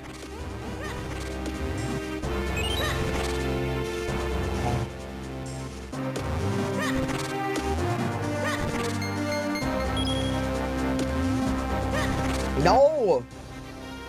Okay.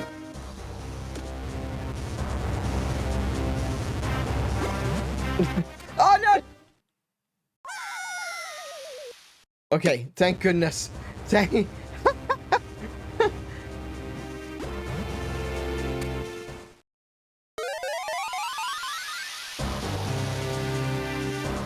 Oh!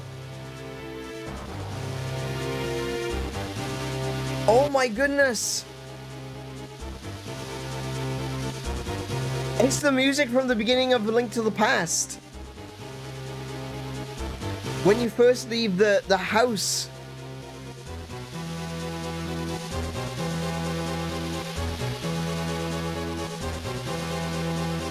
That's so cool. Man. Hey Marley, welcome back to the stream. How you doing?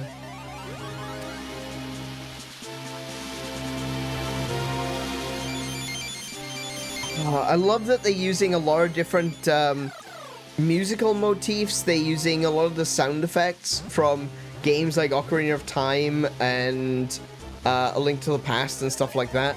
That has been a real treat for me, like, genuinely. Oh, oh. These raindrops are like boulders of water to us, kid. Watch out. If one of them hits us, it'll do more than a little damage. No, it just does a little damage. We're fine.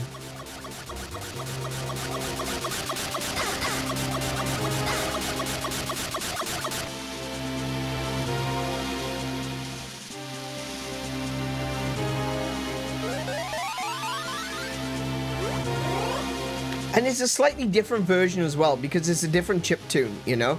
It's using a different sound chip. It's using a different, completely different sound engine. So the fact that it just sounds so freaking good. It sounds different. It's got its own tones. It's got its own version. I just took that the wrong direction, didn't I? Should have gone up. Yeah, I should have gone up. Damn it. Okay.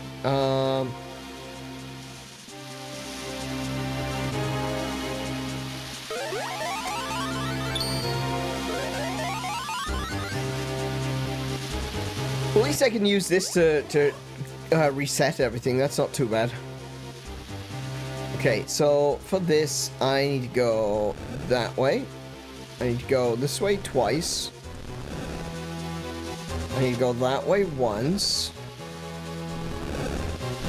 That way twice.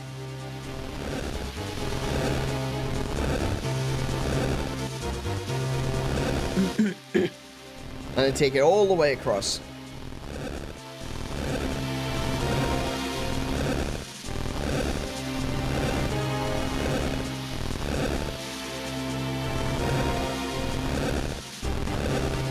See, that's sneaky, that is, because they put a rock next to it to make you think like, oh, I need to find some way of putting that rock in that hole. But no, it's a different rock for a different hole. Oh! Oh, shits.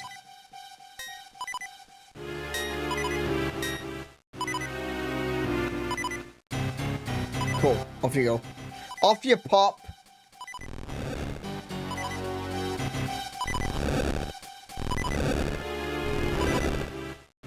Oh, okay. Not that way. Not that one? Oh, there we go.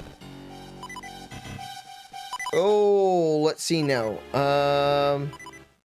Moving that one won't help me. Moving this one could help me, but I'm gonna go with that. That. Oh. Okay. I think I see where I've made a mistake.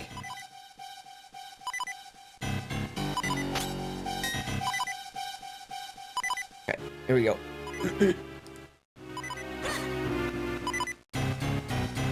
Cool. Alright, reset that.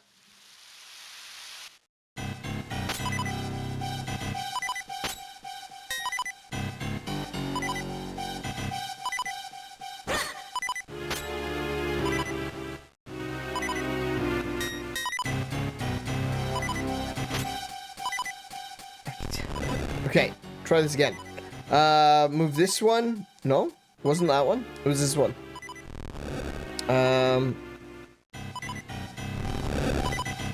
Move those. Move that. Oh. Can I pull these? I haven't even thought to try that. Can I pull them? Oh my goodness, I just walked into it and it pushed it. I didn't mean to. I wanted to grab it so I could pull it. Damn it. Dag nabbit. Oh wait, I can do that? Oh! Oh my goodness. Oh my goodness. Oh my goodness. Oh my goodness. Yeah, never mind. I didn't do it wrong. I did it right the first time. I just didn't realize that I did it right the first time.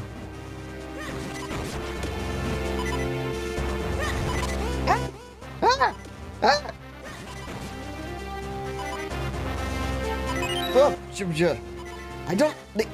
They got a creepy ass smile on their face. I gotta be honest. Not a fan.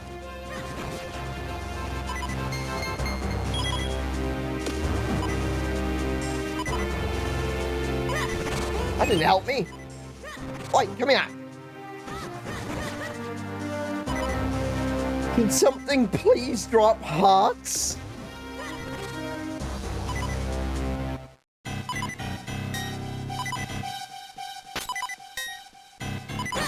Hang on a minute. Wait a minute. I just remembered. I can use the gust jar. Nope.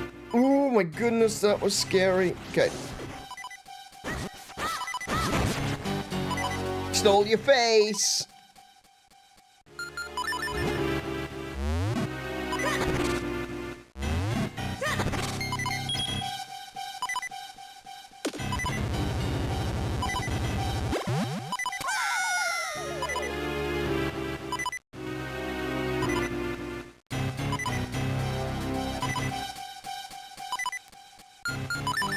I'm not happy about that.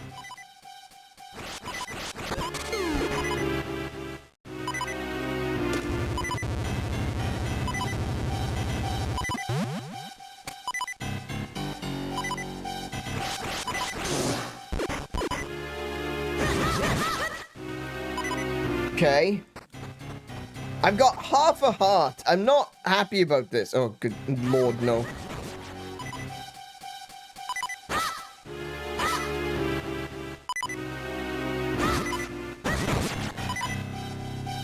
Please, something drop a heart.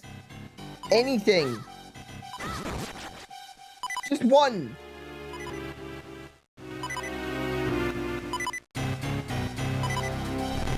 Being very bloody stingy with the hearts today. Tons of bombs, mind you.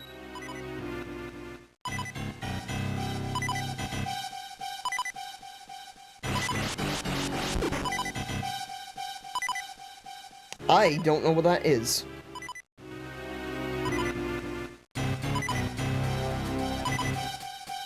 I don't know what that is. I don't know what it does. Maybe I gotta throw a... Maybe I gotta throw a pot at it, I guess. Here's the heart. Oh, thank you, Tim. Thank you. Love you too. I've only got half a heart. I'm not happy. I'm not happy at all. Can I throw from here?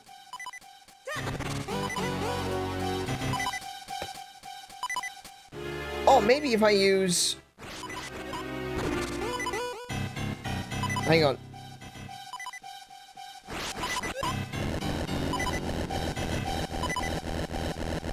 Oh, I can't turn around, though. Oh, wait. Hang on. It's giving me bombs. Hang on. It's giving me bombs. I know I want... Oh, oh, oh. I was trying to pick it up with A. You know, as usual. There we go. Okay.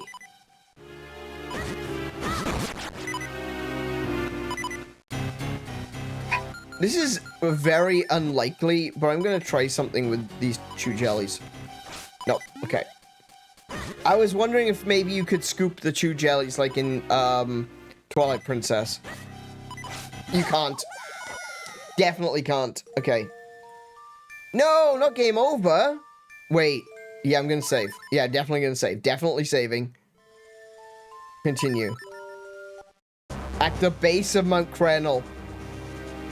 Oh, okay. It's alright. No, no, no. It's okay. It's alright. It's fine. We got the cool climbing ring now. Oh, crap.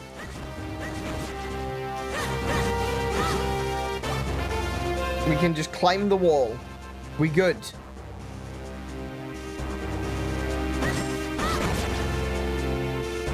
Oh, that.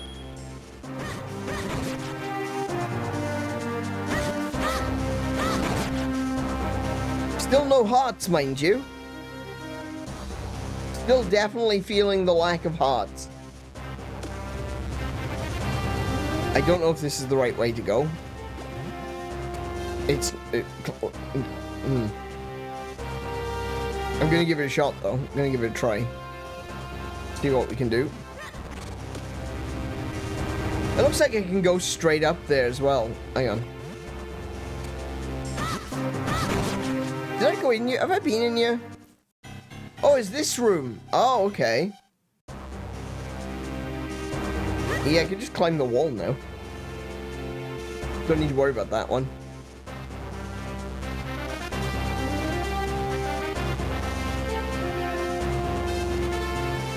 Right, what's this say? Shortcut to bottom. I don't need a shortcut to the bottom. I need a shortcut to the top. Well, those don't exist, sadly.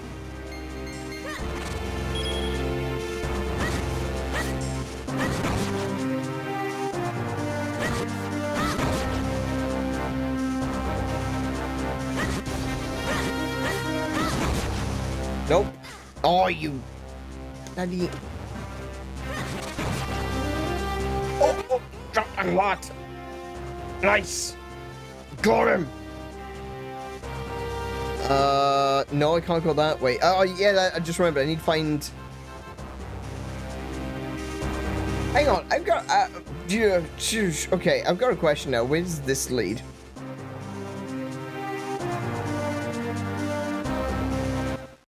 Oh, yeah, that's right. That's where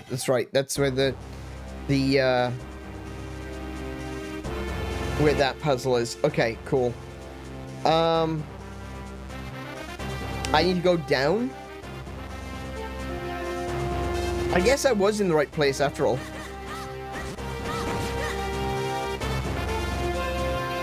Oh, please move. Thank you.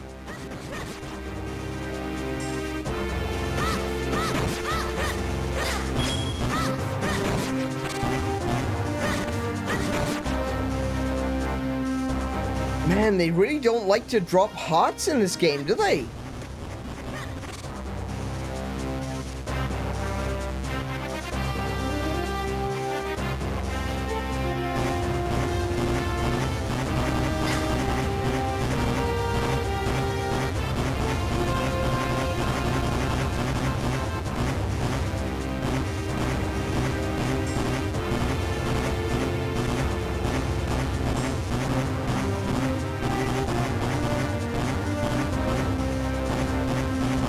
It's rather they drop it when you don't need it anymore. Yeah, that's what I've kind of noticed, yeah.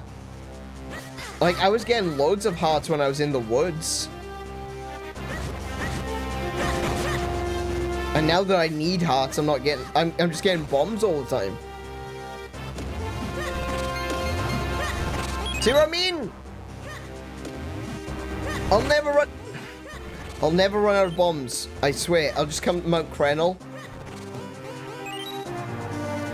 What is that? What is this? Oh, no way I missed you. Come on now. More bombs. More bombs. More bombs. Come, are you serious?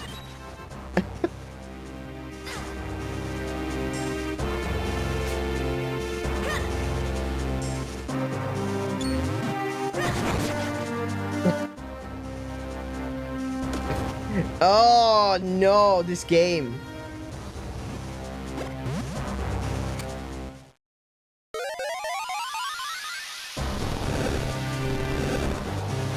Oh, I kind of just want to sit here now and just listen to this music. This is one of my favorite songs. It's so foreboding and what's the word I'm looking for? Like, there's so much tension in this song. It's such a good song. It's one of my favorite musical pieces from A Link to the Past. And you only get it for a very short period of time at the beginning. It's a good one, though. Good, very good. P-hats seem closely related to the bug type. Hint, hint. To the bug type. I can burn them with fire. Psychic attacks are not going to do a lot of damage. Are P-hats insects? I always thought they were, like, plant monsters. I always thought they were plant monsters.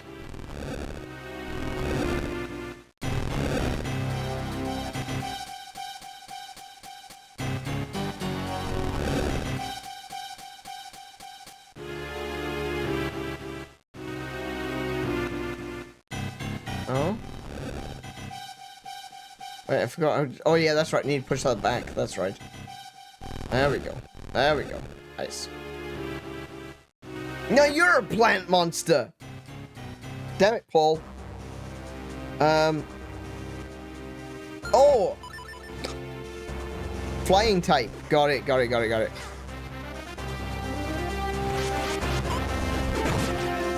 He dropped a heart! Oh, crap.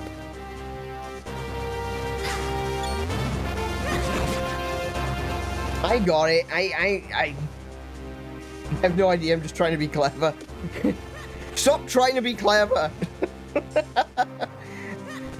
It's more like a flying type. I guess it's a flying bug type. Because rocks work on it too. I mean, to be fair, I'm not a Pokemon at all. And if you threw a bloody big rock at me, I'd probably die.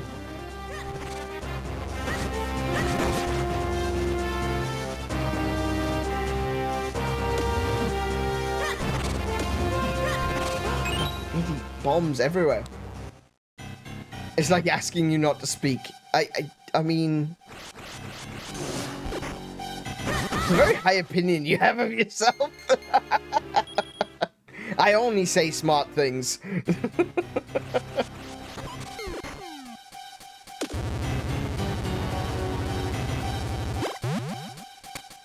No, come here.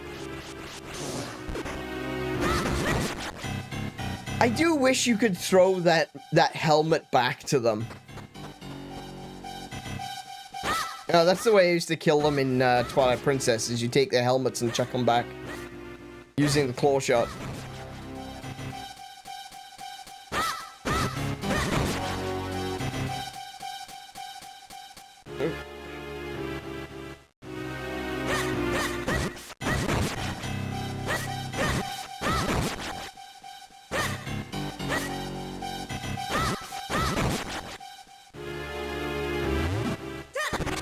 Ooh, red rupee. We're getting closer. We got the right color now. Ah, no, we're back to green again. Never mind. Come here.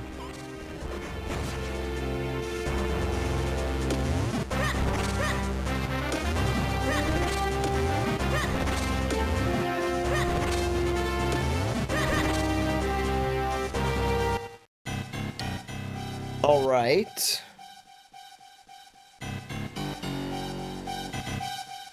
I can see what this is a sliding puzzle again.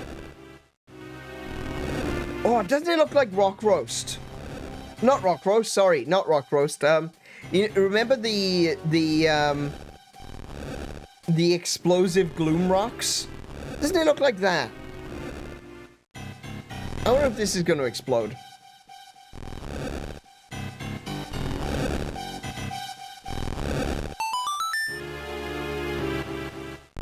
No, it didn't explode.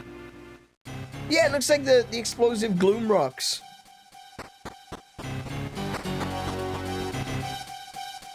Which just leads me back to what I was saying, that the Tears of the Kingdom is just Minish Cap 2.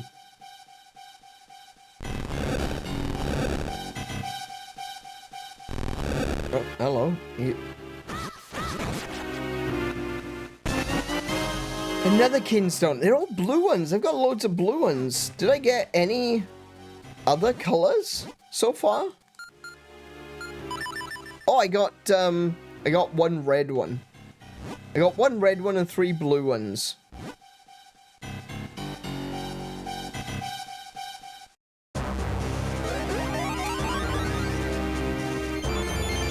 Oh yeah, I forgot I could skip that. Okay, so can I go this way? Oh, little bugs! Don't you dare! Hang on, they might have hearts though.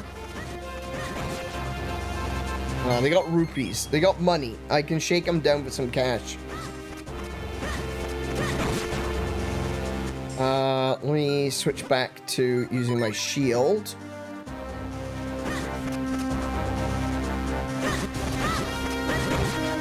Like.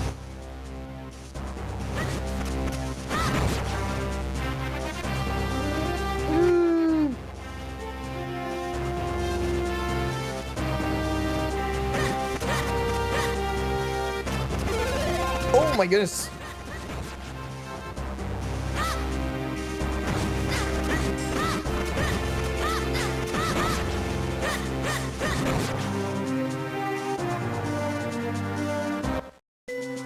Malari! We're finally here. We're at Malari's mine.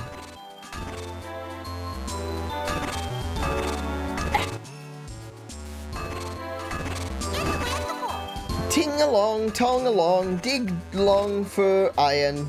That doesn't... Sir, that doesn't rhyme. That doesn't rhyme. Don't stop it. You're drunk. You're a drunk miner. Miners should never be drunk.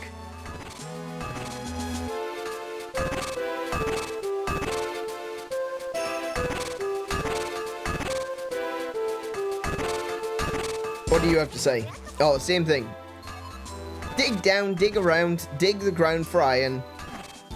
That's even worse! Hello? You're cute, though. This mine belongs to Malari and us, his 7 apprentices. Did you ting along and tong along all this long way to get your sword repaired? The boss is down in the lowest level. I may have tinged and possibly tonged, but I don't really know. Oh, it's a little... Look at all the little beds. Oh. The Picori is so damn cute. I can't get over just how adorable their sprites are. They've done a really good job. Like, the sprite work in this game is just good in general. But, like... Oh, they're so cute. Look at them. Look...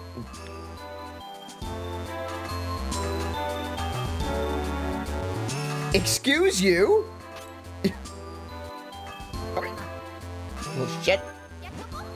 Ting tong, tong along. Deep down, dig joy in the ground. Round, found, pound. These are all words that rhyme with ground. Oh, he's a big one. I'm not going to argue with him. I'm not going to tell him what rhymes. Green clothes and an odd hat. Sir, might you be young Link? I am Malari, Master Smith. I hear you want me to reforge the sacred sword and help break a curse. I've been eating the old sword, which holds the power of the elements first. Show me that broken Picori Blade. I love all this adventure, what with the rescuing of princesses and such. I'd be happy to reforge this thing into a brand new sacred blade for you. It'll take me a while to rework your sword. In the meantime, you should track down the missing elements. One of them should be in the mine the humans dug. It's not far from here. Alright, let's get started. That'd be a while, Link. Let's leave them to it and find that element. Oh wow, look at that. This has got shades of A Link to the Past as well, you know? The dwarven blacksmiths working on the Master Sword.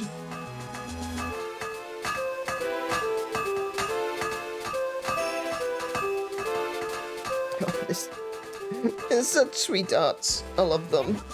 What? You going into the mine? If you've talked to the boss, I won't stop you, but be careful. Perchance you... The way he just looked at me then. Oh, look at that look. Look at that look. Oh. Oh. So cute. Anyway, perchance do they have anything like a shop down here? I'm gonna guess no. Wait, what's this? What's down here? Oh, that was another blacksmithing. Oh, I tell you what though, that blacksmith shop looks real nice.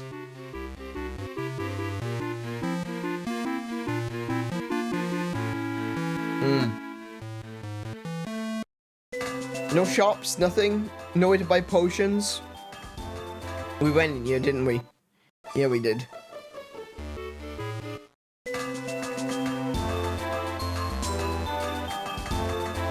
Alright, so... the next step is to go into the mines, I guess.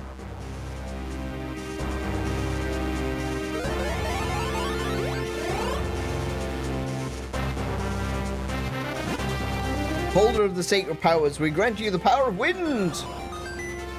Hey, that stone obelisk crumbled, and there's another of those marks. No matter how many times I see that happen, it still rattles me. And no matter how many times you say that same line, I'm still gonna be forced to listen to it. Alright, so that's the mines, and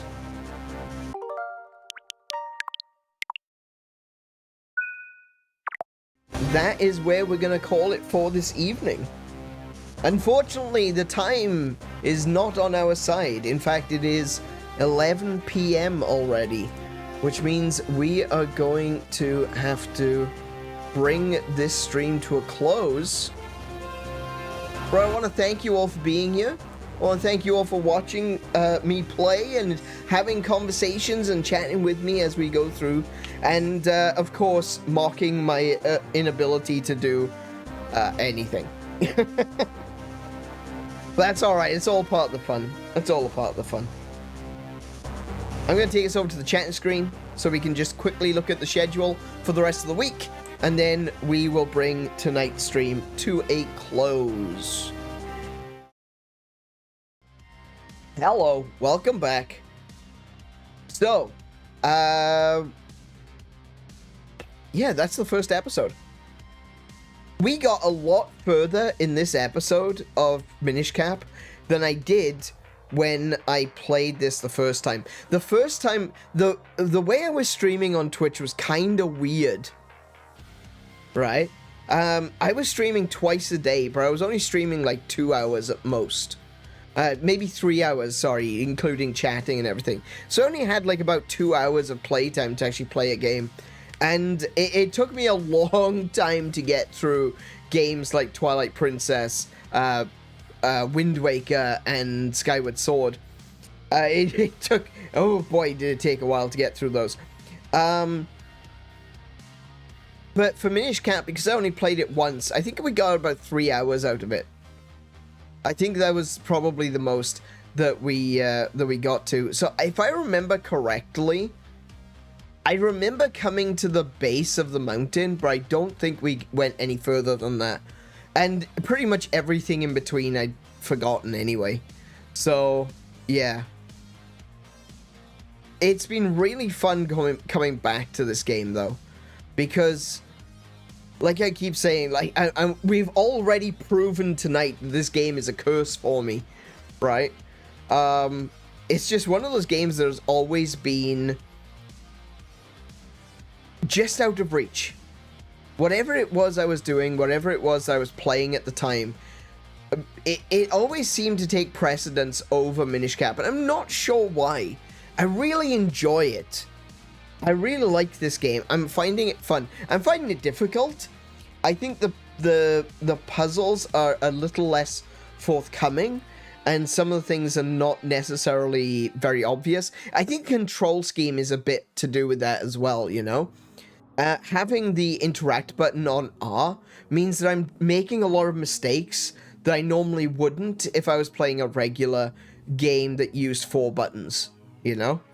So I think that there's a little bit of forgiveness that belongs here.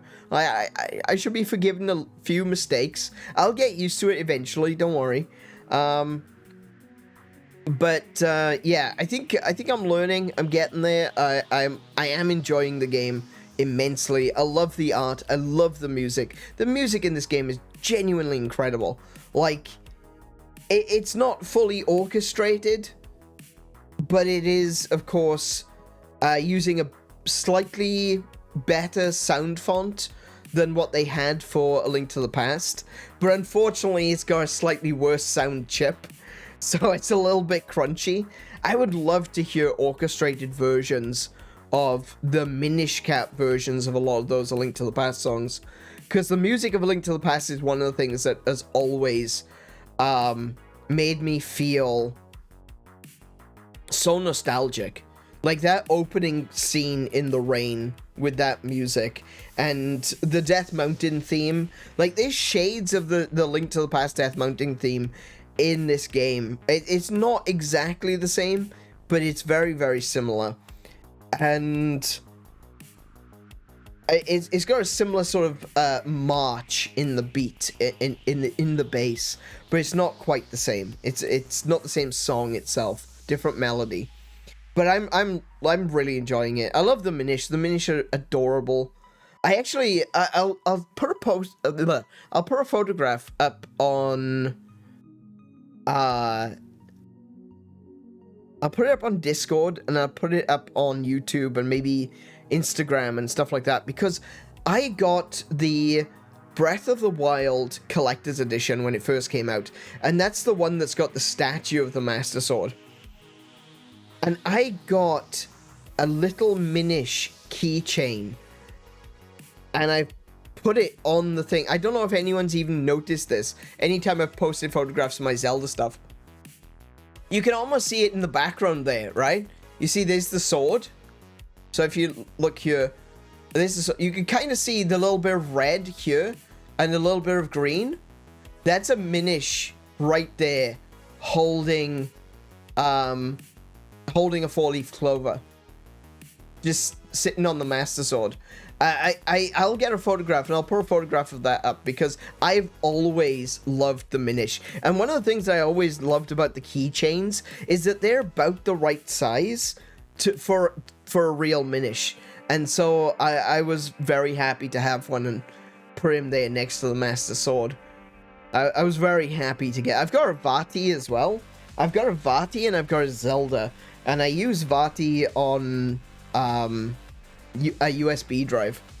That's how I designate my USB drives, is that I put characters on them and I name the USB drive that character. So I've got one with a bomb on it, I've got one with Vaati, and I've got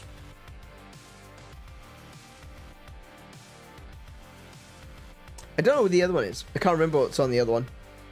I've got like some Pokemon ones and stuff like that as well. Yeah.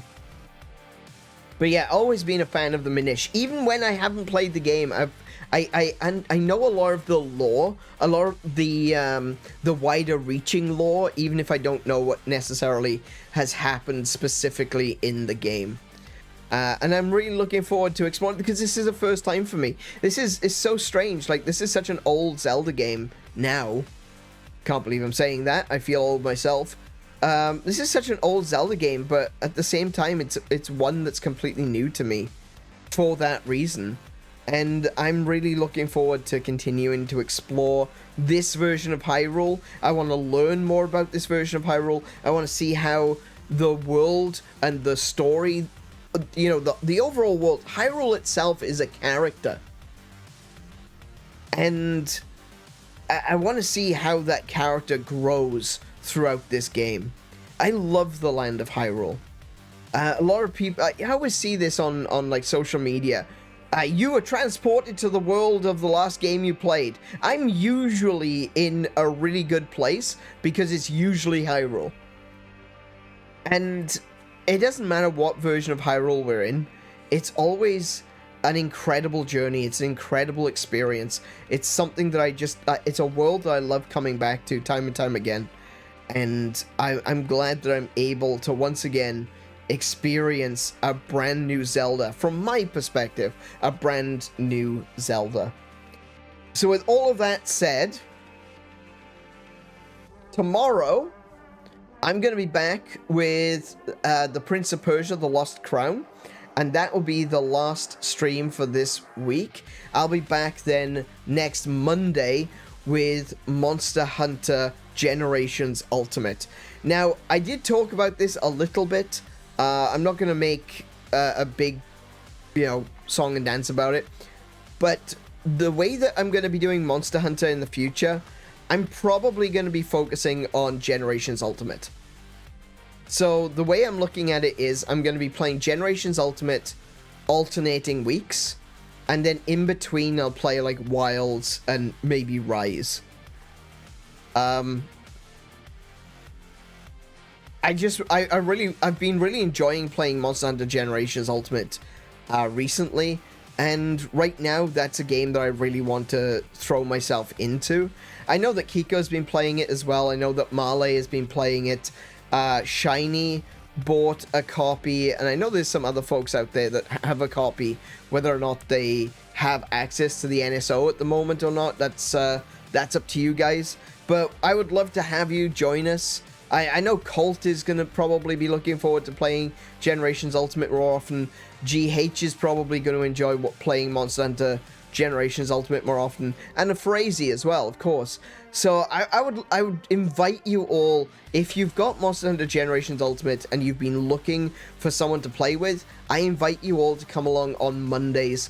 Especially this coming Monday, where we're going to be playing Generations Ultimate. And as for tonight, that's going to be the end. A very, very big thank you to everyone for joining me. A big thank you to... Hang on a minute. Big thank you to Ronald. Big thank you to Ronald, who gave me a super chat tonight. As always, at the end of every stream, if you have sent a super chat, I will say my thanks. And Ronald super chatted at the beginning of the stream. Very, very big thank you to you. Let's call it there. I hope you've enjoyed it. And if you have, come back for more. So be good to yourselves. Be excellent to each other, play more video games, and until I see you, I wish you all peace and high scores. Good night, everyone.